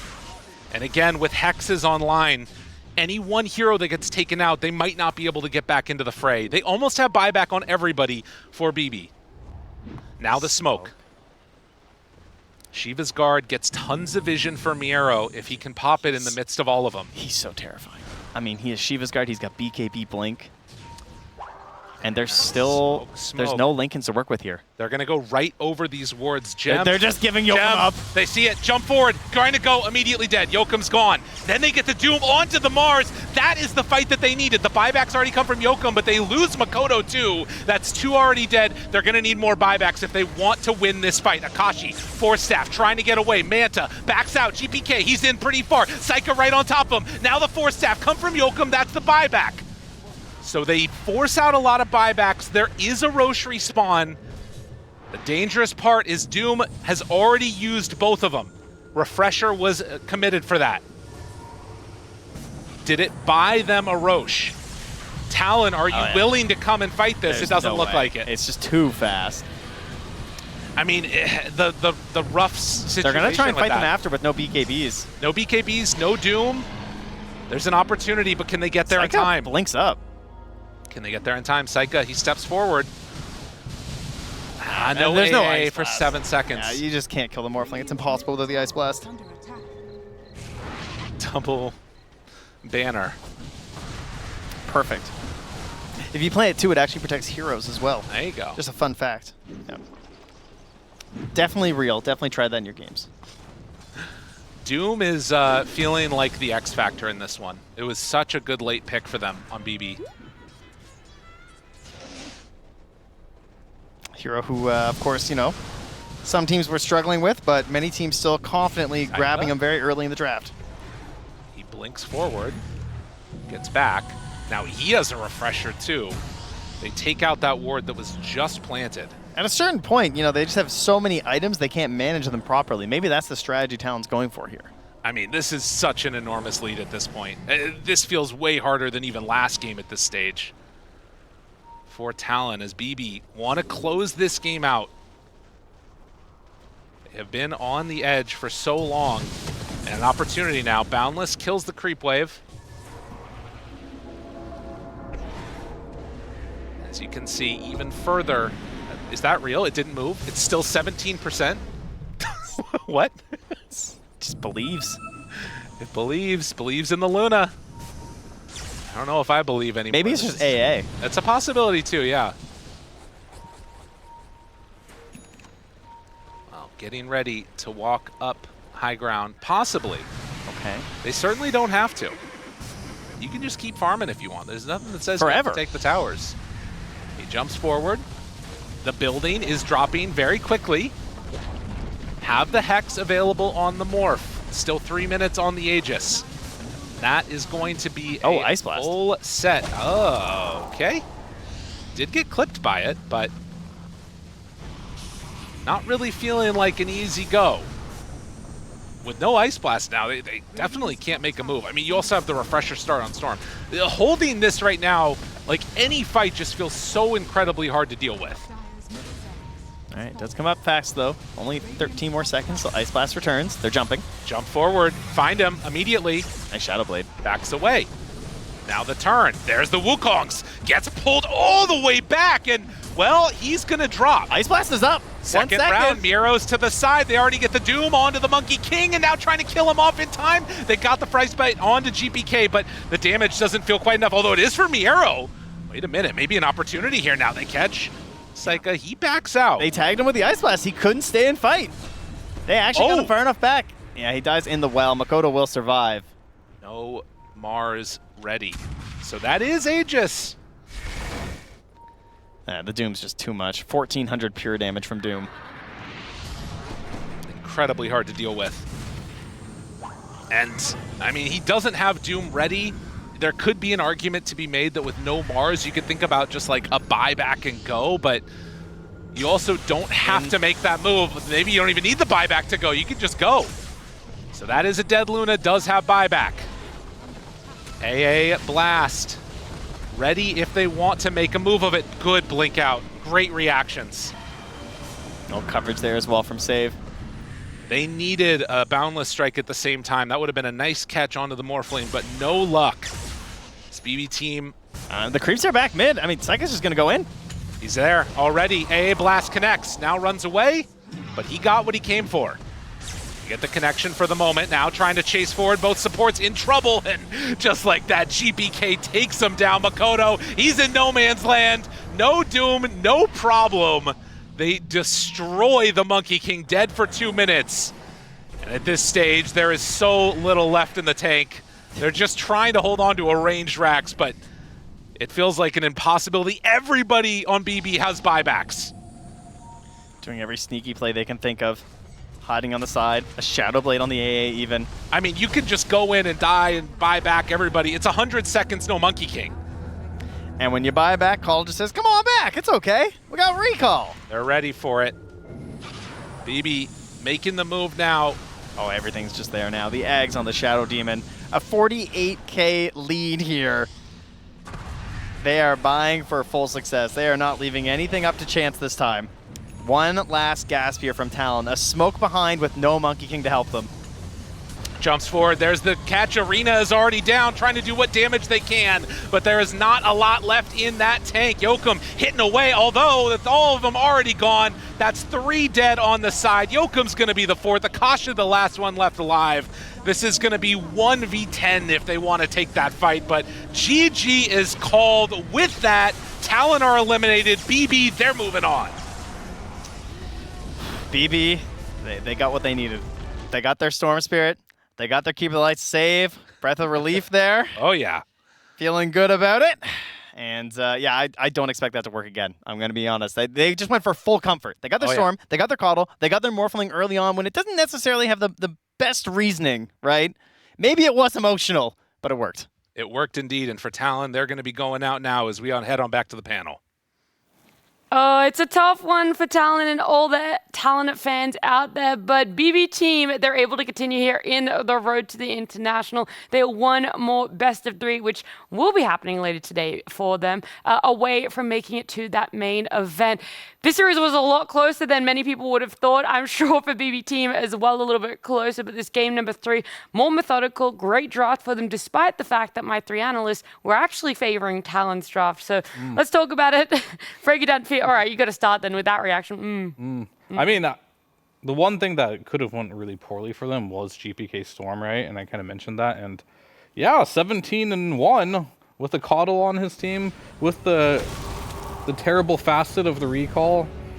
Did a lot of work there and ended up just like having so much mana in these fights to kill everyone. They didn't have the answers to lock down the Storm. I'm not sure what they could have done. Like in the past, I know Mars would buy Yules to kind of lock down the Storm, but it's just not really meta anymore, not something you want to do. So GPK just had the freest game of his life here and really delivered on the Storm Spirit. I can't say anymore. 17-1 with 45k hero damage, way more than anyone else on his team. They just didn't have an answer. Yeah, that man was running around with like 25 galvanized stacks by the end of the game. That's when you're having a great time. I feel like you should say what the galvanized stacks do for people who might not play Storm Spirit or It's old Bloodstone, gives you mana regen. If you, per stack, if you die, you lose, I think, 1/3 of them or something like that. Dying is pretty impactful on Storm, so... Just don't die like GPK. You pretty much, like, to be a good Storm these days, you really have to value your own life, and what's the most impressive about GPK in this game is that despite not dying, it looked like he wasn't valuing his own life. Like, even in this fight, we can see that he's playing very much so in the front. He is protecting Nightfall. He's protecting his backline supports. There's even a fight that we saw, like, he's always going in first, right? But there's a fight that we saw that he, at like 200 HP, zipped in and tanked a spear for Miro to survive. And he survived and Miro survived as well, and it made the fight favorable for them because he did that. So he was playing very aggressive and yet still not dying. So he pushed this hero to its absolute limits. I mean, on top of that, I felt like the reason why they couldn't really kill the Storm in a lot of the fights because Miro, he was really decisive with his jumps. He caught, I think, the Mars a couple of very crucial team fights. He takes out the arena out of the team fight. And yeah, I mean, if you don't get him, because he had the Hex as well. So if you take the Mars off the picture, the other heroes kind of can't really deal with the Storm. Yeah, it was a great decision for him as well to go on that Mars. In some of the fights, he was also going on the Luna, so it felt like for this Doom, he had two great targets. Talon didn't really know how to combat that either. It felt once one core was doomed, okay, we want to try and disengage. It really isn't that easy to just disengage from BB Team and what they had done for themselves. They tried. Yeah, they really did try, but this was Ponyo's item build? No? He went Blink Shadowblade on an Ancient Apparition. Really? That was his... Didn't Lunar also go Shadowblade? No, the AA had a Shadowblade. So they had two Shadowblades. So the 5 and the 1 went Shadowblade? Yes. Yeah, he was just trying to hide from That's how badly they're trying to run. He's just going to blink and Shadowblade away as an AA. Wow, okay. There it is in all its glory. That is the build. That is a glorious build. A head scratcher is maybe how I would have coined this one. He had Solar Crest earlier. I mean, he sold it in the end. You know who else had a blink? Morphling, Nightfall.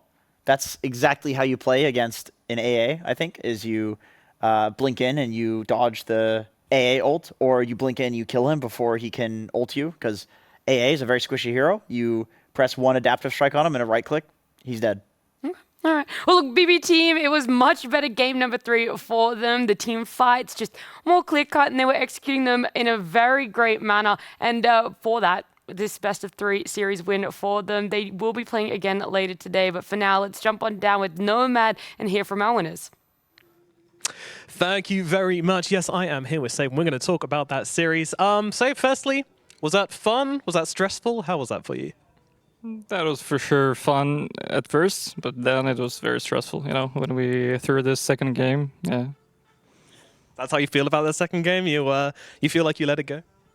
Yeah, I mean, I felt like it was an easy win, but we played very bad. Maybe me personally also.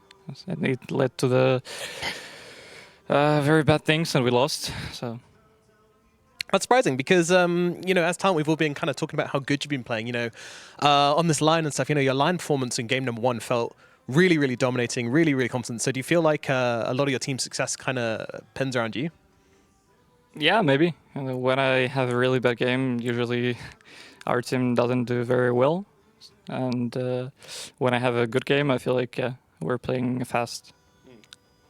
That's very interesting. Well, we did feel a little bit of the stress. I mean, obviously you've had some really, really good performances, and then stress kind of came in a little bit. We had the unfortunate item situation. You want to talk about that a little bit with Game 3? I mean, I just dropped my circlet on the ground, and they deny it. It's probably because of my mouse. I mean, I play an office mouse, that is a $5 price, and I feel like I didn't change it for 1 year, and it's probably broken. I had something similar in my pubs. Maybe should I change it?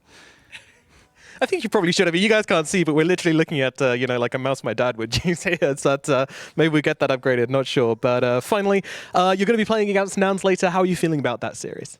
I feel like Nouns is a good team, even though we played against them our first game at this TI, and games weren't that hard, honestly, but I feel like they became a better team after our series. They won the team spirit, they took the one map of Gladiators.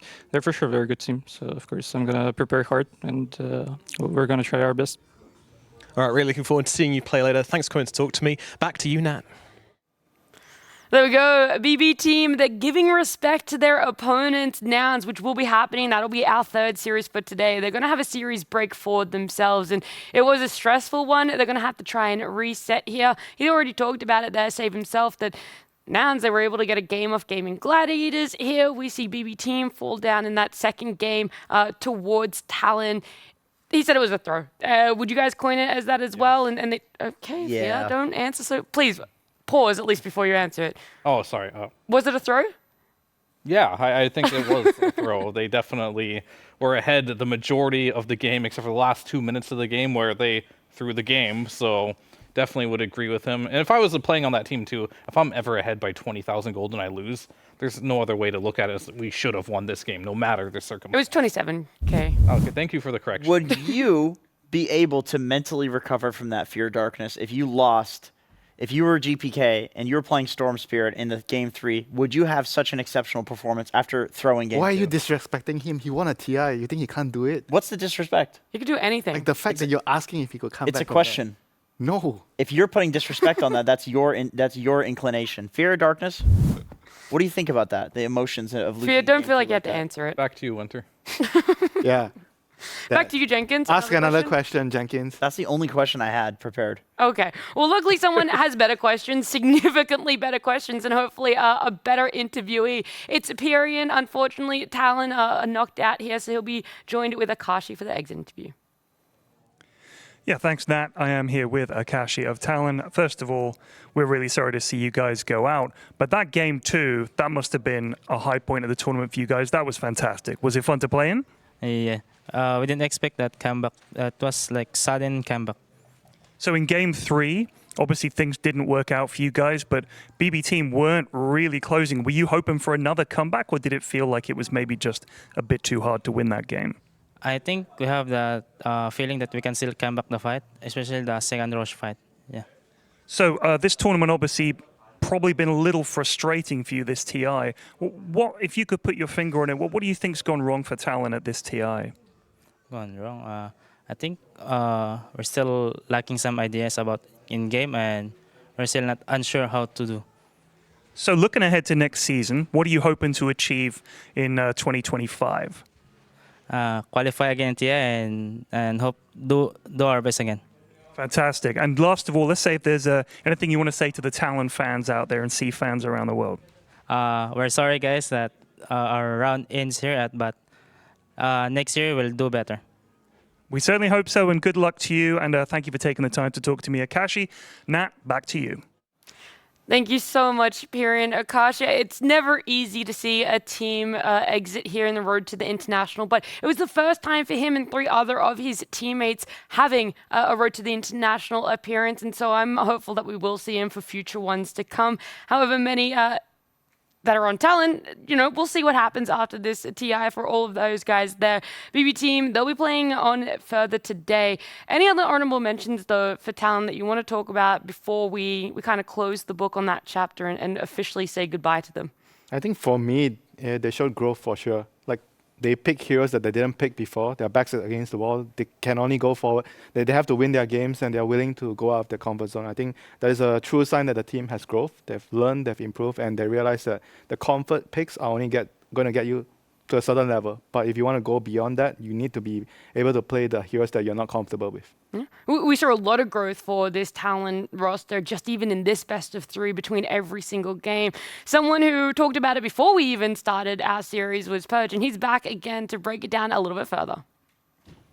Thanks, Nat. Yeah, when I talked at the start of the day, I wanted Makoto to play less carry-focused heroes. I wanted him to play tempo heroes, and he actually did that in most of the games. He played Monkey King in Game 2 and Game 3, but his laning stage had something to be desired. It made me realize that I'd seen this Monkey King versus Storm matchup before. Watch how he's playing this match.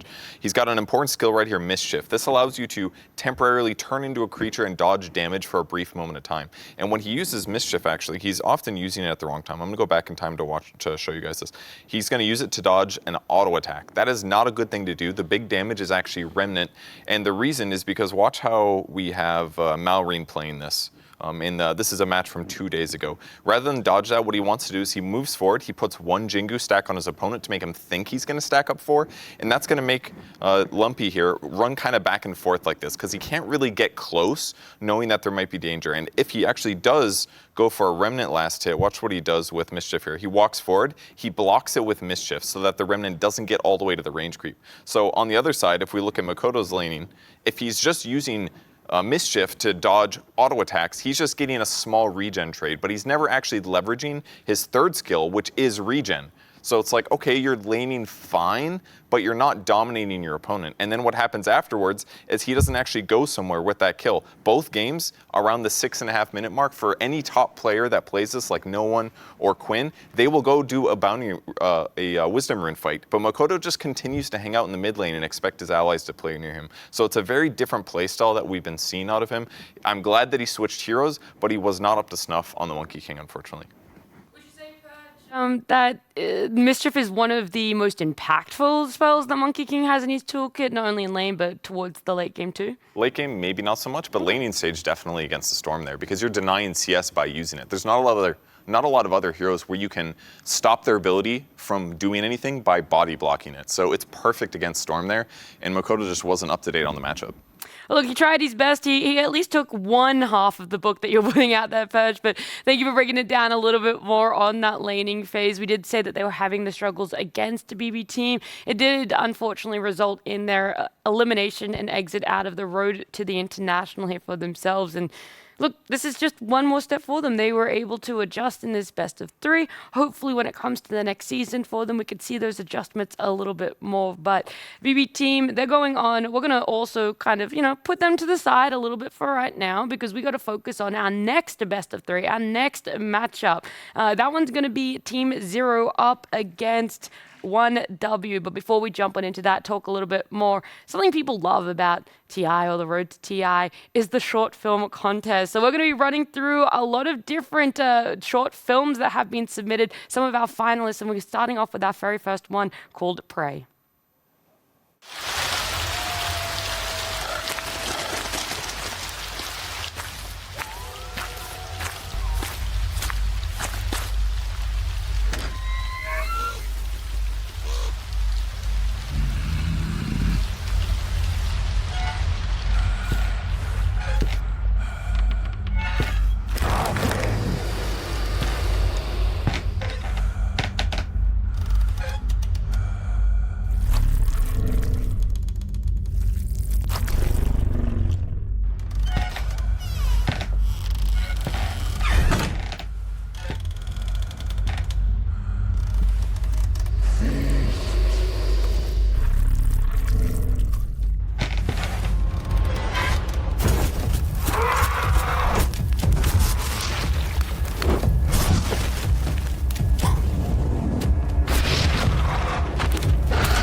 That does feel like the classic Pudge experience there, right? When you think you're the one that's going to get the kill, you're going to come out on top. Well, he pops out of nowhere, and that hook just...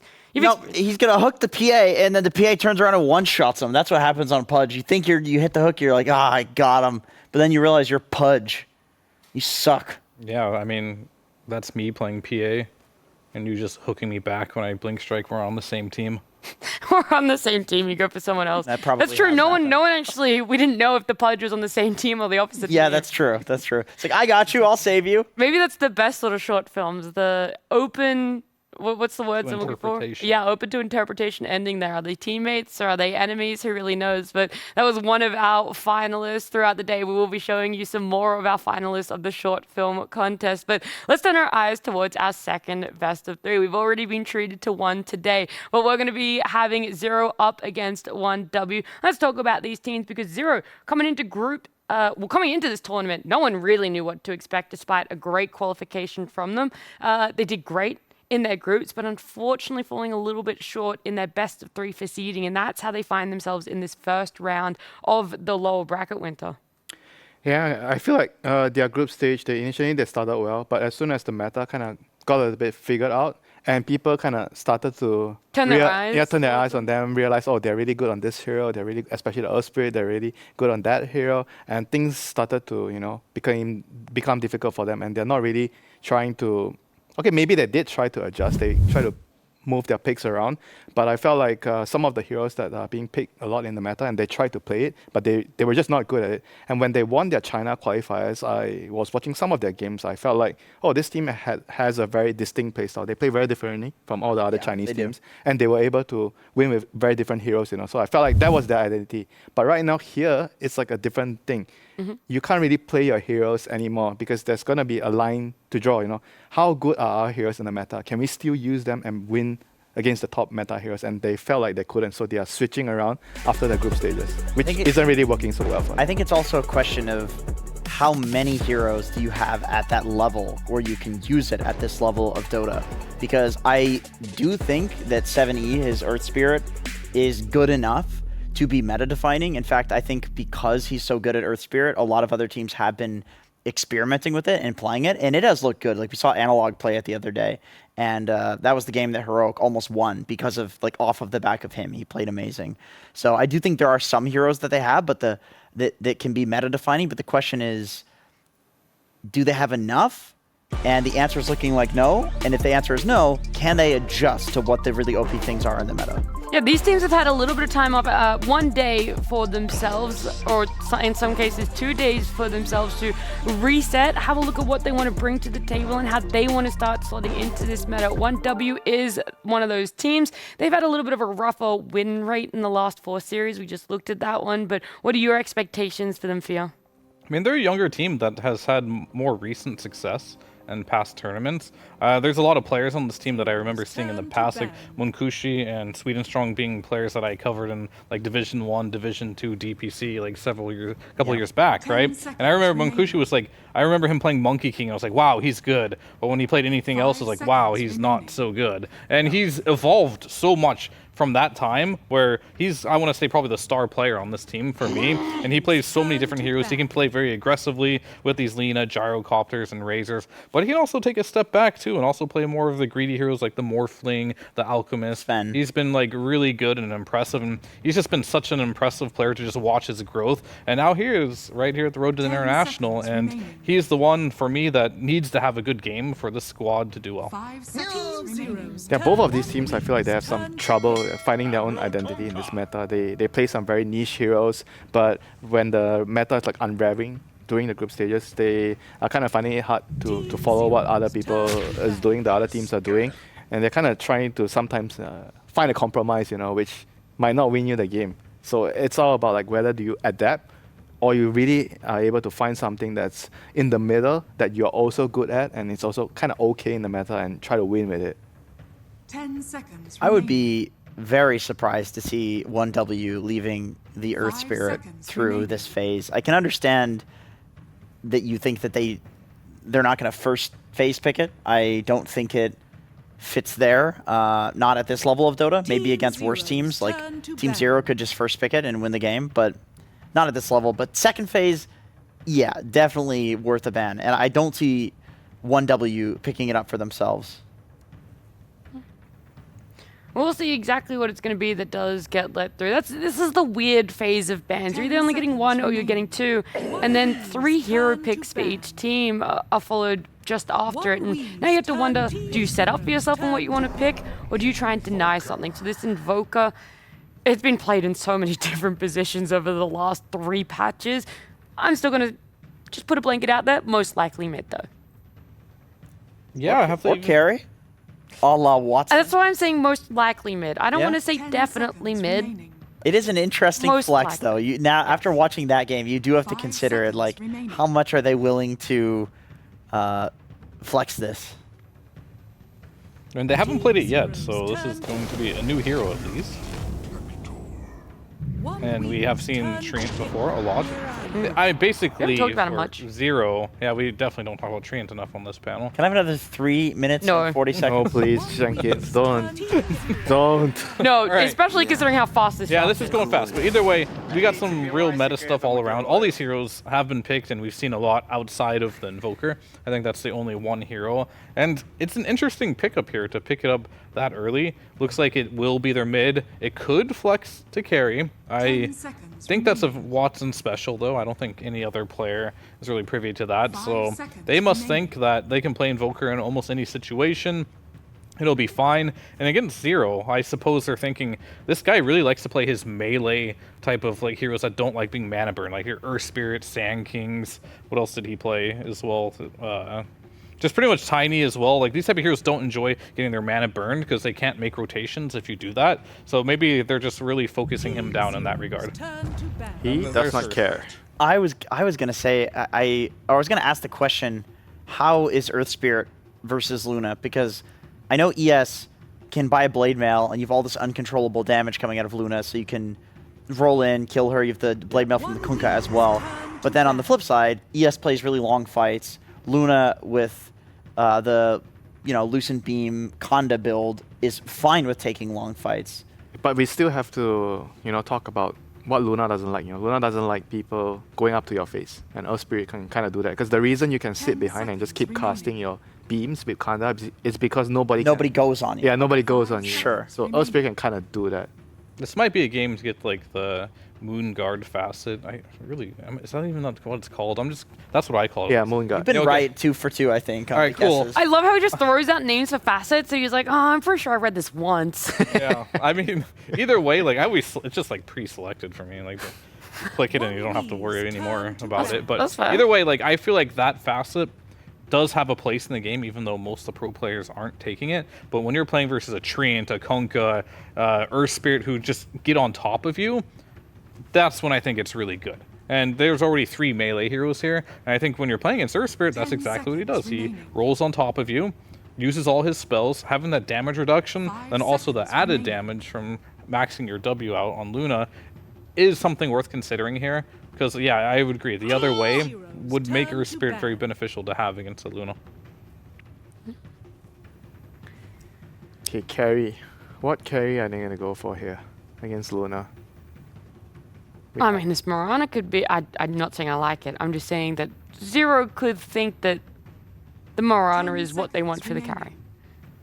Yeah, that's true. And then they could pick another 4 position.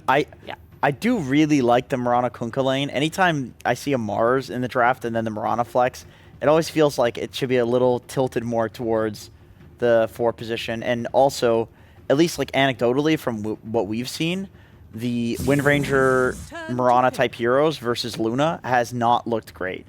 Like one Conda Lucent Beam, and these heroes are like 50% HP. They have to pop their BKB, and it feels really bad. I also think like that Weaver. the jump of Bat kind of deters the carry Mirana. But you think Weaver? I like Weaver. There's Yeah, no I think stuns. Their stuns are really low. Okay. Did a little investigation work on, at least in high-level pubs. Luna's losing a lot to Weaver. This is the worst matchup. It says Marcy's bad, it says Ursa's bad. All these kind of make sense, right?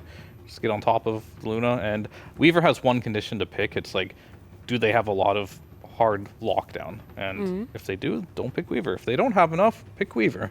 And it can be quite good. I would imagine Faceless Void is also good versus that hero, but his laning is just way too hard to make work. I guess Faceless Void counters every hero in a 1-to-1 matchup. Yeah. But he's just too hard to kind of... Nope, not Wraith King. right. I mean, he does. Wraith He just Wraith time King walks in, counters- kills the Wraith King. As he respawns, then you chrono him. Yeah, Wraith King counters Wraith King in a 1-to-1 matchup right now. And a tree plus Faceless Void seems a little scuffed. Wraith No, King's the I only like hero in the Weaver. Dota that can literally kill himself if you double tap the ult. Yeah, that is true. Yeah, the pre-ult, very strong. You blink in and slow. Whoa, okay, so Mirana carry, or we're bringing back the old Dark Willow carry, which I'm not sure it's in that position conceptually kind of cool. I could against see Luna. it. Yeah, I could actually see it against Luna.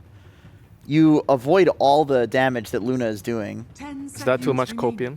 No, I mean, like, okay, why did we pick it in the past? We picked it versus agility heroes that have high armor. Didn't we do pick it magic against damage. Moeta specifically? We picked it versus Morphling. We've picked it versus Terrorblades. No, this hero's been picked as a magic damage carry against other high agility, high armor type of heroes. I am not saying 100% it is going to be that, but it could be. It's not, unfortunately. It is going to be the Mirana. I liked, though, that we threw that one out there. It potentially could have been. Who knows if that was even ever on their radar of thinking about it. But, no, we got the Mirana. What feels like a pretty stock standard at the moment. Yeah, it's an okay hero right now. It has its place. I think in general, this matchup against the Luna is both good and bad, right? Because like the good part is you do a lot of damage and you can kill the Luna before she can Satanic up. The bad part is you're a little bit squishy, and as you mentioned before, this Conda build, you just beam the Mirana, she could die very easily. So I think it's going to come down to a lot who initiates on who first, so the other carry can input the damage. I think Mirana just needs to jump in. You can't just play from far. You just need to see your team. If they are going in, they catch the Luna. You just have to commit. Don't try to like just be on the outskirts and just waiting and being unsure. If you want to go, you just have to go. I felt like overall Team Zero's lineup here, they have very, very good team fight. Kanka, Treant, you know, they have a lot of like big spells, and I think Mirana is going to be sufficiently protected in the team fights. Yeah, that's true. There's a lot of frontliners for her and like heals. And I do also really believe in the double blade mail that's going to be coming out of Team Zero. I think like almost all of the 1W heroes suffer to blade mail. There's going to be a real timing there where they can run around and be really active with the Earth Spirit, plus the blade mails where there's no BKBs on the other side that I think Team Zero can take real advantage of. I'm more curious about this beast. We didn't really talk about it. I feel like that adds a little bit more to the lockdown on the side of 1W. Might be enough to burst through a Mirana even if she gets in there. Either way, we've got lots of questions. Hopefully they get answered by one of our coaches who's joining Nomad. Thank you very much, Nat. Yes, I'm here with the legendary Blink. And my first question is going to be, what is your confidence in this draft? Is this a win? 我们首先想问的是，你对这个阵容的信心有多少？我觉得信心很足，就是跟我们赛前准备的选出来的也差不多吧。I think we are very confident, and it's exactly what we planned ahead of this game. Brilliant. So everything's going to plan. You were talking with the team there just before you came out to us. Can you give us an idea on what you were saying? 我们看到你就是进来比赛房之前有跟队伍就是有一些小沟通，可以跟我们分享一下说了些什么吗？没什么啊，就是觉得打好我们自己的，我们就是什么队伍我们都不怕吧，就。Nothing really much. I was just telling them that as long as we perform our best, we're not afraid of any team. All right, and then very quickly, what could go wrong in this game for you guys? 如果需要就是挑可能会出问题的地方，能挑出来吗？可能会出问题吗？不知道啊，这个确实要看打的吧，比较。I don't know. We'll just see. We'll just have to see how it goes. All right, let's see, and we'll find out exactly how this game's going to go down with Cap and SVG. Two teams that represent the new generation of their respective regions, but one of them is going to be going out last place here at the International. Will it be Zero or will it be 1W? Avery, you got any early thoughts about this matchup? Should be an interesting one in terms of nerves, LAN experience. Like, can your veteran players, you have them, even come through for you in the clutch? The one guy I look for in that regard in this series might be Erica, right? Like, this is a carry player that goes back to multiple TIs, has the LAN experience, has gotten top 6. A lot of people forget about that VG roster, where that was a really strong roster at the 2021 TI, and they were cruising through that until they went up against another Chinese team. So this is a guy with deep LAN experience. In theory, this is a team where he can kind of lead some of the newer guys and put them on his shoulders and say, hey, you know, give me Mirana, give me a carry of the tournament, let me pop off. That said, he's against, like you said, the new generation of CIS here in Munkushi, his carry foe on the other side. I'm excited to see what he can bring to the series as a whole, because he is a very explosive carry player. But I think, as a lot of people said, the ceiling's very high for this 1W team. Sometimes they just crash and burn, though, too. Yes, I feel like that they were coming into this tournament with some momentum, but everything that we've seen from them at this International has not reflected that. No. I think that they have really underperformed at this tournament, but if you're going to start performing, now's the time to do so here in the lower bracket with elimination on the line. They will not have that experienced TI attending voice on their side, though, and that may leave them at a bit of a disadvantage when it comes to this matchup. I think that's why a lot of people are looking forward to what they're going to do at this event, because if you go to the LAN right before this, that Elite League, like, they took Liquid to a Game 5 in that Grand Finals. Yep. And I think a lot of people were impressed with the rigidity they showed, you know, being able to go deep in a high-pressure match like that and go the distance, and some would argue should have even won that series. Yeah, I mean, they're playing in a LAN environment with an audience, which, you know, you don't get too many tournaments. Exactly. Too many chances to be able to play tournaments like that. This lane's looking a little rough for the Earth Spirit, but, you know, get the 2-minute water runes. Should recover the regen here. Seems like they have not lost faith in the Earth Spirit, something that they are rocking in the qualifiers, the Chinese qualifiers, and something that they also ran here at this International a couple times, though their last matchup was in that series against Aurora, where they got knocked down into the lower bracket position in the first place. They did lose that Earth Spirit game. but it seems they still believe in it. 70s, it's one of his favorite heroes, so. Well, maybe Blink believes in it. Yeah, that's... yeah, he thinks 70, he's like, no, man, don't pick that for me. I don't know, man. Blink's... he's a very interesting Dota legend, as was said. Yeah, what do you know about Blink and personality-wise? Obviously, part of that famed Wings roster, but obviously being from the Chinese scene, a lot of the Western audience doesn't get to know too much about him. What have you heard?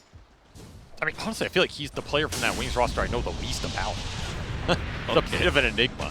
All I know is that guy was an absolute beast in mid lane, and he played everything, and he was like 5k MMR. So if any of that has bled over into the Zero squad, not the MMR part, but the willingness to play anything, be confident in it, not be afraid of your opponent, I think that's what we saw in the interview.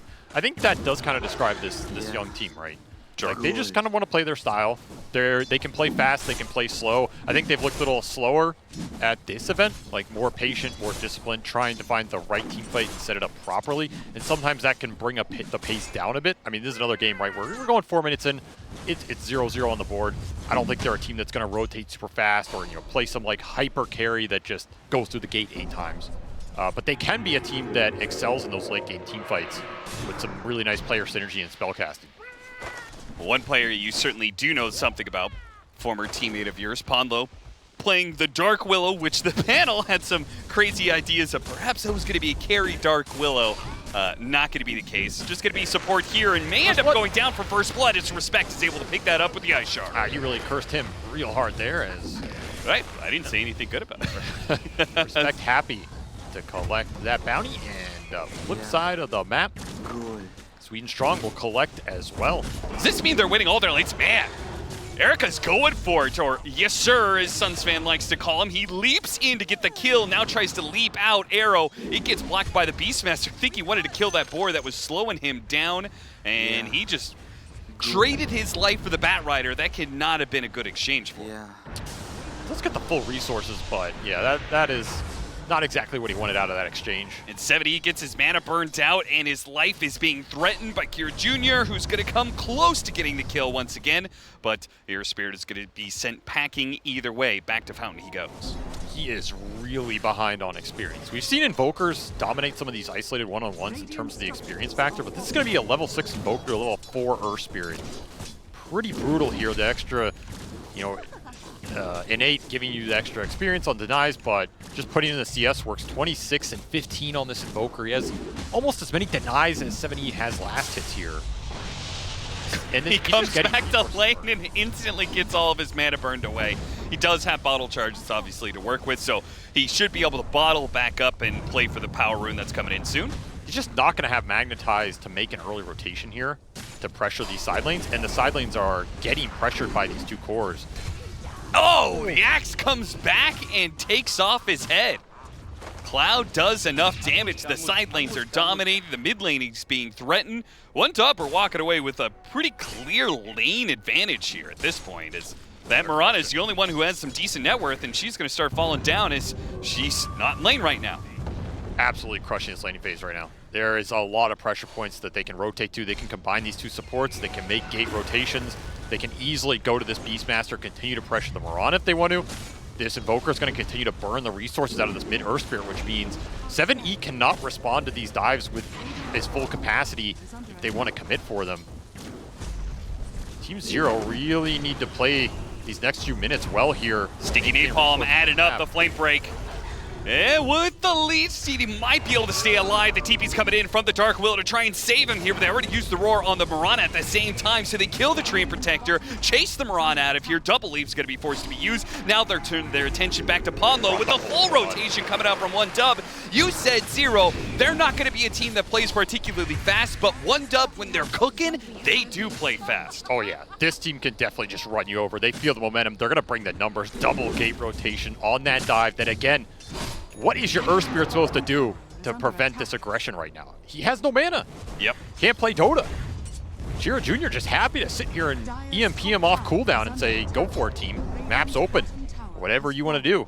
I almost wonder at this point in time if he should just make a rotation while he has some resources from the refilled bottle. I mean, let somebody else take the mid lane, you know? Rotate where? This bottom lane is gone. It is off the map. Your Mirana's into the jungle. You will at least split the Wisdom Runes here. Little saving grace, but this is a decent lead out of the early game. You also have to look at the experience advantage continuing to add up here, and gotta get a fight going at some point off this Earth Spirit. In the next few minutes, I would think maybe 8 or 10-minute power runes is what you're going to look at here if you're Zero. Trying to secure something for 7E and fight around this Magnetize, as once more, say goodbye to your mana. It just doesn't stop. I mean, he even went Raindrop, which, yeah, it saves you some HP, but what are you doing with it, right? And you'll not get the power rune. Oh, got him on the flip break, and that was enough. It pushed him from being able to get up the cliff. What a hit from Sweden Strong. What a sad death, dude. I mean, like, you just have to feel for him. What is he doing? There's no help. He's on an island. He's getting ganked on the runes. He has no mana for the whole early game. Yeah, look what's happening here. Their hard camp stacked up. Beyond's trying to farm that up. And Respect, maybe he isn't able to take much of this CS, but he's taking the experience, which is the current problem for Team Zero, as they are lacking in the levels. Do you get the boat on the Kunkka? Maybe that's another big spell you can try and make some play within this early game. Bring the Kunkka to mid, land an X combo on Invoker off a roll kickback or something. Sounds like a lot, but this is the kind of big core kill you're going to need to rebalance this early game, because the downside, as I was about to mention, for Team Zero, is the stacks are being created in this triangle right now. I think a lot of them are going to go to the Beast Bat, but you could just mass stack these Ancients and give it to this Luna right now, and she's going to be absolutely massive. Yeah. Like, this is where this hero thrives. Give him a good laning phase, get the stacks up. Munkushi's just he's gonna be a god this game. Well, for now, they'll give some stacks to the Batrider Beast, as you said, because Munkushi hasn't had to leave the lane. He's got an entirely vacated lane to play against, so he's getting both lane farm as well as some neutral creeps at the same time. Tusk gets caught by a Torrent into a Bramble, but yeah, he's able to zip on out of there pretty quickly with Drinking Buddy. Still going to be caught, though. He'll die, and the X back on Akira Jr. is going to bring him into a watery grave. So Team Zero finally managed to get on the board with a couple of kills, and now some pressure onto the tower. Not too bad. Really important move to recover this early game. Brought the Kunkka to mid. I think this was absolutely the correct play, and executed it fairly well. Baited one dub in a little bit and get the turnaround. 7E finally doesn't have to dodge an EMP for his life, and gets a power rune as a reward. Yeah, the latter half of the Solar Flare makes it really easy for them to put a bunch of damage on that mid tower. They're able to finish it up. They get a power rune, as you said. So there were so many great things that came out of that move for Team Zero, and yet they are still 3,000 net worth behind. Got to make do with what you have here. The one thing I do like about their lineup is I think this Invoker is going to be under threat this game. Like, if you get Overgrowth, X, Brambled, this arrow follow-up can be pretty nasty for your hero to try and deal with. Until you get, you know, like Hurricane Pike and that kind of thing later. You have a Snowball save, potentially bail him out. But these early game fights, if you can connect your spells on the side of Team Zero, I think you're favored with Boat, Magnetize, plus some extra stuns coming through. So if I'm one dub, I'm just trying to play the map more. Like, continue to get the stacks up, boost my own economy, play through the Invoker with some casual pickoffs, but not really get sucked into these straight 5-on-5s like we saw in that mid lane. At least until your Luna's ready to join you. Make a quick smoke top, look for this tower, send the Cobalt in. Beyond makes a pretty good read of the situation there. Dude, he just abandoned the Cobalt. It's free GPM. And free gold for Team Zero, even if it's just a little. So it's just going to be Blade Mail Rush for 780. Doesn't feel like he can go something greedier like Vessel Urn into a later Blade Mail, just wants the tank ability and the frontline potential. Oh my god, that is an 11-minute Agam Scepter for the Beastmaster. I mean, benefit of the stacks, right? He's got 112 CS, so... and he's 2-0. And he got that tier 1 bottom, I believe. He's a level 11 in 12 minutes. Oh man. This might be one of the baddest Beastmasters I've ever seen out there. Yeah, this is crazy stack. Well, they could probably do Roshan on the Radiant side if they want to. They're strong enough to make that kind of move. Any detection? Not going to be able to spot him. Pops the dust out and gets him on the overgrowth into the arrow. Nice combo. A tornado stalled some of the damage. Deafening Blast will do that further. Gets in front of the block there. 7E isn't able to get the roll onto Chira Jr. They do have a boat coming in, though. Maybe that can fix things. A boat onto 2, a roll back in from 7E. Munkushi, though, is on the side here. Pops the Eclipse, scares back some of Team Zero. Nobody quite dies. The Snowball's going to pull Tusk out of position. Tries to use Drinking Buddies to pull himself out of there. Not going to happen. Here. Cloud, meanwhile, in the mix of this, with an Aghanim Scepter this early, it's not something Team Zero wants to hit, and even the neutral creeps are playing against Team Zero as a Centaur Stomp catches Beyond in the middle of the act of retreating. A 1-for-2 exchange in the end. That is favorable for Team Zero. I mean, they call him the Beastmaster for a reason, you know?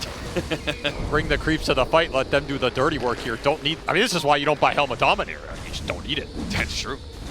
That's just wasted gold right there. The second that Beast shows up, Team Zero, we're clearing out of there. I mean, they've already used all their big team fight. Honestly, connected okay, but some really clutch roadblocks to save Chira Jr., who was in really deep, but that Earth Spirit can't connect on him. There's not a lot of follow-up damage, and the Magnetize got debuffed. Kind of a spooky fight for 1-dub, honestly, with all this early team fight spell casting, but they have the net worth to just kind of jam it. Yeah, if this was an even game, if you didn't have an Aghanim Scepter that early, exactly, that team fight would have been so much worse for them. But their early success allows them to be able to wade through the muck and the mire, and they're still staying up by 4K. But they are going to have to worry about this Blade Mail time. Right? The panel talked about how there is going to be this window where these Blade Mails are going to be pretty effective. They're annoying for the Luna, a little annoying for the Beast. I think Vessel would have been nice versus Beast Ags as well, but the Earth Spirit's early game was just nowhere good enough to go that route, I guess. Sure. And I mean, the biggest factor here is at what point do you just try and commit for the Roshan if you're 1-dub? Behind this Beast, you have Invoker Luna, which can help you do it incredibly fast if you don't want him to solo it. I mean, at this point, I assume they're just waiting for 15 minutes because they still have a safe lane tower to play around. It would be very difficult for Team Zero to contest that Roshan. I've also noticed, I feel like a lot of teams are, instead of just doing it right when you get the Ags, like, wait until it's on your side, right? If you're this Dire side Beast, just wait for the 15 minutes. Get the Roche timer to start ticking on the Dire side so the later ones are more advantageous. Sure. Oh, no. Easy Q. That's the wrong order of operations there, my friend. They'd still get him. They do get him with the arrow, and that'll allow the roll follow up, and they'll kill Chira Jr. in the end. Okay. But, not the cleanest, but gets the job done, you know. That's what matters. It's an elimination. Boys, we got that kill without even needing overgrowth. Sends a message. 70. Oh, he's not going to be able to roll there in time. Well, time to push out this bottom lane as quick as he can. Because 1-dub is currently setting up on the other side of the map. I mean, honestly, Team Zero stabilized this game a lot. They did. We were talking about a 3 or 4K gold lead, I feel like 8 minutes here. We're almost at 16, and it's basically the same. If you're a Team Zero fan, that's good news. The double blade mail's up. You're pushing towards your next set of tank ability items. Your Mirana's in an okay spot. Your big concern is still Cloud here. And if I'm 1-dub, I want to continue to try and use this Beastmaster as much as I can while he's an absolute god on the map. Yeah, before the pipe comes in, right? Negates a lot of that damage. He has a pipe himself. They have a massive team he's fight level advantage. 15! What? 15 by 16. Turbo or what, dude? Like,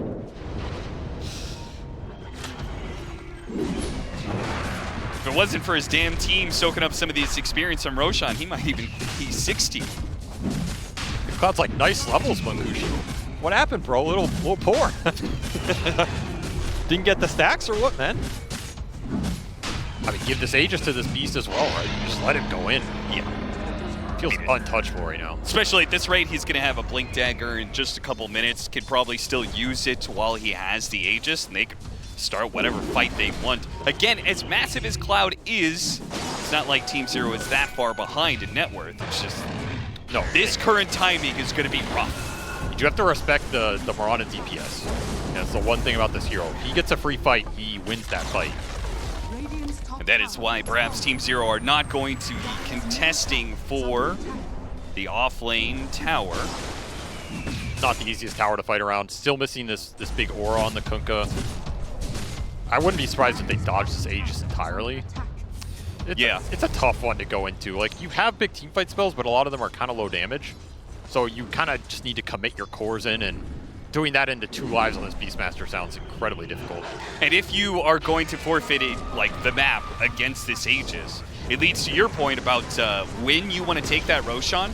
They took it past 16 minutes, which means you will have the Aegis for playing for the 20-minute Tormentor and the 21-minute Wisdom Rune, right? If you could use that to just bully Team Zero and take those objectives away from them, then that is a huge amount of gold that you could take away from Team Zero. Get yourself a pretty healthy lead. Even more experience advantage as well. Yeah. Big deal for these supports. We didn't mention it as well, but I think a lot of this meta is also coming down to how much you can pump up these ranged carries. And OneDub have a lot of buffs they can throw on this Luna. Like, this is not just a Luna you have to worry about. This is a Luna with Inner Beast, auras from the Beastmaster, Alacrity from the Invoker, Tusk with the Drinking Buddies, and Snowball Save that can always bail you out and guarantee a BKB or Satanic. Yeah, you have to start thinking about how you're going to deal with this Luna in the late game if you're Team Zero. Whereas, you know, Murano with the Solar Flare, it's powerful, but Erica just doesn't have the same amount of buff ability this Luna has, in my opinion.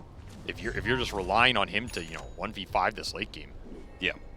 And this is something that OneDub is pretty practiced with. It's where their Invoker kind of comes into play strategy-wise, because they've done this before with, like, an SF lineup, a Marcy, a Mirana. Like, you put all, it's very clear you're putting all of these buffs together to make one ranged carry really work for them. In that game, you know, in SF here, it's going to be the Luna, who has been a very successful hero in this tournament. Poke this Beast Aegis. I mean, this is... I hope it's just a poke. I hope they're not committing to him.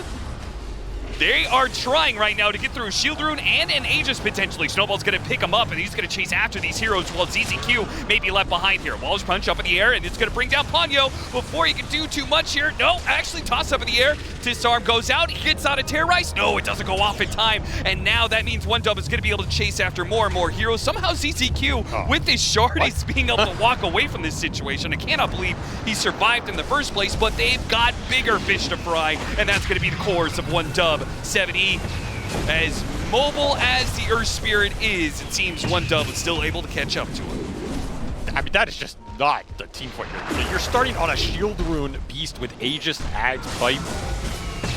I understand you need to make this play to try and, you know, secure this Tormentor timing. You're going to end up losing it here, but it almost felt like you wanted to poke him there, get the response, and then maybe take the fight on the other heroes, but they just committed, man. That is a lot of HP to get through. Surprised they didn't lose more in a way. I mean, they did more damage that fight. They certainly did. I think it all went into one hero. Yeah. And to get through a Shield Rune and a Beastmaster at level 16 with a pipe, so effective HP even higher than what it looks like on the screen. But they lost the Tormentor. They did not lose their Wisdom Rune, potentially. It looks like they're going to be able to get that. And, well, experience is pretty important for these guys, so. You're starting to see this net worth gap open up for these top 2 cores on OneDub, and especially relative to this Earth Spirit, who has to be a key initiator for Team Zero. There's kind of no way around it. Yeah. Like, you can start with an X, but this Earth Spirit has to be able to go in. His BKB is going to be able to give him some staying power, but the BKB is already up for Mankushi here. You're going to get another item on this Beastmaster for the next time you take a straight-up team fight. These heroes are just starting to power up and scale into their prime territory, which is like this 30-40 minute push. Smoke catch. Ooh, ran into a Beastmaster. They've done that before. Decide not to repeat. You have the pipe on the Kunkka, but this Beast is already to blink plus halfway BKB. Those BKB timings are going to be pretty rough, because then the Blade Mails are going to be way less effective. And you also have the Bat Rider building into more sustain for his team and a Greaves build up. Gonna smoke up from OneDub. Heading to where Mankushi is, currently pushing out the bottom lane with his Manta BKB. He feels pretty safe to do this. Worst that can happen is him being forced to use BKB. Gets Overgrowth, pops the Manta to dispel it. I mean, as long as there's a Snowball somewhere close to him, I do not think he's worried about getting all in. You also have double Solar Crest between the two supports here. 2 better than 1. Radiant's bottom tower is under attack. Can't have enough barriers, I think, in this meta. Very strong ball lineup. Just throw all these buffs on the Luna, let him frontline. You get the next Aegis here, you can easily go high ground early in this game. And they are going to go high ground right now, probably just to try and force Team Zero back. As soon as they see some heroes, they're going to try and back away, but that's where the X marks the spot comes in. Drinking Buddies helps pull them out. And an easy reset. Okay, we got some heroes to TP back. Now we're going to go to the other side of the map. Yep, I like that play. And force the smoke out here to try and regain some of the map. I mean, you can't just sit in base with everybody. Yep. At the same time, bottom and mid are so pushed in that their cores kind of have to address that first before they join the smoke. Gonna join it now, try and chase after some of the heroes they see across the river here. But it's Cheer Jr. who they're gonna run into. Got the smoke on him. X back into Brambles, try and pull him away with Drinking Buddies, but they get pulled back in by the tidal wave. Now the Overgrowth. Munkushi is gonna come in big time though with his Eclipse and his BKB. Can he win this fight for 1 dub? It's gonna be a 2-for-2 exchange and a chase for more.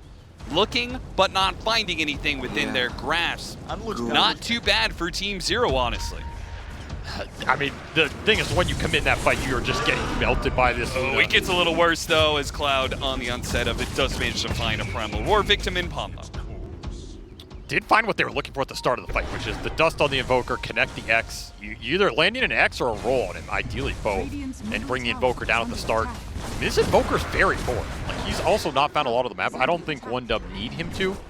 Bat Rider's picking up the slack for sure. Yeah. But that's a great target to start on here, Team Zero, because you can take him down so fast. Mirana still does some decent damage, but when you are locked in close vicinity versus that Luna, it is a world of pain. I don't think Zero have an answer for Munkushi yet. I don't know when they're going to. He is absolutely out of control at this point. And a Blink Dagger. Not bad. Now done for the Bat Rider, whose farm has eclipsed both the mids at this point. Found a lot on these side lanes. Extra shard net worth, a little inflated, but extra shard net worth, the Philosopher's Stone. I thought it was interesting when he had the Greaves queued up, but he's decided to forego that and focus on his role as an initiator. Blink, Force Staff, the whole kit in caboodle. Be Vlad's for the Tusk. I think there's an argument you could have gone even more ores on this bat. Like, literally just buy everything in the game to buff up this Luna and you're happy. But some extra catch on the map does not hurt if you can get some freebies like this. Yeah, especially given the chain stun that you can pull heroes back into, right? Yep. Like, you can pull them back into a Primal War. Whoever you're getting out of that is 100% dead. And there's not a lot of answers to this lasso in this game. No. Right now, I mean, Erica's trying to get it with his Lincolns. Can X somebody pull him back after, or you can, I mean, yeah, you can use this Lincolns, but like this Lincolns, honestly, it's okay because you're a universal hero, but it's not the like hyper damage Daedalus or something. I think you prefer to go as a carry and kind of a 1 Protect 4 lineup. Yes. Or Protect 1, I say 1 Protect 4, it might come down to that, but. I mean, this is a lineup that's not utilizing the Solar Flare very well, which is something that you always like to point to, right? I think Solar Flare might be the most busted ability in Dota right now. I would agree with that. But it comes down to how much are you getting out of it. You know, one hero with Solar Flare is great. It's a lot of damage, can carry a game. Multiple cores using it, very hard to stop. And we've seen some games where like you even have this support Mirana with Solar Flare buffing up cores and herself with, you know, a support Hurricane Pike Daedalus. To me, that at a certain point just feels unstoppable. Yeah. This is not one of those lineups, so Erica will have to get done what he gets done on his own. At least he got the Grove Bow. I mean, that's really good. Gets tier 1 tower. Roshan roars from the pits as 1dub are going to make short work of him at 27 minutes. This is the scary part of the game for Team Zero. How do you repel the beast of a push that's coming into you right now? Level 20 Luna, level 20 Beastmaster. Yeah, when you're at the Conda high-level Luna that like does half your HP with 1 Lucent Beam. Yeah. It's like, what do you do about that? Like, the only team fight you can take is one where you're kind of like smoked up and you just go for it right away. But if it's some sort of stalled out fight, those convolution beams add up and just makes it feel impossible to take an engagement. I think your best bet is to kick the Luna in on a base defense. Okay. Like, roll on top of this guy, kick him into your base, force one dub to commit in deep. You can maybe abuse some buybacks or something. Yeah, use a torrent boat combo to get him to BKB, then you can overgrowth him. Yeah, something like this. I mean, you even have the shard from the Treant Protector to try and like force the BKB usage as well. Downside is I think one dub can also just start the fight. Just send this Bat Rider in, find whoever you want, drag him into you. Like, already you're just stuck in this chaotic event. Which is why Team Zero, they're trying to set up for a fight. What they don't know is they're underneath vision right now. One dub knows where they're at. They're like, wait a minute. What's going on here? They just all swept over to this side of the map. Yeah, there's a ward on the Tormentor that they were sitting under. So, honestly, things could have been worse. All they ran into was a Dark Will in the process of trying to meet Team Zero. That beam just deleted his hero, man. Like, yeah. It was pretty disgusting, and that's going to be a tier 3 down. Now with the Glaives beginning to bounce around. A very high-level Luna that's doing almost 350 damage a shot. Add in some Lucent Beams, and these heroes on the side of Team Zero are soft. They just don't have enough firepower to rebut this push right now. You're just gonna have to come into the fight, or they're quick rival roar, Beast. They're not gonna let Kunkka take the first step into this team fight. They're gonna try and bat back, and all in here from Team Zero to hold this one. Solar Flare only gonna last so long, but the damage is good on Monkushi. Unfortunately, it's not quite enough, and he still has the Aegis after all. They pull him back in into a torrent, and that's gonna be the first life. Second one, though, a lot of low health heroes on one dub from this Magnetize, so maybe they have the room to be able to focus on him. Tornado comes in, trying to get him. Tidal Wave, push back, gets off the Mante Eclipse, but they manage to burst him down. Not enough damage from Monkushi. Is surrounded by Team Zero heroes, and Shiro Jr. in his attempt to save his carry gets caught in the process. Now it's just all-out retreat from one dub. Whoever can get out, almost nabbed him there. Not quite, but they could still find it potentially. ZZQ couldn't get the damage on Swedenstrong in time. Still, though, 2 cores. Yeah. A great hold from Team Zero, even if it does cost them a buyback. At least the game is still going. I mean, that's the best you can hope for. You get a couple thousand gold out of it, you get a lot of XP. It's all your Earth Spirit and Mirana picking up the damage slack. Would have been even cleaner at the end, but the Solar Flare ran out. Like, it took so long to bring this Luna down twice. Your damage disappeared. Still, this Magnetize got to do what they wanted it to do the whole game. Oh, yeah. 7E gets a good fight. Still, MVP of that fight, ZZQ, man. Absolutely perfect timing on this overgrowth. Puts the Blink to use, just gets all their cores. He gets the Luna post BKB, no Dispel for it. Absolutely doing some work with this Treant in a high ground defense, and even got the bat catch at the end. It's not every day you see a Treant being the one trying to catch a hero, but yeah. Yeah, they've actually got a healthy number of disarms here. Between the Tree Shard, his Overgrowth, and then you've got Tidal Wave coming in from the Kunkka as well. They do have some ways, both during BKB and before and after the BKB, they can kind of limit the Luna's effectiveness, which is great because they're piling all these auras on her, right? Like, she is the primary damage dealer. Any disarms are worth their weight in gold, which I would wonder if they're ever going to consider Heaven's Halberd.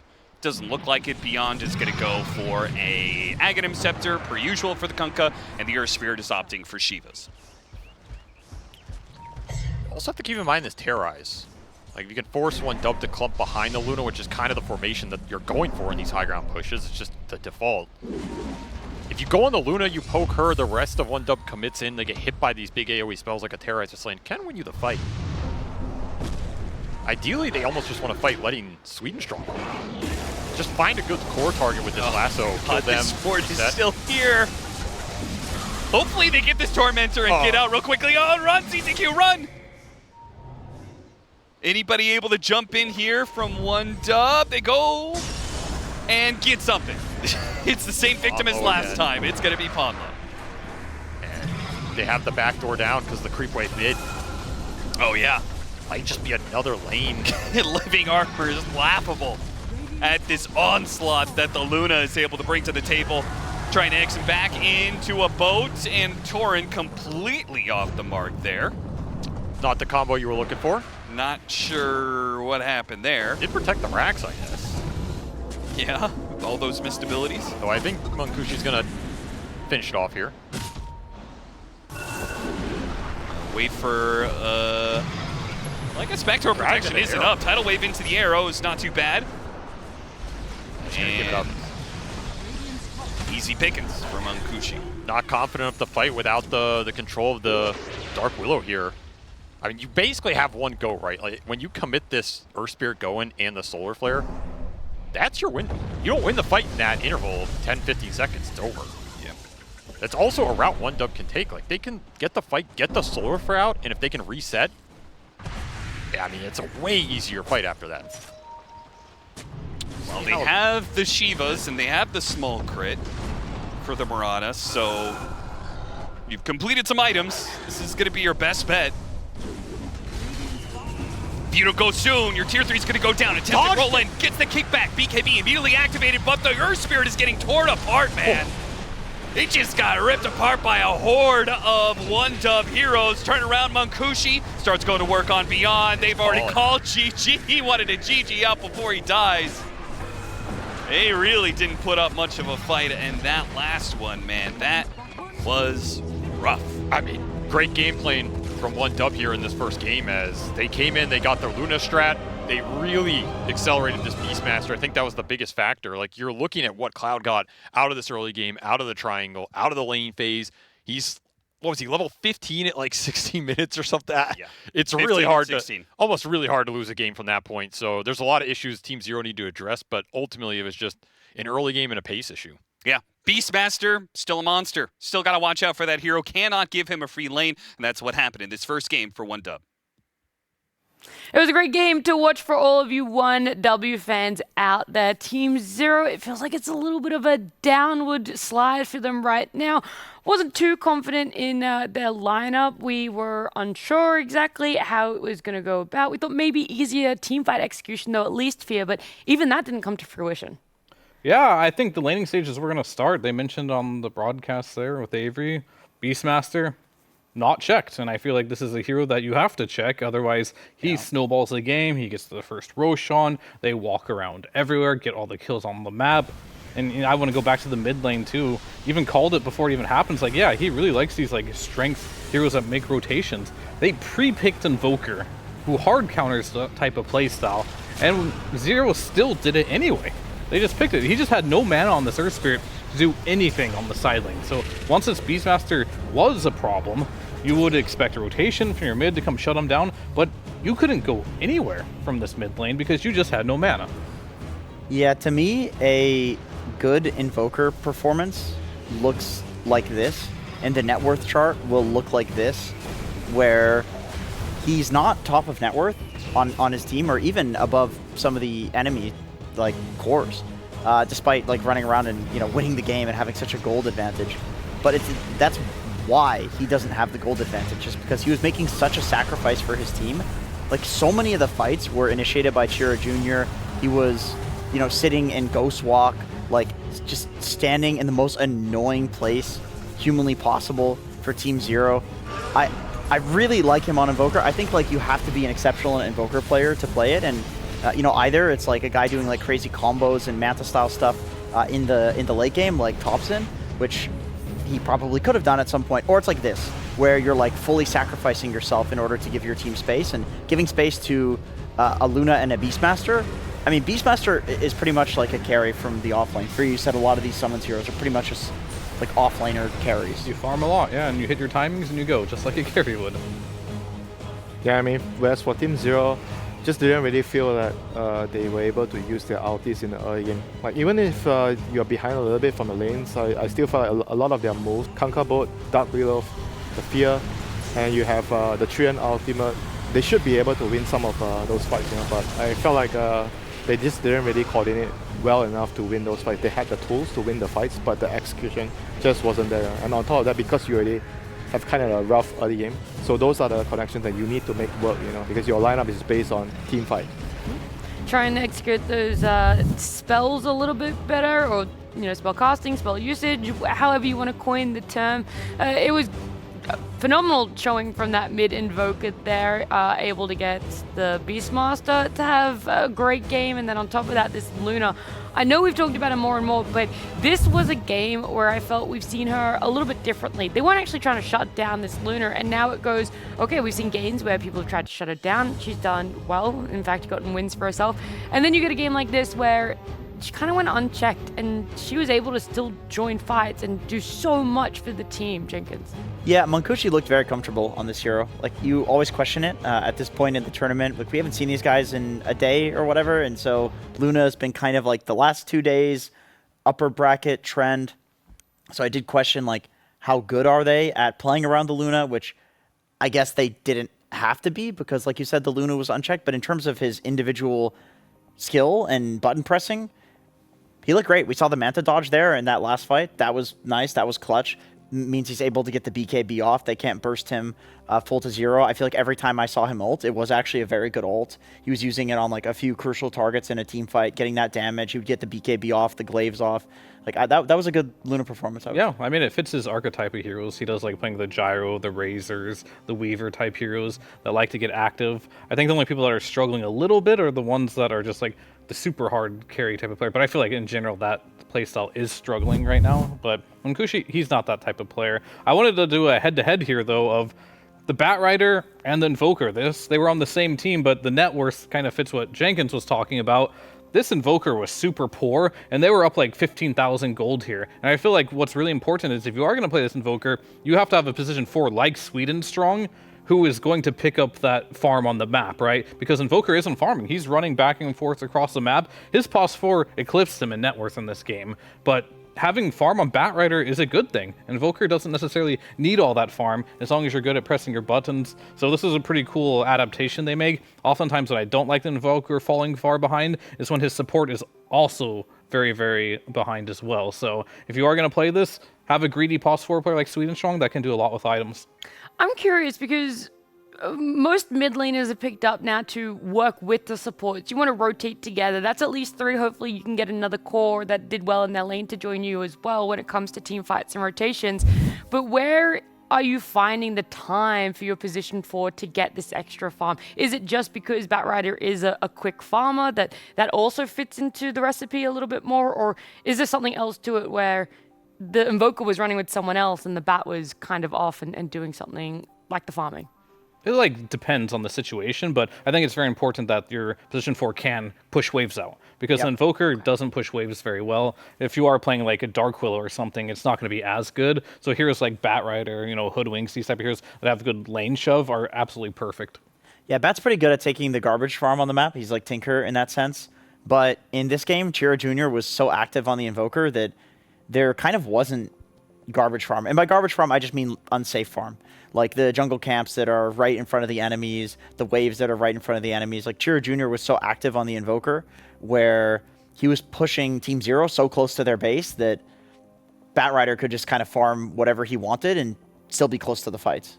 And you also kind of need people to push out the lanes because Invoker is like, you're not going to push out lanes. So in order to make the gank successful, the lanes need to be shoved out. And I think this is the difference between like the 3 mid laners that we're seeing a lot now, the Invoker, Nature's Prophet mid, and Monkey. Monkey King and Nature's Prophet kind of have that global presence, right? So maybe that it's not as important for them to have like a 4 that can shove out the waves because they can do everything. But I think for Invokers, it's very specific for him. He can't really do both at the same time. He has a very, very good power spike in the early game just by spells, but he does need someone else to clean up the lanes for him. Here's this Beastmaster. We're seeing him on our screen here. The talk of the town a couple of days ago around Beastmaster specifically was what build are people going on him and when is the time to be doing this Ags rush that allows you to do Roche early, and when are you going, you know, with the auras as well, or when are you going something that's a little bit more selfish? Isn't necessarily always that aura buy that you want on the side of your offlaner. It seems like the answer is now you're just pretty much always going for the Ags Rush. Like the so we've now put the other build of the Helmdawn build. I haven't seen it yet. Have we seen it once? No. I thought it happened once in groups. Maybe it did. I wanted to see it more, or theory crafted it might be good. Yeah. But the players probably, I'm sure they've tried it and deemed this is just better. It's been tried and tested. It's been nerfed a little bit, but still really, really strong. And it seems just to be the build. I think one advantage that this Aghanim Scepter into Aura's Beastmaster build has is that it allows you to build the auras for your team, but because you have the Ags, you're also a frontline tank, and you're doing a ton of damage. Like, this hero can roar somebody, and a lot of the time full to zero them, especially if you're going for an eventual refresher orb. Like, you're guaranteed full to zero almost any hero with a double roar. So you're getting utility out of the hero, but also scaling by building the aura items, which is very OP looking whenever you can pull it off. I think the only issue is when Beastmaster gets shut down early and doesn't get that snowball these days. Yeah, no matter what build you go, like getting shut down early on Beast is bad. That's kind of why Beast is winning right now, because nobody is shutting him down. He's having free laning stages almost every single game. What lends to Beast having a good lane? And what could you look then towards the inverse of that of ensuring he doesn't get a good lane? He's a bit similar to Doom in a way where the Doom you want the whole wing, right? But right now I feel like the Beastmaster is good because there's a lot of Treants. Like we talk about Treant a lot. Beastmaster is really good against Treant in the lane, you know? So He's right about that. yeah, so you kind of get the early game pass because if your opponent's picking Treant, most of the time it means that you're going to have a pretty decent lane. And I'm looking at this Mirana carry as well, and that's also another problem. Mirana carry always gives the offlaner like a free game, you know, because you're not very strong in the lane compared to the Wind Ranger or Luna, and that's gonna be like another carry on the opponent team, you know, when you have this kind of weak. He can get his own farm, but she can't really stop the offlaner from getting his farm, and that's why the Beastmaster kind of got really big. It's not just about picking the Treant, you know. I know that it's taken a lot of time to get to this conclusion, but we don't really want the Earth Spirit mid, despite it being something comfortable that Team Zero like to pick up. Maybe looking at a different carry for yourself other than the Mirana here to be able to contest if that Beast is still open for them to pick up for themselves.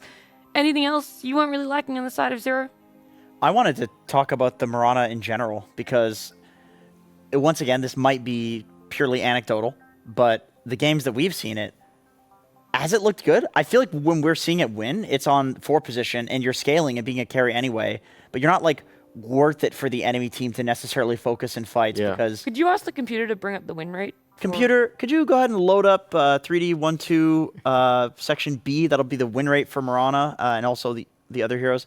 You have to stipulate do you want it just for playoffs or all over to TI? Yeah, that's going to be loaded in the C drive. That was the issue, is we were in the D drive there, but in the C drive we can see that Mirana does have a 62% win rate.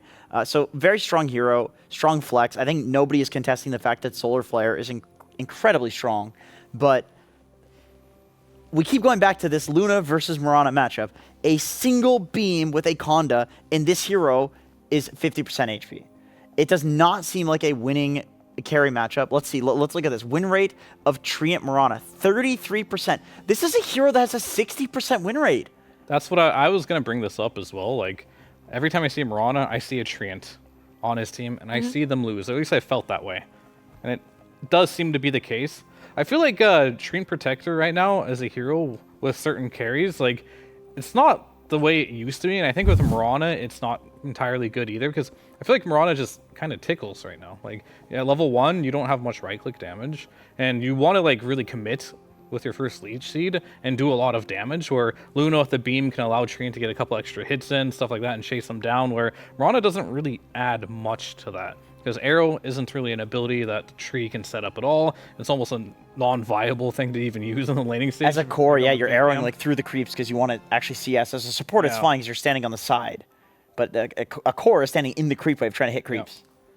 It's tough.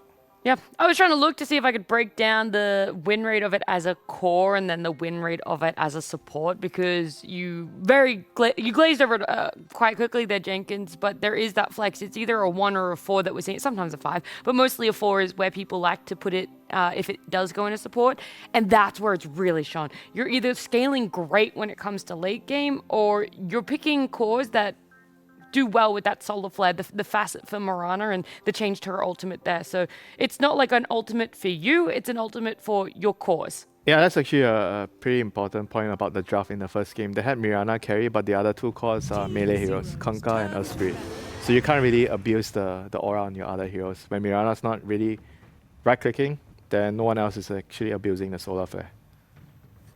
Well, look, our game number 2 draft here, 1W getting that game 1 win. It does put them in a great position to continue their journey in the road to the international.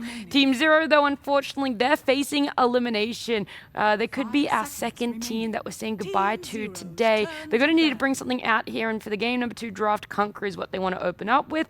Take out the Invoker. In fact, that was that first ban, the Monkey King, Tusk, Lunar, and then on the side of 1W, Omni being let through and nabbed for them.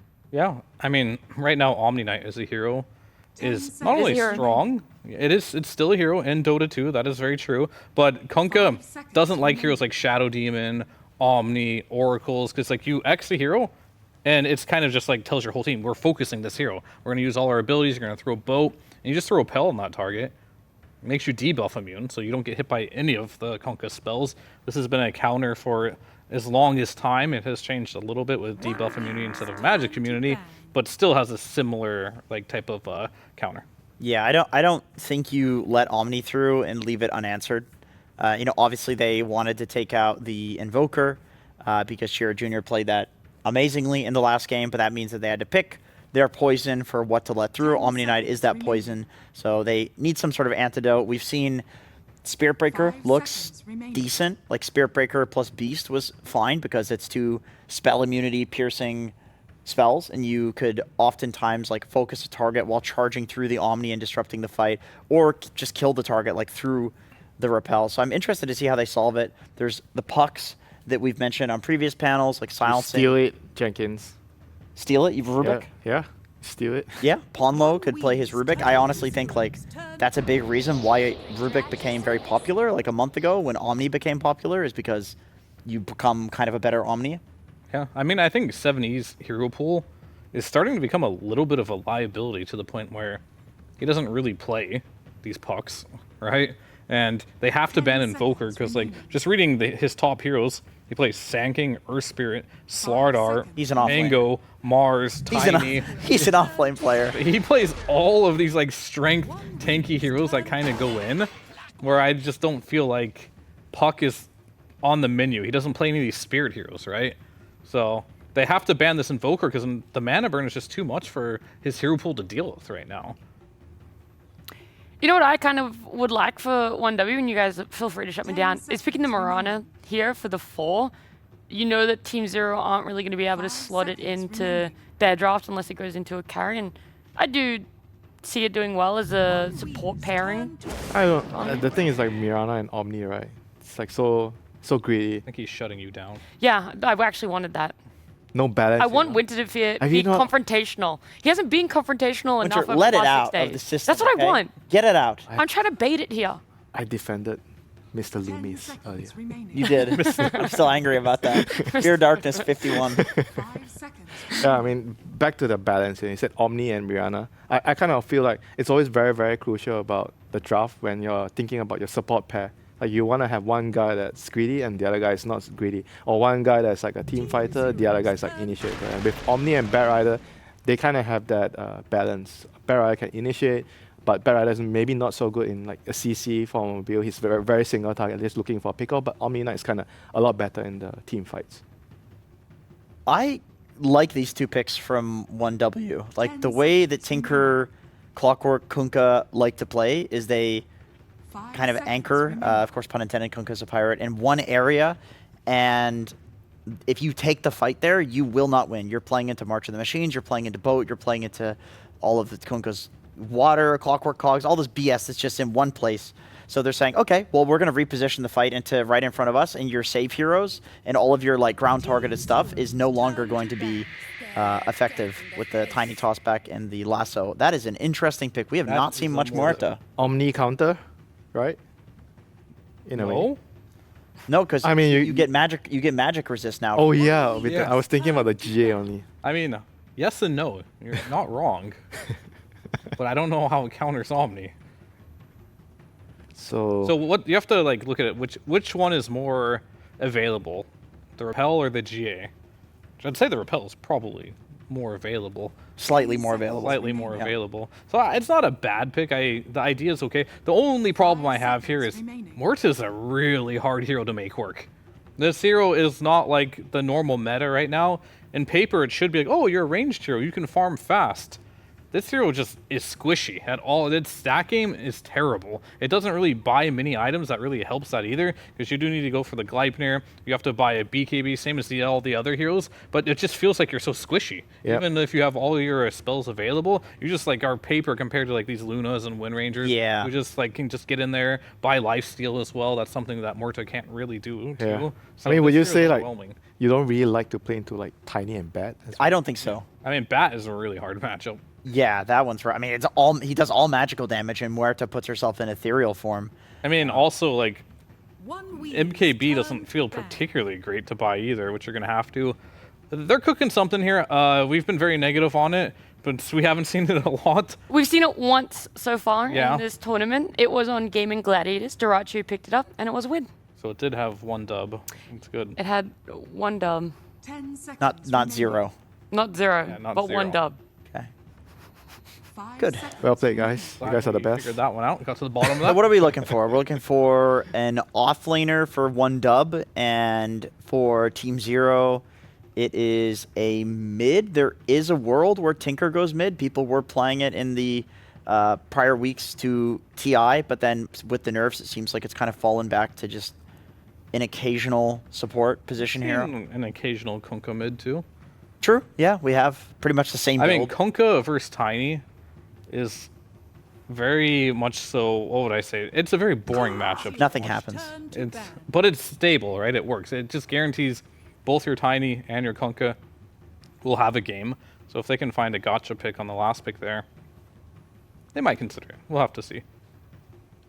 I mean, there's still a Timber, right? Yeah, there is. 10 seconds. Which has been placed in first phase ban, gosh, for as many drafts as I can remember right now. I mean, he's not so good against Bat, but he's good against like the Omni stuff, your pure damage. What's that? Is it Tiny the idea behind this hero to be like good versus Tinker? Because that hero doesn't really care about status or systems. I'm trying to think like why did one dub really want this Tiny, based off what they saw? Because Tiny has not been a hero so far in this meta that we just see a lot of. Like if it's like last resort or countering a puck or something, they really need that stun. But they already had some stuns going on, so I'm curious to like what both these teams are thinking about that fourth pick that they did. To me, it was kind of like doubling down on the poking in and out of fights rather than like hard committing to anything against a Tinker who's just going to be heal botting everybody and like Kunkka Water Park, all of this stuff.